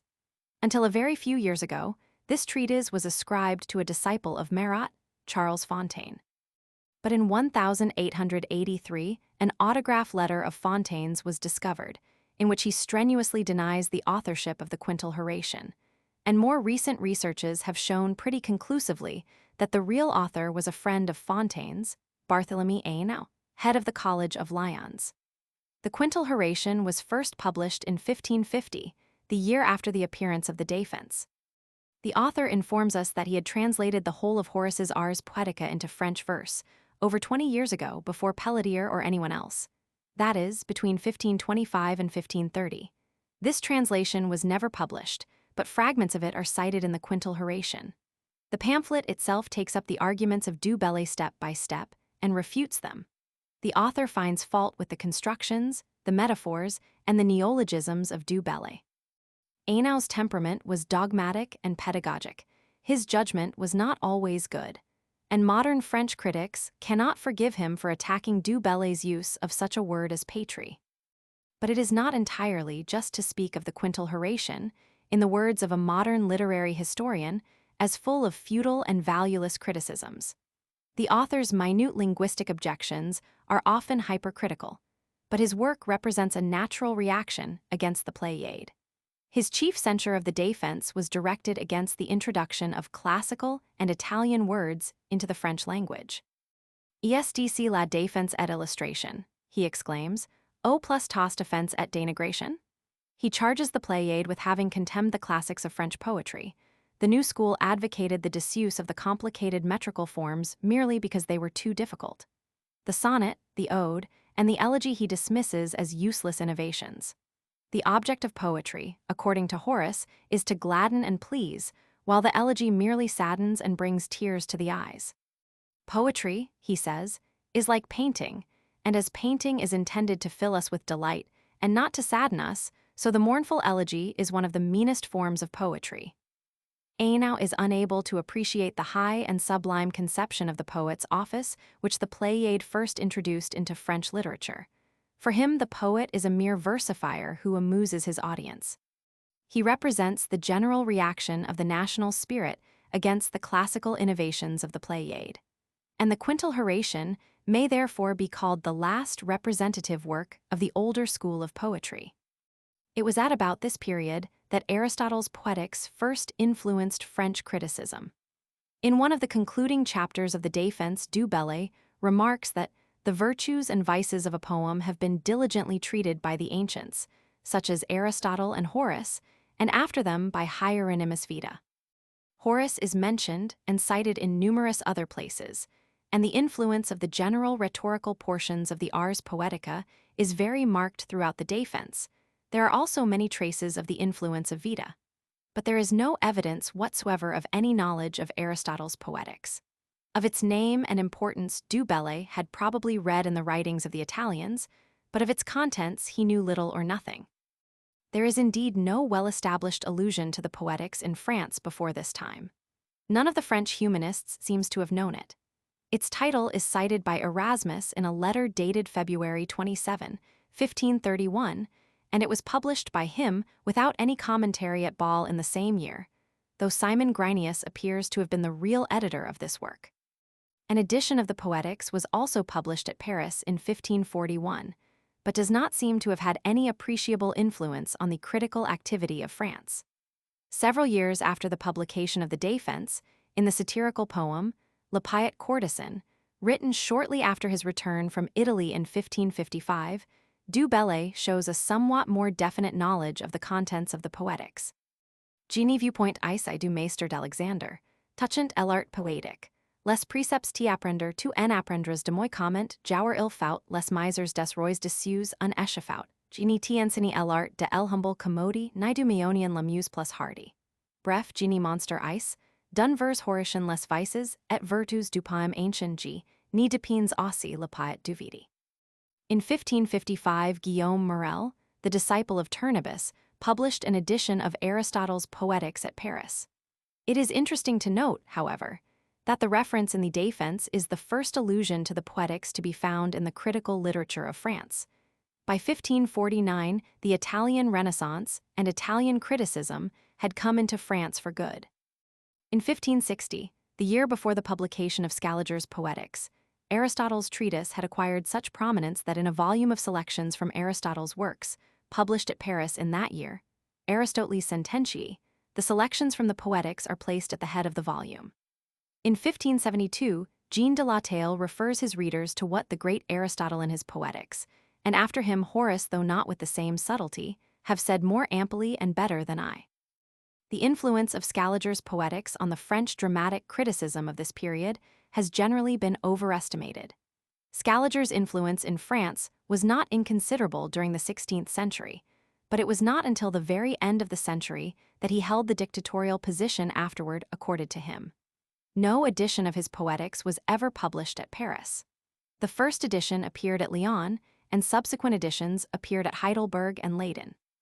It was in Germany, in Spain, and in England that his influence was first felt, and it was largely through the Dutch scholars, Heinsius and Vossius, that his influence was carried into France in the next century. It is a mistake to say that he had any primary influence on the formulation and acceptance of the unities of time and place in French literature. There is in his Poetics, as has been seen, no such definite and formal statement of the unities as may be found in Castelvetro, in Jean de la Taille, in Sir Philip Sidney, or in Chaplain. At the same time, while Scaliger's Poetics did not assume during the 16th century the dictatorial supremacy it attained during the 17th, and while the particular views enunciated in its pages had no direct influence on the current of 16th century ideas, it certainly had an indirect influence on the general tendency of the critical activity of the French Renaissance. This indirect influence manifests itself in the gradual Latinization of culture during the second half of the 16th century, and, as will be seen later, in the emphasis on the Aristotelian canons in French dramatic criticism. Scaliger was a personal friend of several members of the Pléiade, and there is every reason to believe that he wielded considerable, even if merely indirect, influence on the development of that great literary movement. The last expression of the poetic theories of the Pléiade is to be found in the didactic poem of Vauquelin de la Fresnaye, L'art poétique François, où elle put remarquer la perfection et la défaut des anciens et des modernes païses. This poem, though not published until 1605, was begun in 1574 at the command of Henry Roman III, and, augmented by successive editions, was not yet complete by 1590.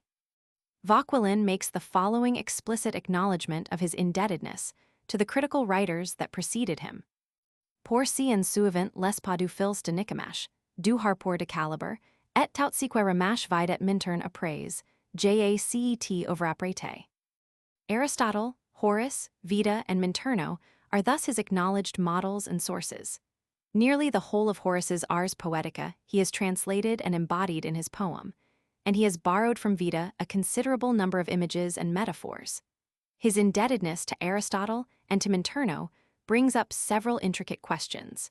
It has been said that Vauquelin simply mentioned Minturno in order to put himself under the protection of a respectable Italian authority. On the contrary, exclusive of Horace, Ronsard, and du Bellay, the whole of whose critical discussions he has almost incorporated into his poem, Minturno is his chief authority, his model, and his guide. In fact, it was probably from Minturno that he derived his entire knowledge of the Aristotelian canons. It is not Aristotle, but Minturno's conception of Aristotle that Vauquelin has adhered to. Many points in his poem are explained by this fact. Here only one can be mentioned. Vauquelin's account, in the second canto of his Art Poetique, of the origin of the drama from the songs at the altar of Bacchus at the time of the vintage, is undoubtedly derived from Minturno. It may have been observed that during the Renaissance there were two distinct conceptions of the origin of poetry. One, which might be called ethical, was derived from Horace, according to whom the poet was originally a lawgiver or divine prophet, and this conception persists in modern literature from Poliziano to Shelley. The other, or scientific conception, was especially applied to the drama, and was based on Aristotle's remarks on the origin of tragedy. This attempt to discover some scientific explanation for poetic phenomena may be found in the more rationalistic of Renaissance critics, such as Scaliger and Viprano. Vauquelin de la Fresnaye, the disciple of Ronsard and the last exponent of the critical doctrines of the Pléiade, thus represents the incorporation of the body of Italian ideas into French criticism. With Vauquelin de la Fresnaye and de Laudon d'Aiguillers, 1598, the history of French criticism during the 16th century is at an end. The critical activity of this period, as has already been remarked, is of a far more practical character than that of Italy. Literary criticism in France was created by the exigencies of a great literary movement, and throughout the century it never lost its connection with this movement or failed to serve it in some practical way. The poetic criticism was carried on by poets whose desire it was to further a cause, to defend their own works, or to justify their own views. The dramatic criticism was for the most part carried on by dramatists, sometimes even in the prefaces of their plays. In the 16th century, as ever since, the interrelation of the creative and the critical faculties in France was marked and definite. But there was, one might almost say, little critical theorizing in the French Renaissance. Excepting, of course, Scaliger, there was even nothing of the deification of Aristotle found in Italian criticism. To take notice of a minute but significant detail, there was no attempt to explain Aristotle's doctrine of catharsis, the source of infinite controversy in Italy. There was no detailed and consistent discussion of the theory of the epic poem. All these things may be found in 17th century France, but their home was 16th century Italy. Footnotes. Essays I-36. On these early works, see Langlois, De Artibus Rhetorici Rhythmici, Paracels, 1890. Turabosky, Roman 7, 350. Ibid, Roman 7, 1465. Morcellin, Trissino, p. 358. Egger Hellenismi, ch. Roman 7. Brunetière, I-43. Cf. Horace Ars Poet, 53 SQ. Defense, I-7. Ibid, Roman 2, 2. Ibid, Roman 2, 4. Cf. Vita in Pope, I-167. Lanson op. Cit. p. 274. Cf. T. Tasso, Roman 23, 97. H. Chamard, La date et l'auteur du quintal Horatian, in the Revue de Histoire littéraire de la France, 1898, v. 59 SQ. Ibid, v. 54 SQ. Ibid, v. 62, 63 N1. Defense Roman 2, 9. Du Bellay, p. 120. Paracels, apud Hieronymus de Marnef, 1560. Robert, Appendix Roman 3. Art Poet, I-63. Pellissier, pp. 5763. Lemercier, Etudes sur Vauquelin, 1887, p. 117, and Pellissier, p. 57. Minturno, Art Poetica, p. 73, De Poeta, p. 252. Cf. Vauquelin, Pellicier's Introduction, p. Roman 44. Part 3. Literary Criticism in England. Literary Criticism in England. Chapter 1. The Evolution of English Criticism, from Ascham to Milton. Literary criticism in England during the Elizabethan age was neither so influential nor so rich and varied as the contemporary criticism of Italy and France. This fact might perhaps be thought insufficient to affect the interest or patriotism of English-speaking people. Yet the most charming critical monument of this period, Sidney's defense of Poesy, has been slightingly referred to by the latest historian of English poetry. Such interest and importance as Elizabethan criticism possesses must therefore be of an historical nature, and lies in two distinct directions. In the first place, the study of the literature of this period will show not only that there was a more or less complete body of critical doctrine during the Renaissance, but also that Englishmen shared in this creation, or inheritance, of the Renaissance as truly as did their continental neighbors. And on the other hand, this study may be said to possess an interest in itself, in so far as it will make the growth of classicism in England intelligible, and will indicate that the formation of the classic ideal had begun before the introduction of the French influence. In neither case, however, can early English criticism be considered wholly apart from the general body of Renaissance doctrine, and its study loses in importance and perspicuity according as it is kept distinct from the consideration of the critical literature of France, and especially of Italy. English criticism, during the 16th and 17th centuries, passed through 5 more or less distinct stages of development. The first stage, characterized by the purely rhetorical study of literature, may be said to begin with Leonard Cox's Art or Craft of Rhetoric, a handbook for young students, compiled about 1524, chiefly from one of the rhetorical treatises of Melanchthon. This was followed by Wilson's Art of Rhetoric, 1553, which is more extensive and certainly more original than Cox's manual, and which has been called by Wharton the first book or system of criticism in our language. But the most important figure of this period is Roger Ascham. The educational system expounded in his Schoolmaster, written between 1563 and 1568, he owed largely to his friend, John Sturm, the Strasbourg humanist, and to his teacher, Sir John Cheek, who had been Greek lecturer at the University of Padua. But for the critical portions of this work, he seems directly indebted to the rhetorical treatises of the Italians. Yet his obligations to the Italian humanists did not prevent the expression of his stern and unyielding antagonism to the romantic Italian spirit as it influenced the imaginative literature of his time. In studying early English literature, it must always be kept in mind that the Italian Renaissance influenced the Elizabethan age in 2 different directions. The Italianization of English poetry had been effected, or at least begun, by the publication of Tottel's Miscellany in 1557. On this, the creative side of English literature, the Italian influence was distinctly romantic. The influence of the Italian humanists, on the other hand, was directly opposed to this romantic spirit. Even in their own country, they had antagonized all that was not classical in tendency. Ascham, therefore, as a result of his humanistic training, became not only the first English man of letters, but also the first English classicist. The first stage of English criticism, then, was entirely given up to rhetorical study. It was at this time that English writers first attained the appreciation of form and style as distinguishing features of literature, and it was to this appreciation that the formation of an English prose style was due. This period may therefore be compared with the later stages of Italian humanism in the 15th century, and the later humanists were the masters and models of these early English rhetoricians. Gabriel Harvey, as a Ciceronian of the school of Bembo, was perhaps their last representative.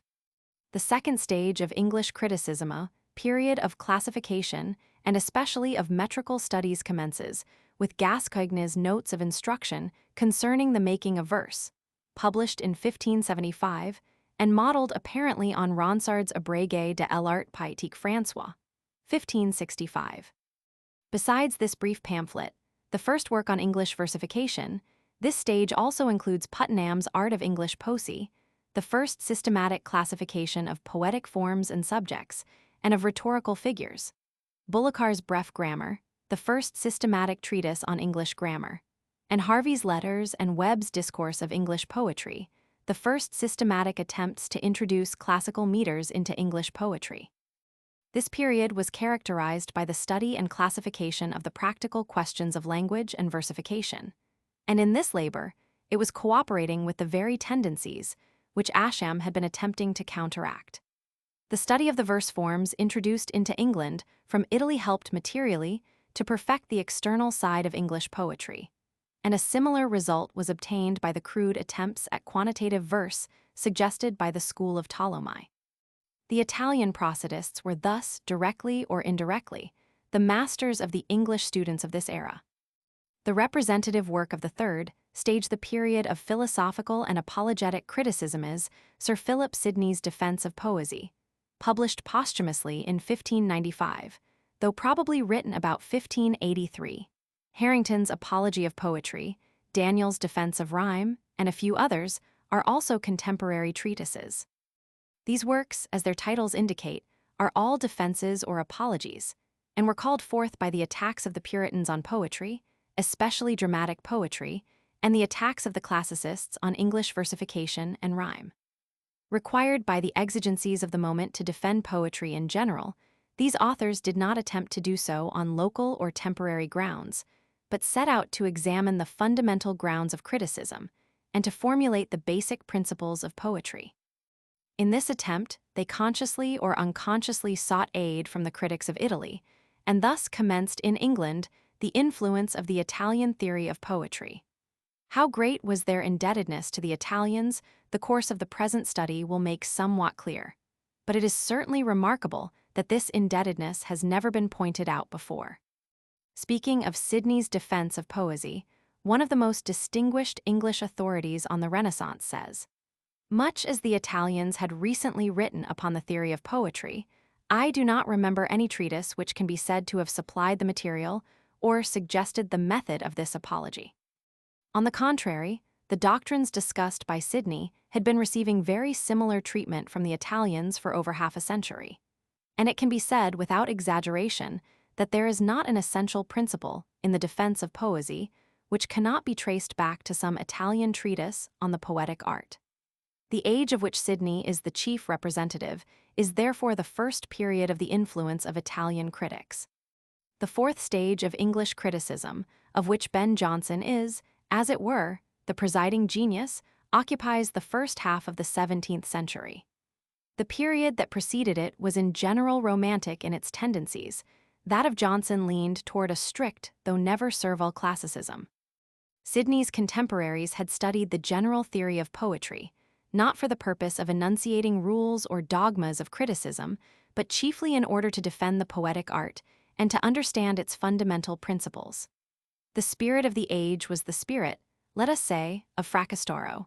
That of Jonson was, in a moderate form, the spirit of Scaliger or Castelvetro. With Jonson, the study of the art of poetry became an inseparable guide to creation, and it is this element of self-conscious art, guided by the rules of criticism, which distinguishes him from his predecessors. The age which he represents is therefore the second period of the influence of Italian criticism, and the same influence also is to be seen in such critical poems as Suckling's Session of the Poets, and the great assizes Holden and Parnasius, ascribed to Wither, both of which may be traced back to the class of critical poetry of which Boccalini's Raguegli di Parnaso is the type. The fifth period, which covers the second half of the 17th century, is characterized by the introduction of French influence and begins with Davenant's letter to Hobbes and Hobbes's answer, both prefixed to the Epic of Gondibert, 1651. These letters, written while Davenant and Hobbes were at Paris, display many of the characteristic features of the new influence, the rationalistic spirit, the stringent classicism, the restriction of art to the imitation of nature, with the further limitation of nature to the life of the city and the court, and the confinement of the imagination to what is called wit. This specialized sense of the word, wit, is characteristic of the New Age, of which Dryden, in part the disciple of Davenant, is the leading figure. though Elizabethans used the term in the general sense of the understanding, wit, the mental faculty, as opposed to will, the faculty of volition. With the neoclassicists, it was used sometimes to represent, in a limited sense, the imagination, more often, however, to designate what we should call fancy, or even mere propriety of poetic expression. But whatever its particular use, it was always regarded as of the essence of poetic art. With the fifth stage of English criticism, this essay is not concerned. The history of literary criticism in England will be traced no farther than 1650, when the influence of France was substituted for that of Italy. This section deals especially with the two great periods of Italian influence, that of Sidney and that of Ben Jonson. These two men are the central figures, and their names, like those of Dryden, Pope, and Samuel Johnson, represent distinct and important epochs in the history of literary criticism. Footnotes: cf. Maud Lang, Notes 1898 Roman 13, 293. Cf. Ascham Works Roman 2, 174-191. The Ruleys and Caudileys of Scotti's Poesy by James Roman 6. Of Scotland is wholly based on Gascoigne's treatise. J. A. Symonds, Sir Philip Sidney, p. 157. Cf. Also Sidney Defense, Cook's Introduction, p. Roman 27. Cf. Fafano, p. 173 SQ. In Spain, Lope de Vega's Laurel de Pilot and Cervantes' Viage del Parnaso belong to the same class of poems. Cf. Dryden Dead, Epist to the Annus Mirabilis. Addison, Spectator, No. 62. Dryden, Preface to the State of Innocence. Chapter 2. The General Theory of Poetry in the Elizabethan Age.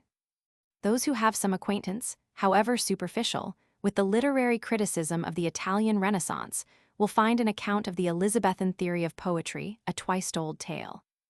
In England, as in France, criticism during this period was of a more practical character than in Italy, but even for the technical questions discussed by the Elizabethans, some prototype, or at least some equivalent, may be found among the Italians. The first four stages of English criticism have therefore little novelty or original value, and their study is chiefly important as evidence of the gradual application of the ideas of the Renaissance to English literature. The writers of the first stage, as might be expected, concerned themselves but little with the theory of poetry, beyond repeating here and there the commonplaces they found in the Italian rhetoricians.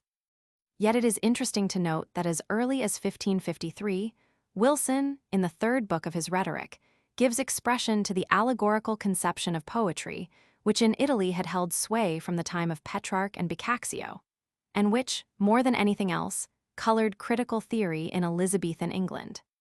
The ancient poets, according to Wilson, did not spend their time inventing meaningless fables, but used the story merely as a framework for contents of ethical, philosophically, scientific, or historical import. The trials of Ulysses, for example, were intended to furnish a lively picture of man's misery in this life. The poets are, in fact, wise men, spiritual legislators, reformers, who have at heart the redressing of wrongs, and in accomplishing this end either because they fear to rebuke these wrongs openly, or because they doubt the expediency or efficacy of such frankness with ignorant people, they hide their true meaning under the veil of pleasant fables. This theory of poetic art, one of the commonplaces of the age, may be described as the great legacy of the Middle Ages to Renaissance criticism. The writers of the second stage were, in many cases, too busy with questions of versification and other practical matters to find time for abstract theorizing on the art of poetry. A long period of rhetorical and metrical study had helped to formulate a rhetorical and technical conception of the poet's function, aptly exemplified in the sonnet describing the perfect poet prefixed to King James's brief treatise on Scotch poetry. The marks of a perfect poet are there given as skillfulness in the rhetorical figures, quick wit, as shown in the use of apt and pithy words, and a good memory, a merely external view of the poet's gifts, which takes no account of such essentials as imagination, sensibility, and knowledge of nature and human life. Webb's Discourse of English Poetry, 1586, gives expression to a conception of the object of poetry, which is the logical consequence of the allegorical theory, and which was therefore almost universally accepted by Renaissance writers.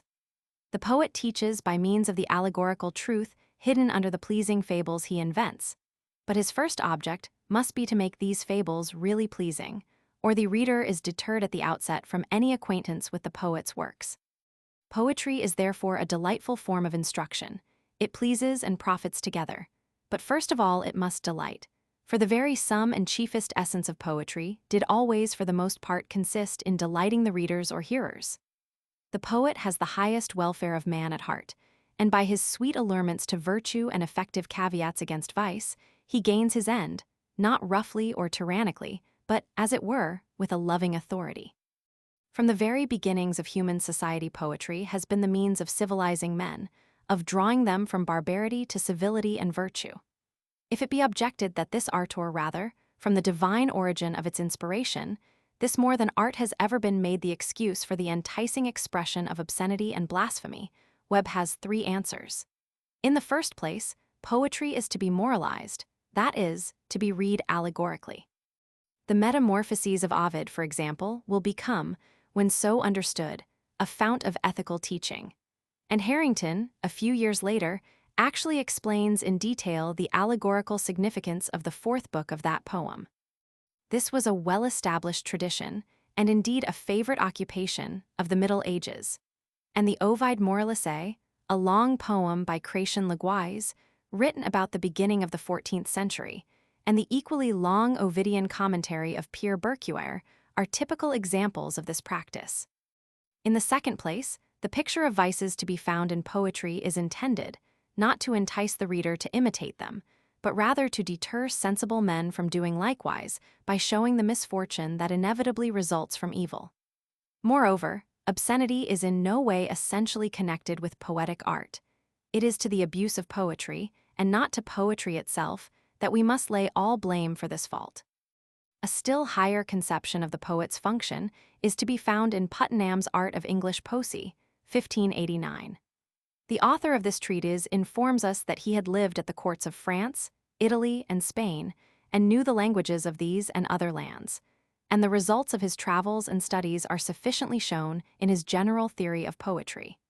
His conception of the poet is directly based on that of Scaliger. Poetry, in its highest form, is an art of making, or creation, and in this sense the poet is a creator like God and forms a world out of nothing. In another sense, poetry is an art of imitation in that it presents a true and lively picture of everything set before it. In either case, it can attain perfection only by a divine instinct, or by a great excellence of nature, or by vast observation and experience of the world, or indeed by all these together. But whatever the source of its inspiration, it is ever worthy of study and praise, and its creators deserve preeminence and dignity above all other artificers, scientific or mechanical.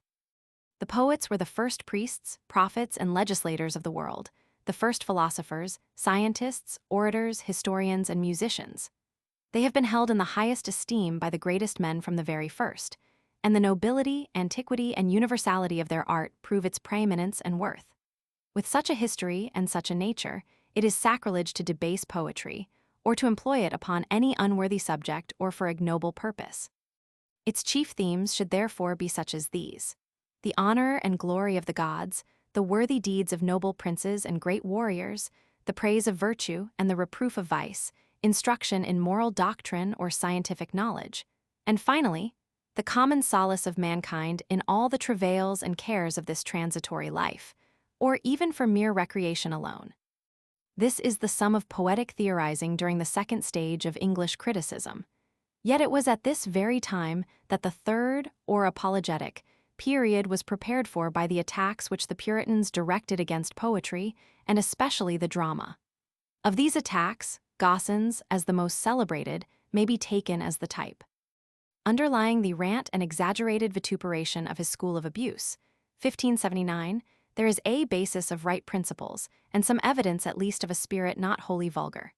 He was a moral reformer and idealist who looked back with regret toward the old discipline of England, and contrasted it with the spirit of his own day, when Englishmen seem to have robbed Greece of gluttony, Italy of wantonness, Spain of pride, France of deceit, and Dutchland of quaffing.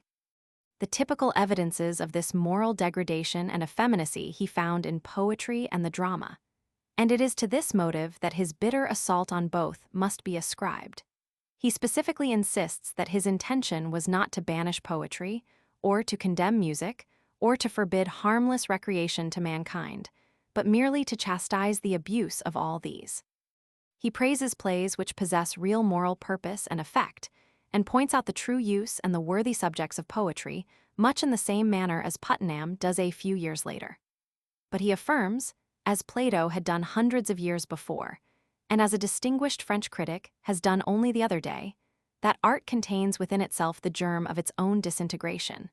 And he shows that in the English poetry of his own time, this disintegration had already taken place. The delights and ornaments of verse, intended really to make moral doctrine more pleasing and less abstruse and thorny, had become, with his contemporaries, mere alluring disguises for obscenity and blasphemy.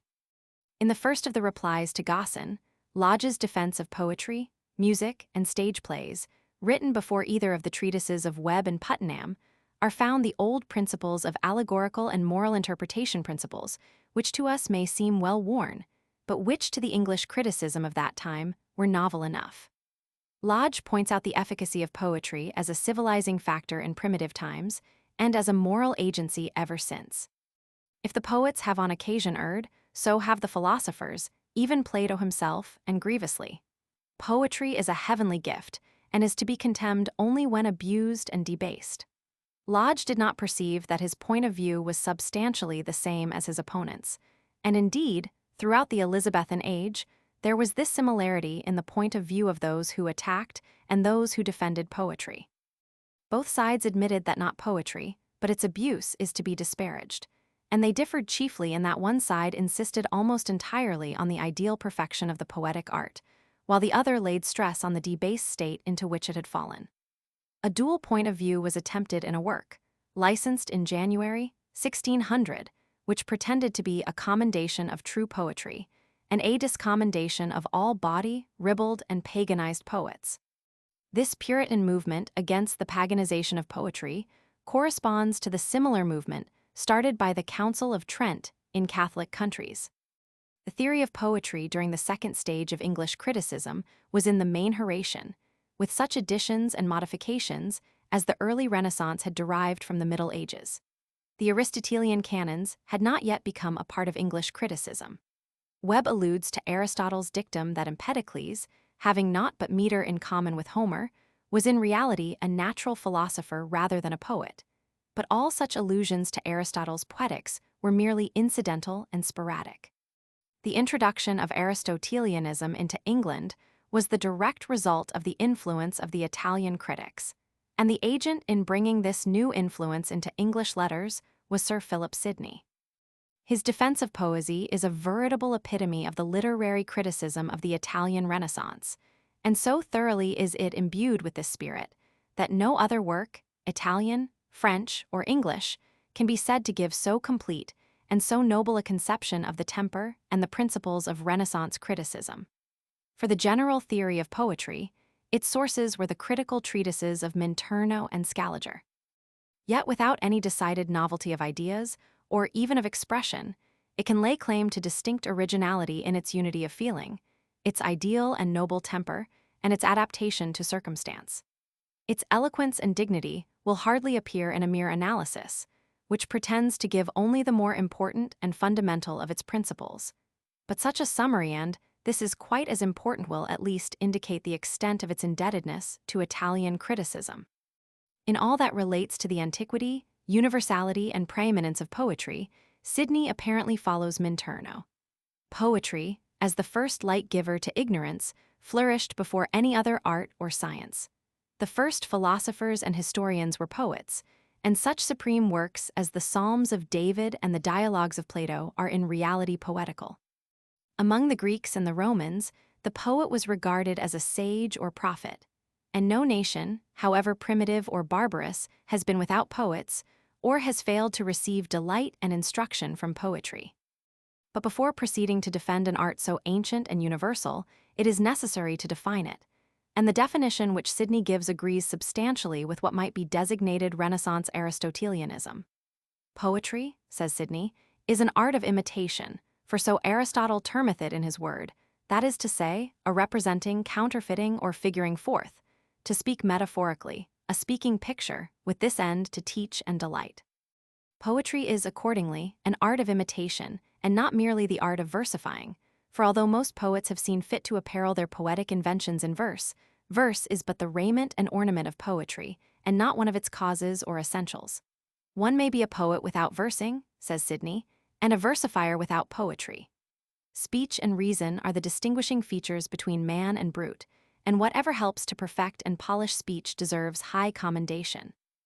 Besides its mnemonic value, verse is the most fitting raiment of poetry because it is most dignified and compact, not colloquial and slipshod. But with all its merits, it is not an essential of poetry, of which the true test is this feigning notable images of vices and virtues and teaching delightfully. In regard to the object or function of poetry, Sidney is at one with Scaliger.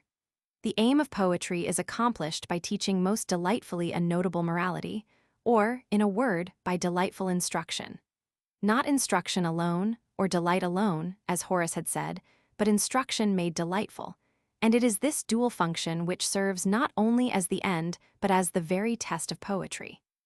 The object of all arts and sciences is to lift human life to the highest altitudes of perfection, and in this respect, they are all servants of the sovereign, or architectonic, science, whose end is well-doing and not well-knowing only. Virtuous action is therefore the end of all learning, and Sidney sets out to prove that the poet, more than anyone else, conduces to this end. This is the beginning of the apologetic side of Sidney's argument. The ancient controversy, ancient even in Plato's days between poetry and philosophy, is once more reopened. And the question is the one so often debated by the Italians: shall the palm be given to the poet, to the philosopher, or to the historian? The gist of Sidney's argument is that while the philosopher teaches by precept alone, and the historian by example alone, the poet conduces most to virtue because he employs both precept and example. The philosopher teaches virtue by showing what virtue is and what vice is, by setting down, in thorny argument, and without clarity or beauty of style, the bare rule. The historian teaches virtue by showing the experience of past ages, but being tied down to what actually happened, that is, to the particular truth of things, and not to general reason, the example he depicts draws no necessary consequence. The poet alone accomplishes this dual task.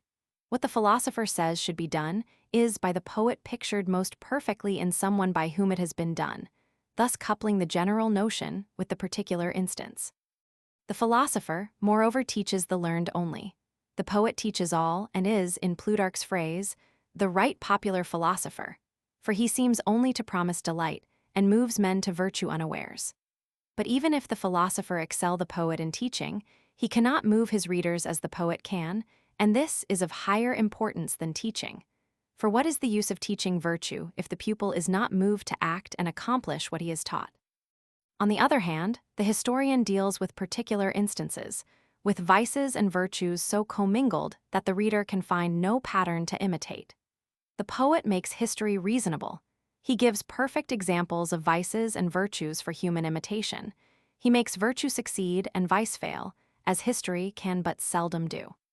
Poetry, therefore, conduces to virtue, the end of all learning, better than any other art or science, and so deserves the palm as the highest and the noblest form of human wisdom. The basis of Sidney's distinction between the poet and the historian is the famous passage in which Aristotle explains why poetry is more philosophic and of more serious value than history. The poet deals, not with the particular, but with the universal, with what might or should be, not with what is or has been. But Sidney, in the assertion of this principle, follows Minturno and Scaliger, and goes farther than Aristotle would probably have gone. All arts have the works of nature as their principal object, and follow nature as actors follow the lines of their play. Only the poet is not tied to such subjects, but creates another nature better than ever nature itself brought forth. For, going hand in hand with nature, and being enclosed not within her limits, but only by the zodiac of his own imagination, he creates a golden world for nature's brazen. and in this sense he may be compared as a creator with God. Where shall you find in life such a friend as Pylades, such a hero as Orlando, such an excellent man as Aeneas? Sidney then proceeds to answer the various objections that have been made against poetry. These objections, partly following Gaussen and Cornelius Agrippa, and partly his own inclinations, he reduces to 4. In the first place, it is objected that a man might spend his time more profitably than by reading the figments of poets. But since teaching virtue is the real aim of all learning, and since poetry has been shown to accomplish this better than all other arts or sciences, this objection is easily answered. In the second place, poetry has been called the mother of lies, but Sidney shows that it is less likely to misstate facts than other sciences, for the poet does not publish his figments as facts, and, since he affirms nothing, cannot ever be said to lie. Thirdly, poetry has been called the nurse of abuse, that is to say, poetry misuses and debases the mind of man by turning it to wantonness and by making it unmartial and effeminate. But Sidney argues that it is man's wit that abuses poetry, and not poetry that abuses man's wit. And as to making men effeminate, this charge applies to all other sciences more than to poetry, which in its description of battles and praise of valiant men notably stirs courage and enthusiasm. Lastly, it is pointed out by the enemies of poetry that Plato, one of the greatest of philosophers, banished poets from his ideal commonwealth. Plato's dialogues are in reality themselves a form of poetry, and it argues ingratitude in the most poetical of philosophers, that he should defile the fountain which was his source. Yet though Sidney perceives how fundamental are Plato's objections to poetry, he is inclined to believe that it was rather against the abuse of poetry by the contemporary Greek poets that Plato was chiefly cavilling. For poets are praised in the Ion, and the greatest men of every age have been patrons and lovers of poetry. In the dozen years or so, which elapsed between the composition and the publication of the Defense of Poesy, during which time it seems to have circulated in manuscript, a number of critical works appeared, and the indebtedness of several of them to Sidney's book is considerable.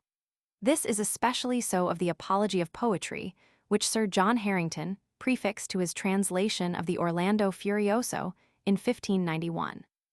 This brief treatise includes an apology for poetry in general, for the Orlando Furioso in particular, and also for his own translation. The first section, which alone concerns us here, is almost entirely based on the defense of poesy. The distinguishing features of poetry are imitation, or fiction, and verse. Harrington disclaims all intention of discussing whether writers of fiction and dialogue in prose, such as Plato and Xenophon, are poets or not, or whether Lucan, though writing in verse, is to be regarded as an historiographer rather than as a poet, so that his argument is confined to the element of imitation, or fiction.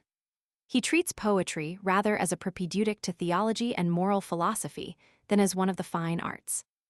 All human learning may be regarded by the orthodox Christian as vain and superfluous, but poetry is one of the most effective aids to the higher learning of God's divinity, and poets themselves are really popular philosophers and popular divines. Harrington then takes up, one by one, the 4 specific charges of Cornelius Agrippa, that poetry is a nurse of lies, a pleaser of fools, a breeder of dangerous errors, and an enticer to wantonness, and answers them after the manner of Sidney. He differs from Sidney, however, in laying particular stress on the allegorical interpretation of imaginative literature. This element is minimized in the Defense of Poesy, but Harrington accepts and discusses in detail the medieval conception of the 3 meanings of poetry, the literal, the moral, and the allegorical. The death knell of this mode of interpreting literature was sounded by Bacon, who, while not asserting that all the fables of poets are but meaningless fictions, declared without hesitation that the fable had been more often written first and the exposition devised afterward than the moral first conceived and the fable merely framed to give expression to it.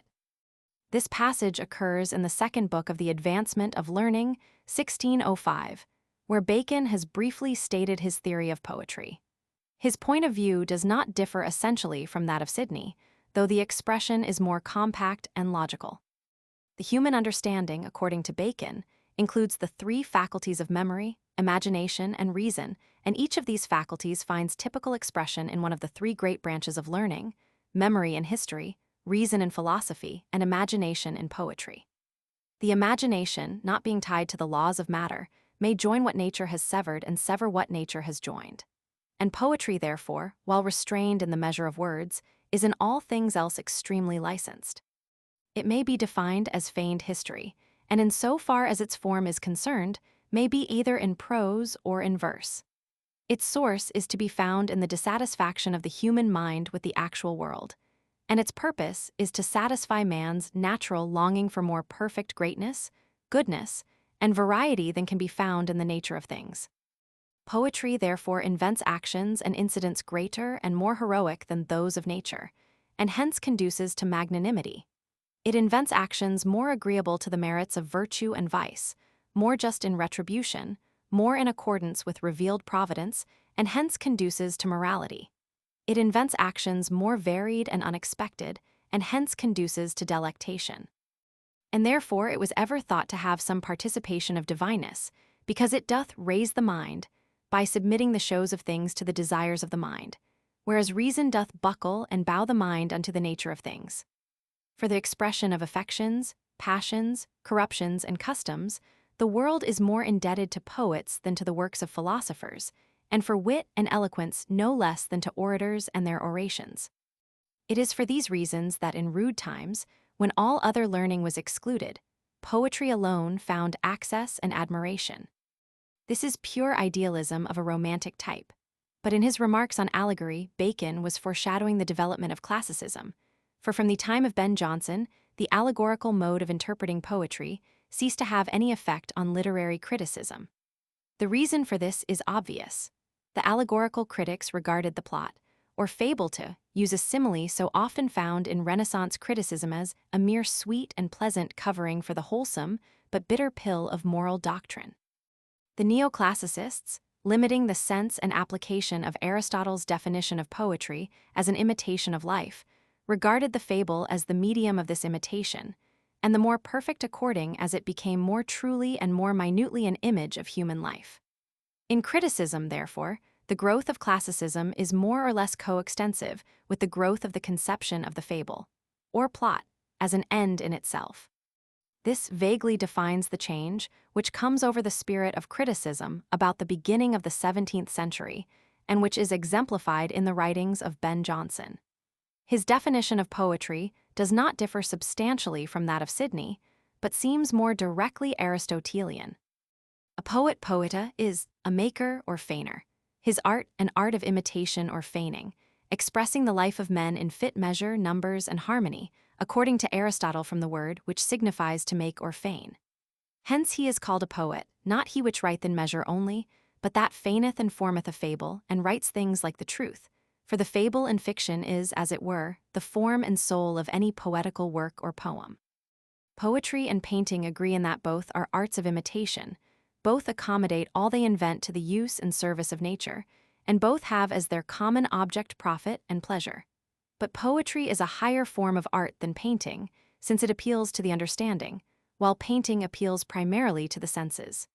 Jonson's conception of his art is thus essentially noble. Of all arts it ranks highest in dignity and ethical importance. It contains all that is best in philosophy, divinity, and the science of politics, and leads and persuades men to virtue with a ravishing delight, while the others but threaten and compel. It therefore offers to mankind a certain rule and pattern of living well and happily in human society. This conception of poetry Jonson finds in Aristotle, but it is to the Italians of the Renaissance, and not to the Stagirite, that these doctrines really belong. Jonson ascribes to the poet himself a dignity no less than that of his craft. Mere excellence in style or versification does not make a poet, but rather the exact knowledge of vices and virtues, with ability to make the latter loved and the former hated. And this is so far true that to be a good poet it is necessary, first of all, to be a really good man. A similar doctrine has already been found in many critical writers of the 16th century. But perhaps the noblest expression of this conception of the poet's consecrated character and office occurs in the original quarto edition of Jonson's Every Man in His Humor, in which the reverend name of poet is thus exalted. I can refel opinion and approve the state of poesy, such as it is, blessed, eternal, and most true divine. Indeed, if you will look on poesy, as she appears in many, poor and lame, patched up in remnants and old worn-out rags, half-starved for want of her peculiar food, sacred invention, then I must confirm both your conceit and censure of her merit, but view her in her glorious ornaments, attired in the majesty of art, set high in spirit with the precious taste of sweet philosophy, and which is most crowned with the rich traditions of a soul that hates to have her dignity profaned with any relish of an earthly thought. Oh, then how proud a presence doth she bear! Then is she like herself, fit to be seen of none but grave and consecrated eyes. Milton also gives expression to this consecrated conception of the poet. Poetry is a gift granted by God only to a few in every nation. But he who would partake of the gift of eloquence must first of all be virtuous. It is impossible for anyone to write well of laudable things without being himself a true poem, without having in himself the experience and practice of all that is praiseworthy. Poets are the champions of liberty and the strenuous enemies of despotism, and they have power to embreed and cherish in a people the seeds of virtue and public civility, to set the affections in right tune, and to allay the perturbations of the mind. Poetry, which at its best is simple, sensuous, and passionate, describes everything that passes through the brain of man, all that is holy and sublime in religion, all that in virtue is amiable and grave. Thus, by means of delight and the force of example, those who would otherwise flee from virtue are taught to love her. Footnotes: Hasselwood Roman II, 103. Hasselwood Roman II, 28. Ibid Roman II, 42. Hasselwood Roman II, 128. Hist. Lit. de la France Roman 29, 502-525. Puttenham, p. 19 sq. Ibid, p. 39. Gosson, p. 34. Ibid, p. 65. Ibid, pp. 25-40. Lodge Defense Shakespeare Soch, Pubble, p. 6. Arbor Transcript of the Stat. Reg. Roman 3, 154. Hasselwood Roman II, 28. Sidney's acquaintance with Minturno is proved beyond doubt, even were such proof necessary, by the list of poets, defense, pp. 2, 3, which he has copied from Minturno's De Poeta, pp. 14-15. Scaliger's Poetics is specifically mentioned and cited by Sidney 4 or 5 times, but these citations are far from exhausting his indebtedness to Scaliger. Defense p2 sq. cf. Minturno De Poeta, pp. 9-13. Defense p9. This ancient phrase had become, as has been seen, a commonplace during the Renaissance. Cf. e.g. Dolce Osservationi 1560, p. 189, Vauquelin Art Poète, I 226, Camoens Lusiad, Roman 7, 76. Sidney's classification of poets, defense p9, is borrowed from Scaliger Poet, I3. Defense p11, cf. Castelvetro Poetica pp. 23 190. Defense p33, cf.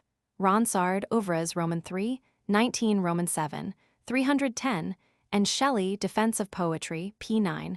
The distinction between poets and prose writers is a vulgar error. Defense pp. 4751, cf. Scaliger Poet I1 and Roman 7, I2, Poeti Finem Esse, Docer cum Delectation. Aristotle Ethics I1, Cicero de Ophic, I7. This was the usual attitude of the humanists, cf. Woodward p. 182 sq. Cf. Daniello p19, Minturno de Poeta p39. Defense p18. Ibid p22, cf. Minturno de Poeta p106, Varchi Lesiani p576. That is the highest form of human wisdom, for Sidney, as a Christian philosopher, naturally leaves revealed religion out of the discussion. Poet Roman 9, 1-4. De Poeta, p87 sq. Poet I1. Defense pp. 7-8. De Van et Insert, Scient Cap v. Defense p34 sq. Cf. Bicaxio Gen Diglide, p257 sq. And Hasselwood Roman 2, 127. Defense pp. 341 cf. Daniello p22. Hasselwood Roman 2, 129. Ibid, Roman II, 123. Hasselwood, Roman II, 127. Bacon, Works, Roman VI, 204-206. Cf. Anglia, 1899, Roman 21, 273. Works, Roman VI, 203. Discoveries, p. 73. Johnson's distinction between poet-poeta, poem-poma, and poesy-poses was derived from Scaliger or Maggie. Discoveries, p. 49. Ibid, p. 34. Ibid, p. 74. Ibid, p. 34. Works, I. 333. Works, I. 59, n. Milton, Prose Works, Roman II, 479.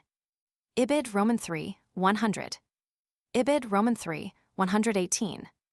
Prose Works, I. 241. Ibid, Roman II, 479. Appendix B. Salviati's Account of the Commentators on Aristotle's Poetics. The following is Leonardo Salviati's account of the commentators on Aristotle's Poetics up to 1586. The passage is cited from an unpublished Ms. at Florence, Cod. Maglievich, Roman II, Roman II, Roman II, beginning at Fall, 371. The title of the Ms. is Paraphrasi e commento della Poetica d'Aristotle, and at Fall, 370 it is dated January 28, 1586. Degli interpreti di questo libro della Poetica. A vero primo di tutti quelli interpreti della Poetica, che a nostri tempi sono pervenuti, fis intorno a esso una breve parafrasi, nella quale cum ci pur alcune buone considerationi si ritrovino. Tuttavia per la diversità e lontananza di costumi, ci tra Greco havia, e tra gli Arabi poca notizia havendon, pochissima ni pot der altri. Appresso heb voglia Giorgio Validi traducer questo libro in Latino, ma o ci la copia del testo greco lo ingannis. O ci verso di si fus l'opera malige vol per ogni gissa, massimamente in quei tempi, egli di quella impressapixiola lode si guadagno. Il ci considerando poi Alessandro de Pazzi, uomo del ling intendent, et ingegnoso molto, alla medicima cura si did, et si lascio la latina traduzione, ci in tutti I latini commenti fiorcin quello del Vittorio si leggi. E persio ci dato uomo era, et heb copia di automi testi scritti appena, did non poca lusa questa opera, e più anche fatto havreb si della mort stato non fus sopravvenuto. Ma Francesco Rubertello a tempi nostri, nelli stag del ling esercitissimo, conoscendo ci di maggior avvisali face vemesteri, non solamente pergo il testo di molt macici execato il tenevano, ma il primo fu ancora, ci con distis decorationi, et con innumerabili esempli di poeti greci e latini, fis opera di illustrarlo. Vulgarizzalo appresso Bernardo Segni in questo nostro idioma, et con alcune su brevi annotationi lo did in luce. E nella traduzione per alcune proprie voci, et ai greci vocaboli ottimamente corrispondero. Non si n, usque anche egli senza commendazioni. Ma con molto maggior grido et applauso, il commento del Maggio, Carissimo filosofo, fu dal mondo resfuto. Persiac havendo egli con sama gloria nella continua lettera della filosofia, I suoi trapassati, con el ordine principalmente Giovo a questo libro, e call mostran la continuation et in non pace luoghi soccorsi il Rubertello. E si fus alquanto meno ardent contro di lui dimostrato, ni cosi vago stato fusti contraporcelli, sareb alcuna volta per avventura acido, fuer più libero il per suo, e più saldo. E lato e quel del Maggio fu la latina traduzione, et commento di Pier Vittori publicato, il quale essendo oltre ad ogni altro, dell'antici scrittore diligentissimo osservator, e nella cognition del ling havendosi, si cum io stimo a tempi nostri, il primo luogo guadagnato hada commodità, et in gran numero di preziosi, et anticae, exemplarge scritti a mano, in ogni part, ma nella correzione del testo specialmente e nella traduzione. Ha fatto ci poco più, avanti per ci di lume, a questo libro possa desiderarsi. Side note, equals Castelvetro, equals per non di manco a questi anni di nuovo, doandato uomo in questa lingua vulgarizzato et esposto, et più a lungo ci alcun altro ci sio habia fin, quia de prato anchor mai. Questo sarà di mi per tutto ovunque mi convenga nominarlo, il commento vulgar appellato, e per più brevità con quel du prime letter CV in questa gissa lo natro. nel qual commento hanno senz'alcun follow di sottilissimi avvedimenti, ma potrebbe essere, sai cum io credo, più sincero. Persio ci io stimo, ci dov egli dal vero si dipart, il faxia per emulazione per lo più per dimostrarsi di sottil sentimento, e per non dire cum li altri. I gravla costui traducian, fuorch in alcun parti dov egli secondo ci io avviso volontariamente era, tra le toscane la miglir. E sono la superole et in essa e nel esposition molto pure, et in puro vulgar fiorentino, quanto comporta la materia e l'una e l'altra e grav datata. Ultimament la traduzione, e con essa elenitizione di mgr. Alessandro Piccolomini sono usite in stampa, il quale havendosi con molt alter su opera di, astrologia e di filosofia e di retorica part compost, part vulgarizate, non pixial nome e molta reputazione acquistata, creder si più altrettanto, dovoli della present fatica avenire. Dietro assai chiari interpreti non per emulation, la quale trami assai fatti humini non potrebbe haver luogo, ma per vaghezzaci io pur havredi dover anchor io. Si io pot esse questa impressa. Alcun judo a recer dopo lo studio di dicei anni ci io si ho specie.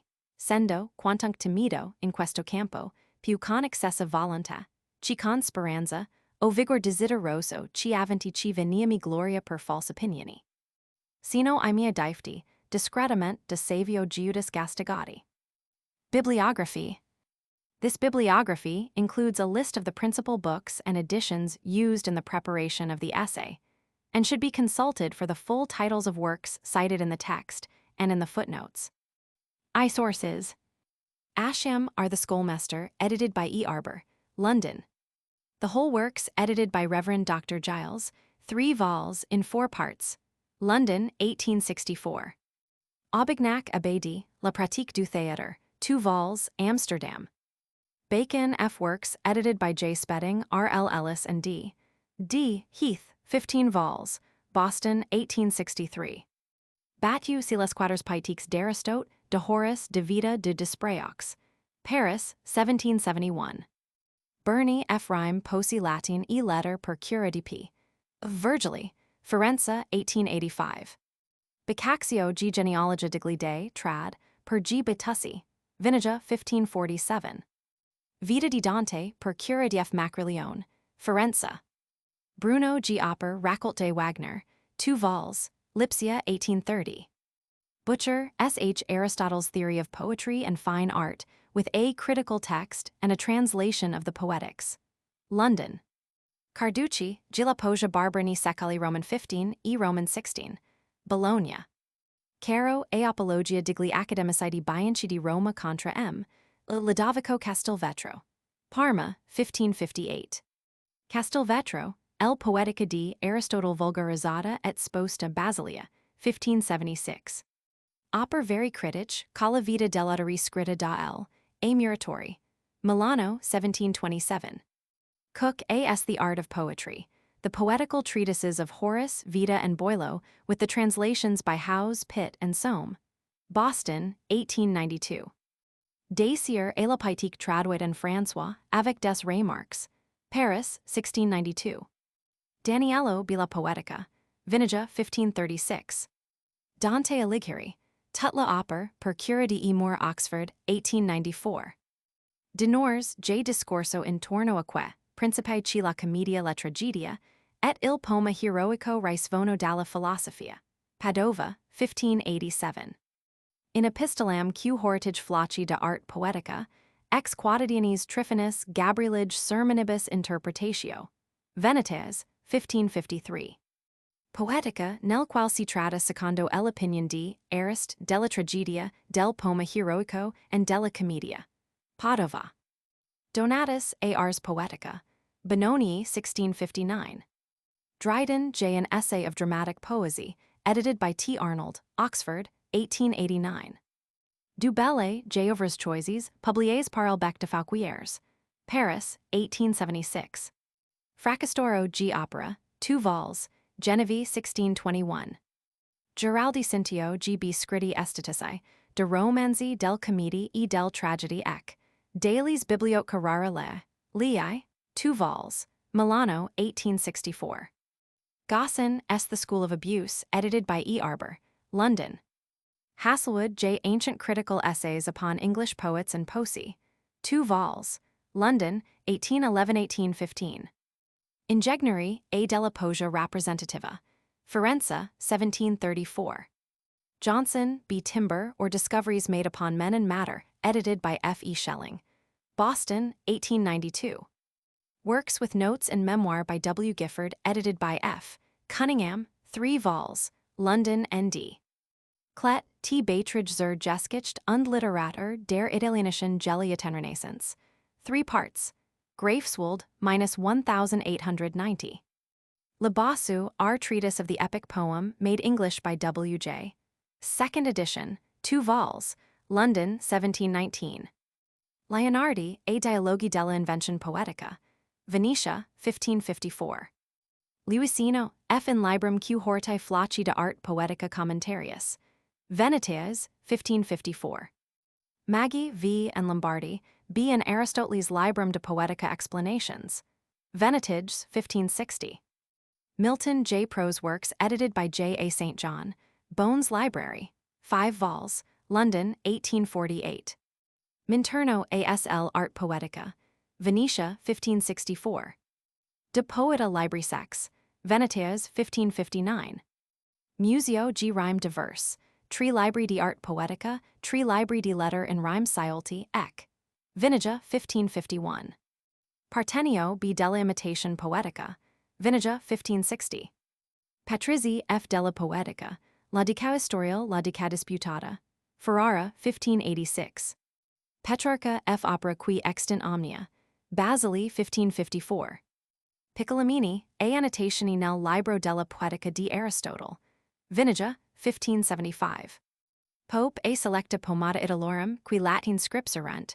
2 vols. Lindini, 1740.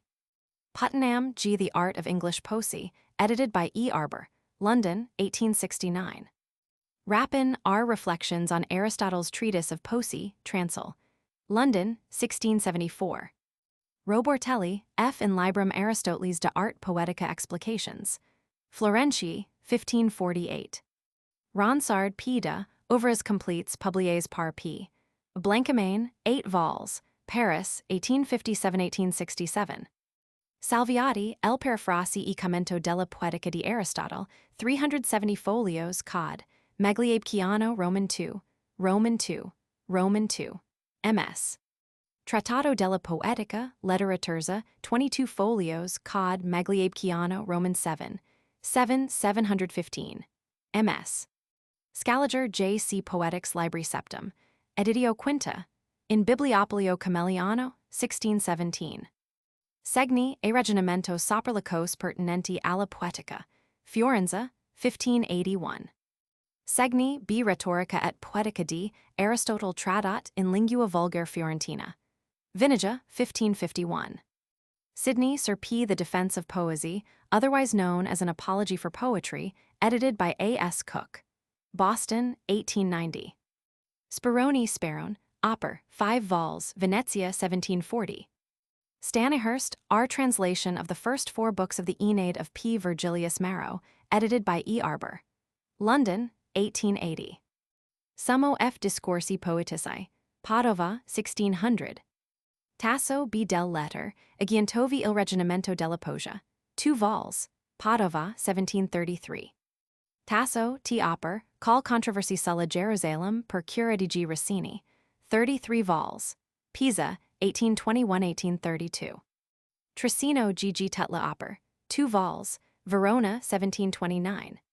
Twining T. Aristotle's Treatise on Poetry, translated with notes and 2 dissertations on poetical and musical imitation. 2nd edition. 2 vols. London, 1812. Varchai B. Lesgani, Let nell'Accademia Fiorentina. Fiorenza, 1590. Vauquelin de la Fresne, J. L'Art Poétique publié par G. Pellissier, Paris, 1885. Vittori, P. Commentarii in Primum Librum Aristoteles de Arte Poetarum. Florentii, 1560. Webb's W. A Discourse of English Poetry, edited by E. Arbour. London, 1871. Woodward, W. H. Vittorino de Felter and other humanist educators. Essays and versions. Cambridge, 1897. Roman II, Secondary Works. Arnaud, si études sur la vie et les œuvres de l'Abbé d'Aubignac, et sur les théories dramatiques au Roman 17 e-cycle. Paris, 1887. Ehrenstein, P. Ben Jonson's Theory des Lustspiels. In Anglia, 1895, volume Roman 17. Baylet et Jugements des Savants sur les principaux ouvrages des auteurs, Revues par M. de la Monnoy. 8 vols. Amsterdam. Borinsky, K. Die Poetik der Renaissance, und die Anfänge der literarischen Kritik in Deutschland. Berlin, 1886. Bergen et les Maîtres de la Critique au Roman 17e, Cycle Paris, 1889. Bradinger, H. Les Unités d'Aristote avant le Cid de Corneille. Duxem edition. Genève et Bâle, 1895. Brunetière, F. L'évolution des genres dans l'histoire de la littérature. Duxem edition. Volume I Paris, 1892. Brunat, F. La doctrine de Malherbe d'après son commentaire sur des sports. Paris, 1891. Canelo, Storia della letteratura italiana nel secolo Roman 16. Milano, 1880. Secchi, P.L.T. Tasso, Il pensiero e la belle lettere Italian nel secolo Roman 16. Firenze, 1877. Cloda, W. Beiträge zur Literaturgeschichte des Mittelalters und der Renaissance. 2 vols. Halle, 1890-1892. Comparetti, D. Virgil in the Middle Ages, translated by E.F. S.M. Bennick. London, 1895. Crescembeni, G.M. de, Storia della Volgar Poesia. Roma. De Sanctis, F. Storia della letteratura italiana. Sesta edizione. 2 vols. Napoli, 1893. D'Initia, G. La Gerusalem Conquistata e l'Art Poetica di Tasso, in Il Propugnator, 1889, NS Volume Roman 2. Parts 1-2. Ebert A. Allgemeine Geschichte der Literatur des Mittelalters im Abendland. 3 vols. Leipzig, 1874-1887. Egger et Acute, Essai sur l'histoire de la critique chez les Grecs, Duxem edition. Paris, 1886. El Hellenisme en France, 2 vols, Paris, 1869. Faged et Acute, La Tragédie Francaise au Roman 16 e-cycle. Paris, 1894. Fafano, F. Research Literary. Livorno, 1897. Gasperi A. Geschichte der italienischen Literatur. 2 vols, Strasbourg, 1885-1888. Heimlius P. Die Kritik in der englischen Literatur des 17 und 18, Jahrhunderts. Leipzig, 1897. Jaconet P. Francisci Baconi de Re Literaria Judicia, Parisis, 1863. Coerting G. Geschichte der Literatur Italiens im Zeitalter der Renaissance. 3 vols. Leipzig, 1878-1884. Krantz et Acute, L'esthétique de Descartes, étudier dans les rapports de la doctrine cartésienne avec la littérature classique francaise au Roman 17 e-cycle. Paris, 1882. Langlois et de Artibus Rhetorici Rhythmici, Parisis, 1890. Lintelhack et de Jacy, Scaligerie Poetis, Paris, 1887. Un coup d'état dans la République des Lettres, in the Nouvelle Revue, 1890, volume Elziv. Menendez y Pello, M. Historia de las Ideas Estéticas en España. Segunda edición, 9 vols, Madrid, 1890-1896. Müller e Geschichte der Theorie der Kunst bei den Alten. 2 vols. Breslau, 1834-1837. Natali G. Torquato Tasso, Filosofia del Bello, dell'Arte e dell'Amore. Roma, 1895. Pellissier, G. de Sexti Decimi Seculi in Francia Artibus Poeticis. Paris, 1882.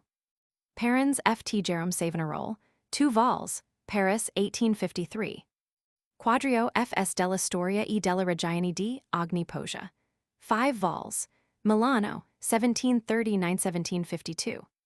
Quasek C. Sidney's Defense of Poesy und die Poetik des Aristoteles.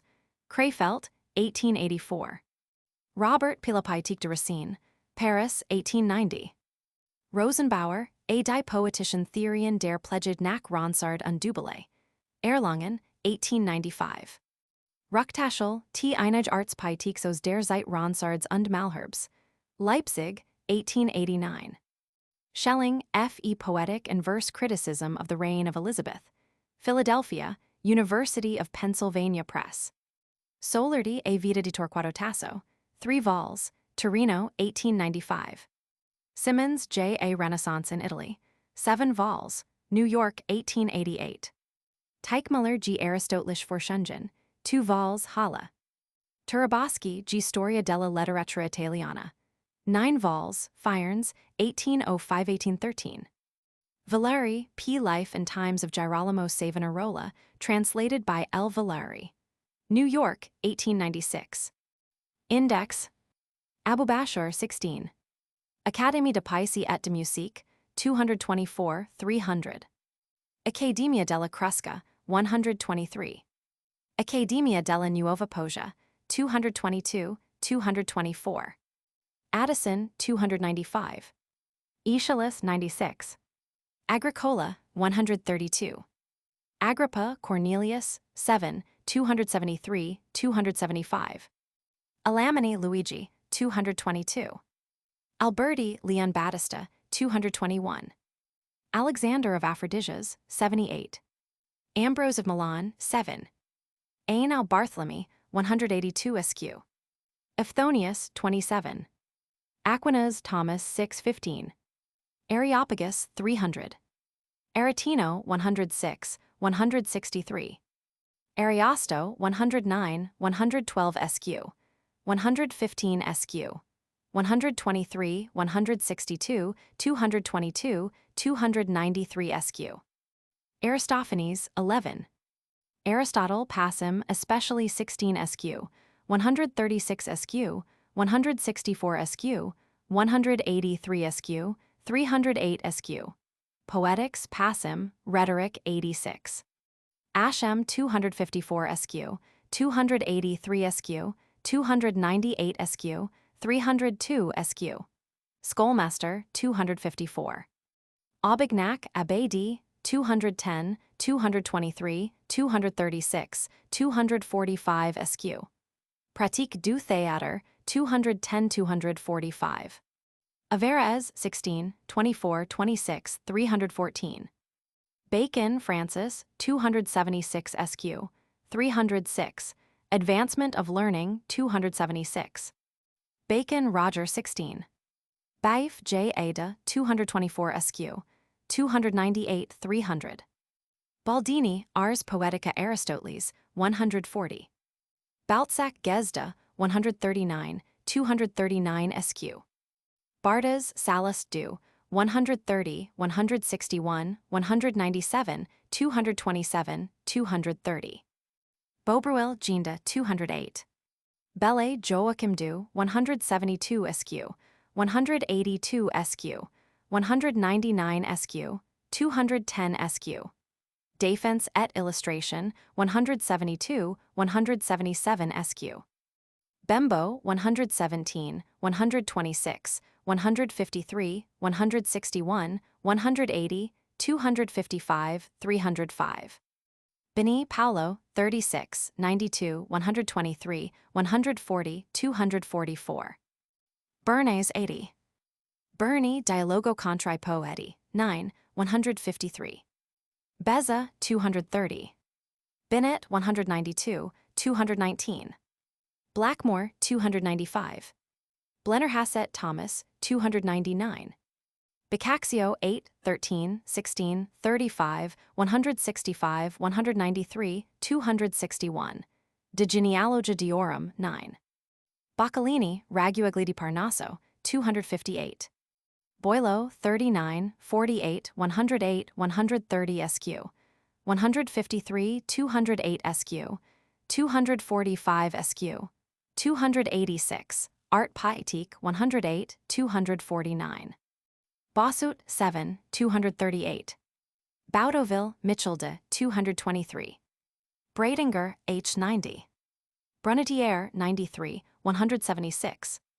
Bruni, Leonardo, 10, 12. De Studiis et Litteris, 10. Bruno, Giordano, 165 SQ. Buchanan, 230. Beautius, 173, 310 N. Bullicar, 256. Buonamici Discorsi Poetici, 140, 167. Butcher S.H., 26N 40 64 75. Calcagnini, 162 SQ. Camillo Giulio, 32, 176. Campanella, 26 SQ. Campion, Observations in the Art of English Poesy, 297, 304. Capriano, 83, 87, 120. Della Vera Poetica, 42, 211. Caro Annibal, 222. Cascales, 146. Castelvetro, 44 SQ, 55, 316, et passim. Castigliani, 103, 161, 180. Cavalcanti, 127. Secchi, 106. Cervantes, 36, 104, 258 N, 290 N. Chamberlain, 295. Chaplain, 139, 186, 210, 239 SQ. Cheek Sir John, 254, 308. Cration Leguise, 264. Cicero, 16, 30, 54, 104, 164, 178. Coleridge, 54, 56, 142. Corneille, 75, 84, 90, 101, 139, 206, 210, 229, 245.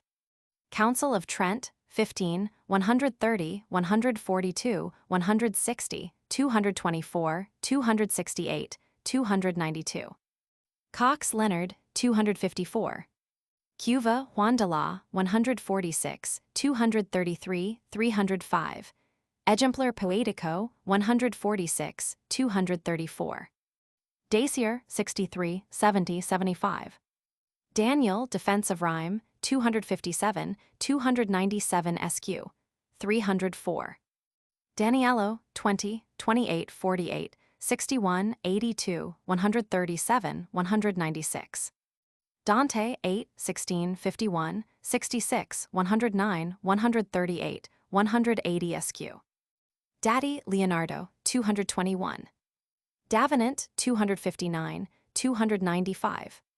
Damier, 216. Denors, 151. Descartes, 249. Deschamps Eustache, 174. Desportes, 237. Diomes, 64 SQ. Dolce, Ludovico, 126, 171, 196. Dalit, 173, 227. Donatus, 104. Drant Thomas, 171, 300 SQ. Dryden, 53, 75, 100, 142, 231, 259, 295, 310. Duval, 227. Dyer, 300. Ellis Robinson, 301 SQ. Equicola, 58, 127. Erasmus, 173, 184. Espinal, 171. Estienne Henry, 181, 217. Euanthius Donatus, 65. Euripides, 284, 308. Fabry Pierre, 174 SQ.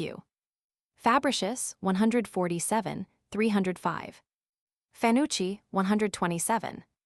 Farquhar, 292. Fichte, 157. Ficino, 160. Filofo, 32, 136. Fioretti, Benedetto, 167. Fleur de Rhétorique, 174. Fontaine Charles, 181 SQ. Fracastoro, 22, 31 SQ. 40 SQ. 141, 157, 258. Nogerius, 31. Fulgentius, 7, 8. Gabrielli, Tryphone, 138. Gambara, De Perfecta Posios Ration, 161. Garnier, 230. Gascoigne, 256, 301. Jelly, 106, 163. Giraldi Cintio, 49, 62, 67, 76, 83, 91, 110 SQ. 123, 138, 146, 162, 211, 235, 284. Goldoni, 167. Gosson, 7, 266 SQ, 273. Gratian Dupont, 174 SQ. Great Assizes Holden in Parnassus, 258, 310 N. Gregory the Great, 8. Greville Fulk, 300. Graven, 201 SQ, 228, 232. Grinius, 184. Guerini, Pastor Fido, 164. Guarino, de Ordine Docendi, 10. Hardy, Alexander, 232, 235 SQ. Harrington, 275, 293, 305, 308. Apology of Poetry, 257, 275, 293. Harvey, Gabriel, 117, 255, 299 SQ, 303 SQ. Heinsius, Daniel, 147, 185, 245, 292. De Tragedii Constitution, 245. Heliodorus, 36, 196. Hermann, 16. Hermogenes, 32, Idea, 32. Hilary of Poitiers, 7. Hobbes, 103n, 259. Homer, 4618, et passim. Horace, 1116 et passim, Ars Poetica passim. Howard, Sir Robert, 292. Isidore of Seville, 511, 65. James Roman 6, of Scotland, 262. Jodel, 173, 206. Johannes Janunsis de Balbus, 66. John of Salisbury, 11. Johnson, Samuel, 79, 260. Johnson, Ben, 54, 88 SQ, 104, 142, 246, 258, 278 SQ, 288 SQ, 297, 304 SQ. La Brière, 241, 248. Lamartine, 48. La Mesnardière, 245. Landi, Hortensio, 164, 165. Paradossi, 164. Lasca, Ill, 104, 106, 163. Laudon, Pierre de, 188, 204, 221, 233. Art Pietique, 208. Labasu, 246, 294. Lemon, 244. Leo X, 126, 154, 160. Leroy, 227. Lessing, 75, 79, 142, 147, 310. Leonardi, Alessandro, 43, 127. Livy, 29, 37. Lodge, Defense of Poetry, Music and Stage Plays, 267. Lombardi, 138. Longfellow, 302. Lucan, 195, 275. Lucian, 35. Lucretius, 45. Luisino, 138. Luther, 147 N. Macrobius, 244. Maggie, 27, 49, 63, 78, 314, et passim. Mert, 210. Malherbe, 216, 220, 231, 236 SQ. Commentaire sur des Sports, 237. Mambrun, 244, 246, 294. Mantinus of Tortosa, 16. Mantuan, 9. Maranta, 108, 146. Marguerite de Navarre, 227. Marino, 241. Marat, 175, 216, 238. Mascardo, 310 N. Maximus of Tyre, 6. Mazzoni Jacopo, 309. Diphsidi Dante, 124 N. Melanchthon, 132, 254. Melon de Saint Gelais, 175, 206. Ménage, 241. Metastasio, 167. Michel A. 36. Milton, 54, 70 N, 80 SQ. 142, 147, 280, 287, 292, 308 SQ. Minturno, 21, 52, 269 et passim. Art Poetica, 119 de Poeta, 21. Mirandola, Picodella, 160, 310 n. Molière, 217. Montaigne, 173, 194, 226 SQ, 240. Montchrestien, 230. Montemare, 196. Morel Guillaume, 184. Musset, 223, 298. Mulcaster, 296. Mucius, 88. Museo, 38, 58, 87, 104, 129, 144, 161, 213. Art Poetica, 50. Nicili, Udino, v Fioretti Benedetto. Nors Jada v de Nors. Aguirre François, 235. Opitz Buch von der Deutschen Poeterei, 147.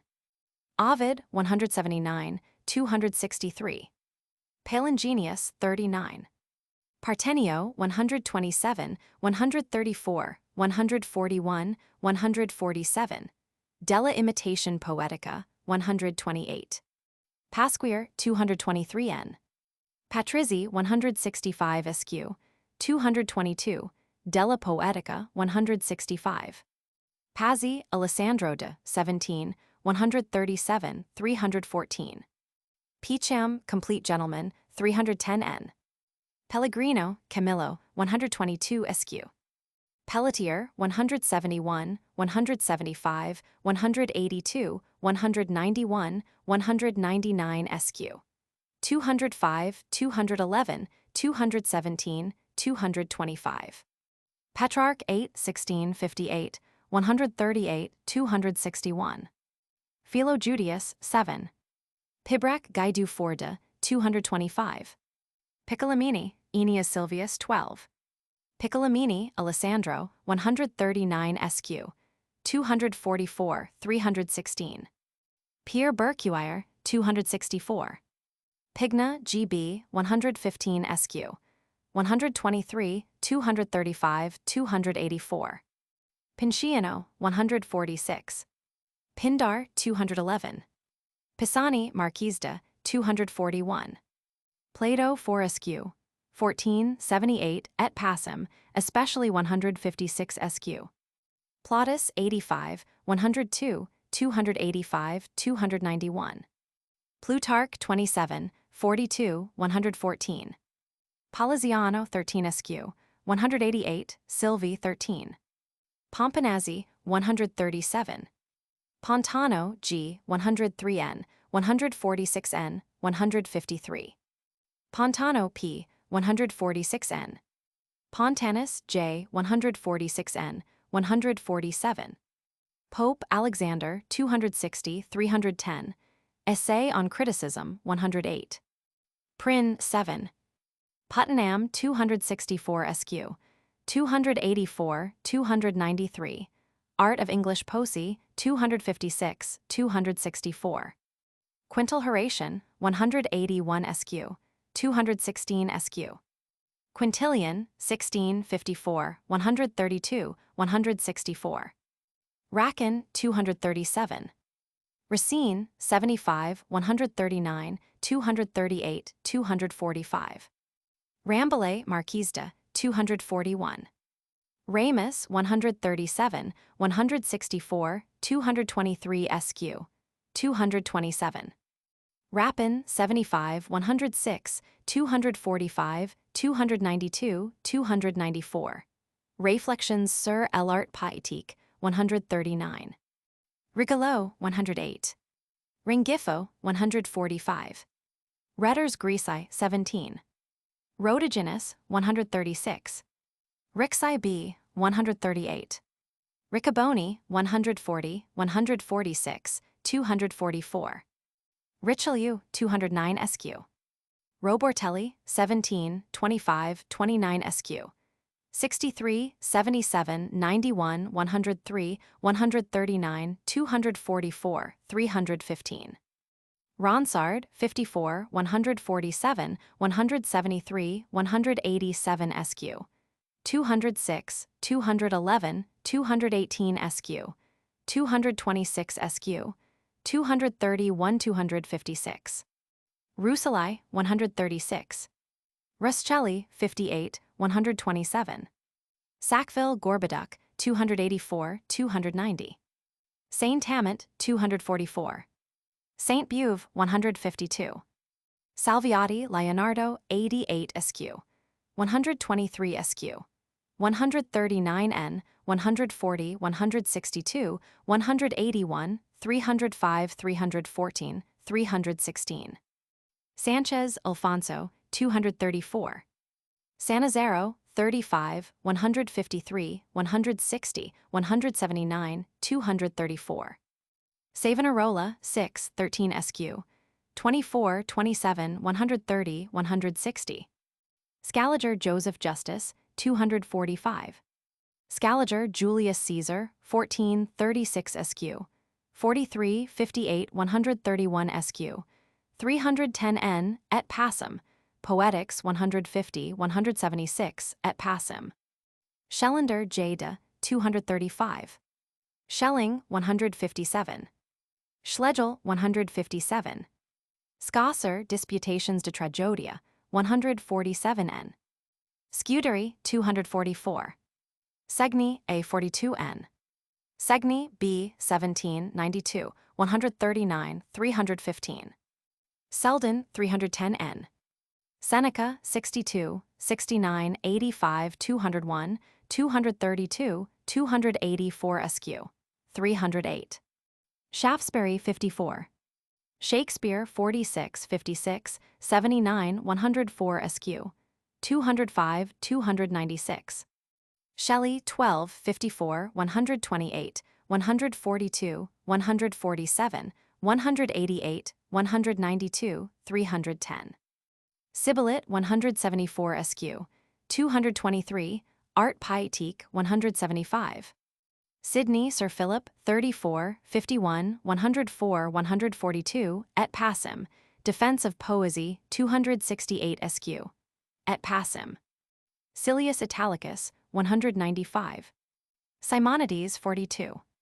Sophocles, 62, 284, 308. Spencer, 117, 161, 296, 299, 302, 305. Speroni, Speron, 75, 81, 116 SQ. 242. Stanihurst, Richard, 302. Strabo, 24, 27, 47, 54, 193. Sturm, John, 132, 254. Suckling, Session of the Poets, 258. Suetonius, De Poetis, 65. Summo, Faustino, 36, 167. Surrey, 299. Simmons, J. A., 257. Tail, Jacques Delas, 223 SQ. 298. Tail, Jean Delas, 185 SQ. 201 SQ.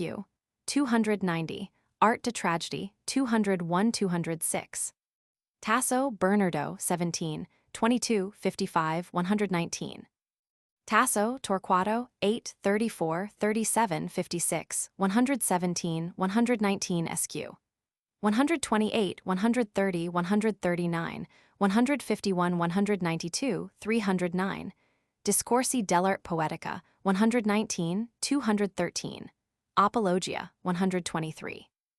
Tempo, Antonio D., 174. Tennyson, 302. Terence, 85, 106, 287, 291. Tertullian, 5.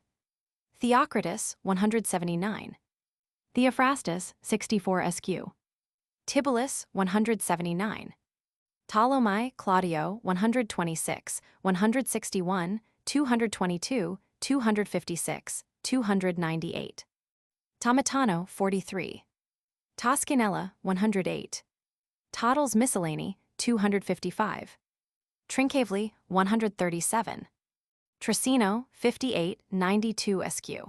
102, 106, 112, 126, 136, 176, 206, 288, Poetica, 76, 92, 109, 140, 150. Turnibus, 184. Twining 80. Valla Giorgio, 17, 314. Varchai, 27, 34, 41, 50, 124n, 138, 141, 150, 161, 180. Vauquelin de la Fresnaye, 48, 176 SQ. 186, 196, 203, 207, 212, 219, 227 SQ. Vega, Lopta, 233 SQ, 258n. Vittori, 37n, 77, 97, 139, 315. Vita, 13, 87, 106, 126 SQ. 131 SQ. 148, 160, 183, 187, 215, 218, 244, 247. Viprano, 146n, 188, 204. Virgil, 18, 30, 87, 106, et passum. Voltaire, 95. Vossius, 185, 244 SQ. 292, 294, 310n. Wharton, Joseph, 143. Wharton, Thomas, 254. Watson, Thomas, 298, 308. Webb, William, 268, 284, 293, 302, 305. Discourse of English Poetry, 256, 263, 283. Wilson, Rhetoric, 254, 261, 296. Wither, 258. Woodbury, G.E., 12n. Xenophon, 30, 275. Zabarella, 26 SQ. Zapata, 171. LIVRES du Gouvernement des ROIS. Being a 13th-century French version of Egidio Colonna's treatise, De Regimine Principium, from the Kermes. Edited by Samuel Paul Molnar, A.M. Instructor in the University of Pennsylvania, sometime Fellow of Columbia University. 8vo cloth, $3 net. This treatise on the education of princes was prepared in Latin about the year 1285 by the preceptor of the boy Prince Philip the Fair, afterward Philip Roman IV, of France, and on the accession of the youthful king was by him ordered translated into French for the benefit of the general public. Numerous editions in the original Latin were published in the 15th and 16th centuries, but the French version has never before appeared in print. The work covers a wide range of topics, educational and social, discussed in the spirit of enlightened medieval scholarship. It is believed that, in its present accessible form, it will be found to constitute an interesting chapter in the history of educational ideas. Boston Transcript. To professional scholars, and to those interested in the study of political science in the Middle Ages, it will have unusual interest. San Francisco Argonaut. The work will appeal not only to the limited number of professional scholars, for whom the edition is primarily intended, but beyond that to the wider circle of those interested in the study of the Middle Ages and in the evolution of pedagogy and of political economy. Annals of the American Academy. The edition of Colonna's De Regimine Principium, of which Dr. Molnar has given us an excellent 13th century French version, will interest students of widely differing tastes. The Macmillan Company, 66 Fifth Avenue, New York. Publications of the Columbia University Press. Classical Studies. In honor of Henry Drisler. A volume of essays on classical subjects contributed by a number of Dr. Drisler's former pupils, in commemoration of the 50th year of his official connection with Columbia College. 8vo cloth, $4 net. The titles of the contributions are as follows. On the meaning of Nauta and Viator in Horace sat, I5 1123. Anaximander on the prolongation of infancy in man. A note on the history of the theory of evolution.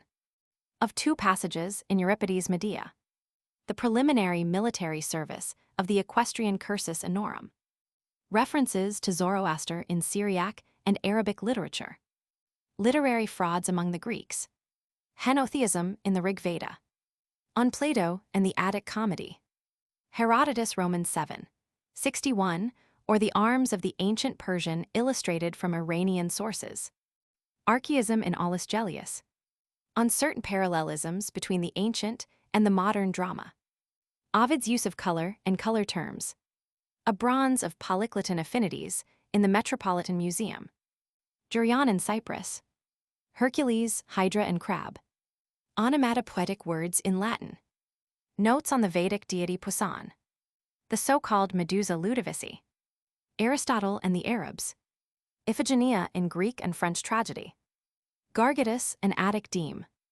The circumstances of the issue of this handsome volume give it an emotional interest which makes it a volume separate and distinct among the collected records of the investigations of scholars. The studies themselves, for the most part, appeal in the first instance to specialists, but many of them have a much wider interest. The book is a credit to American scholarship, as well as a fit tribute to the honored name of Professor Drisler. The Outlook. The Macmillan Company, 66 Fifth Avenue, New York. Corrections. Footnote 30. Ad nostras was changed to ad nostra, jacuit liber hic negulctus ad nostra. Page 26 was changed to. Page 218. Postero was changed to postera, postera phobia lustrabat lampade terras. Page 229. Salutaires was changed to salutaires, sus les lois salutaires. Remarks, Part 1, Chapter 4, Trissino, 1561. Appendix A does not list Trissino in 1561. Part 2, Chapter 1. The 2 subsections listed in the table of contents do not appear in the text. End of the Project Gutenberg ebook of A History of Literary Criticism in the Renaissance by Joel Elias Spingarn.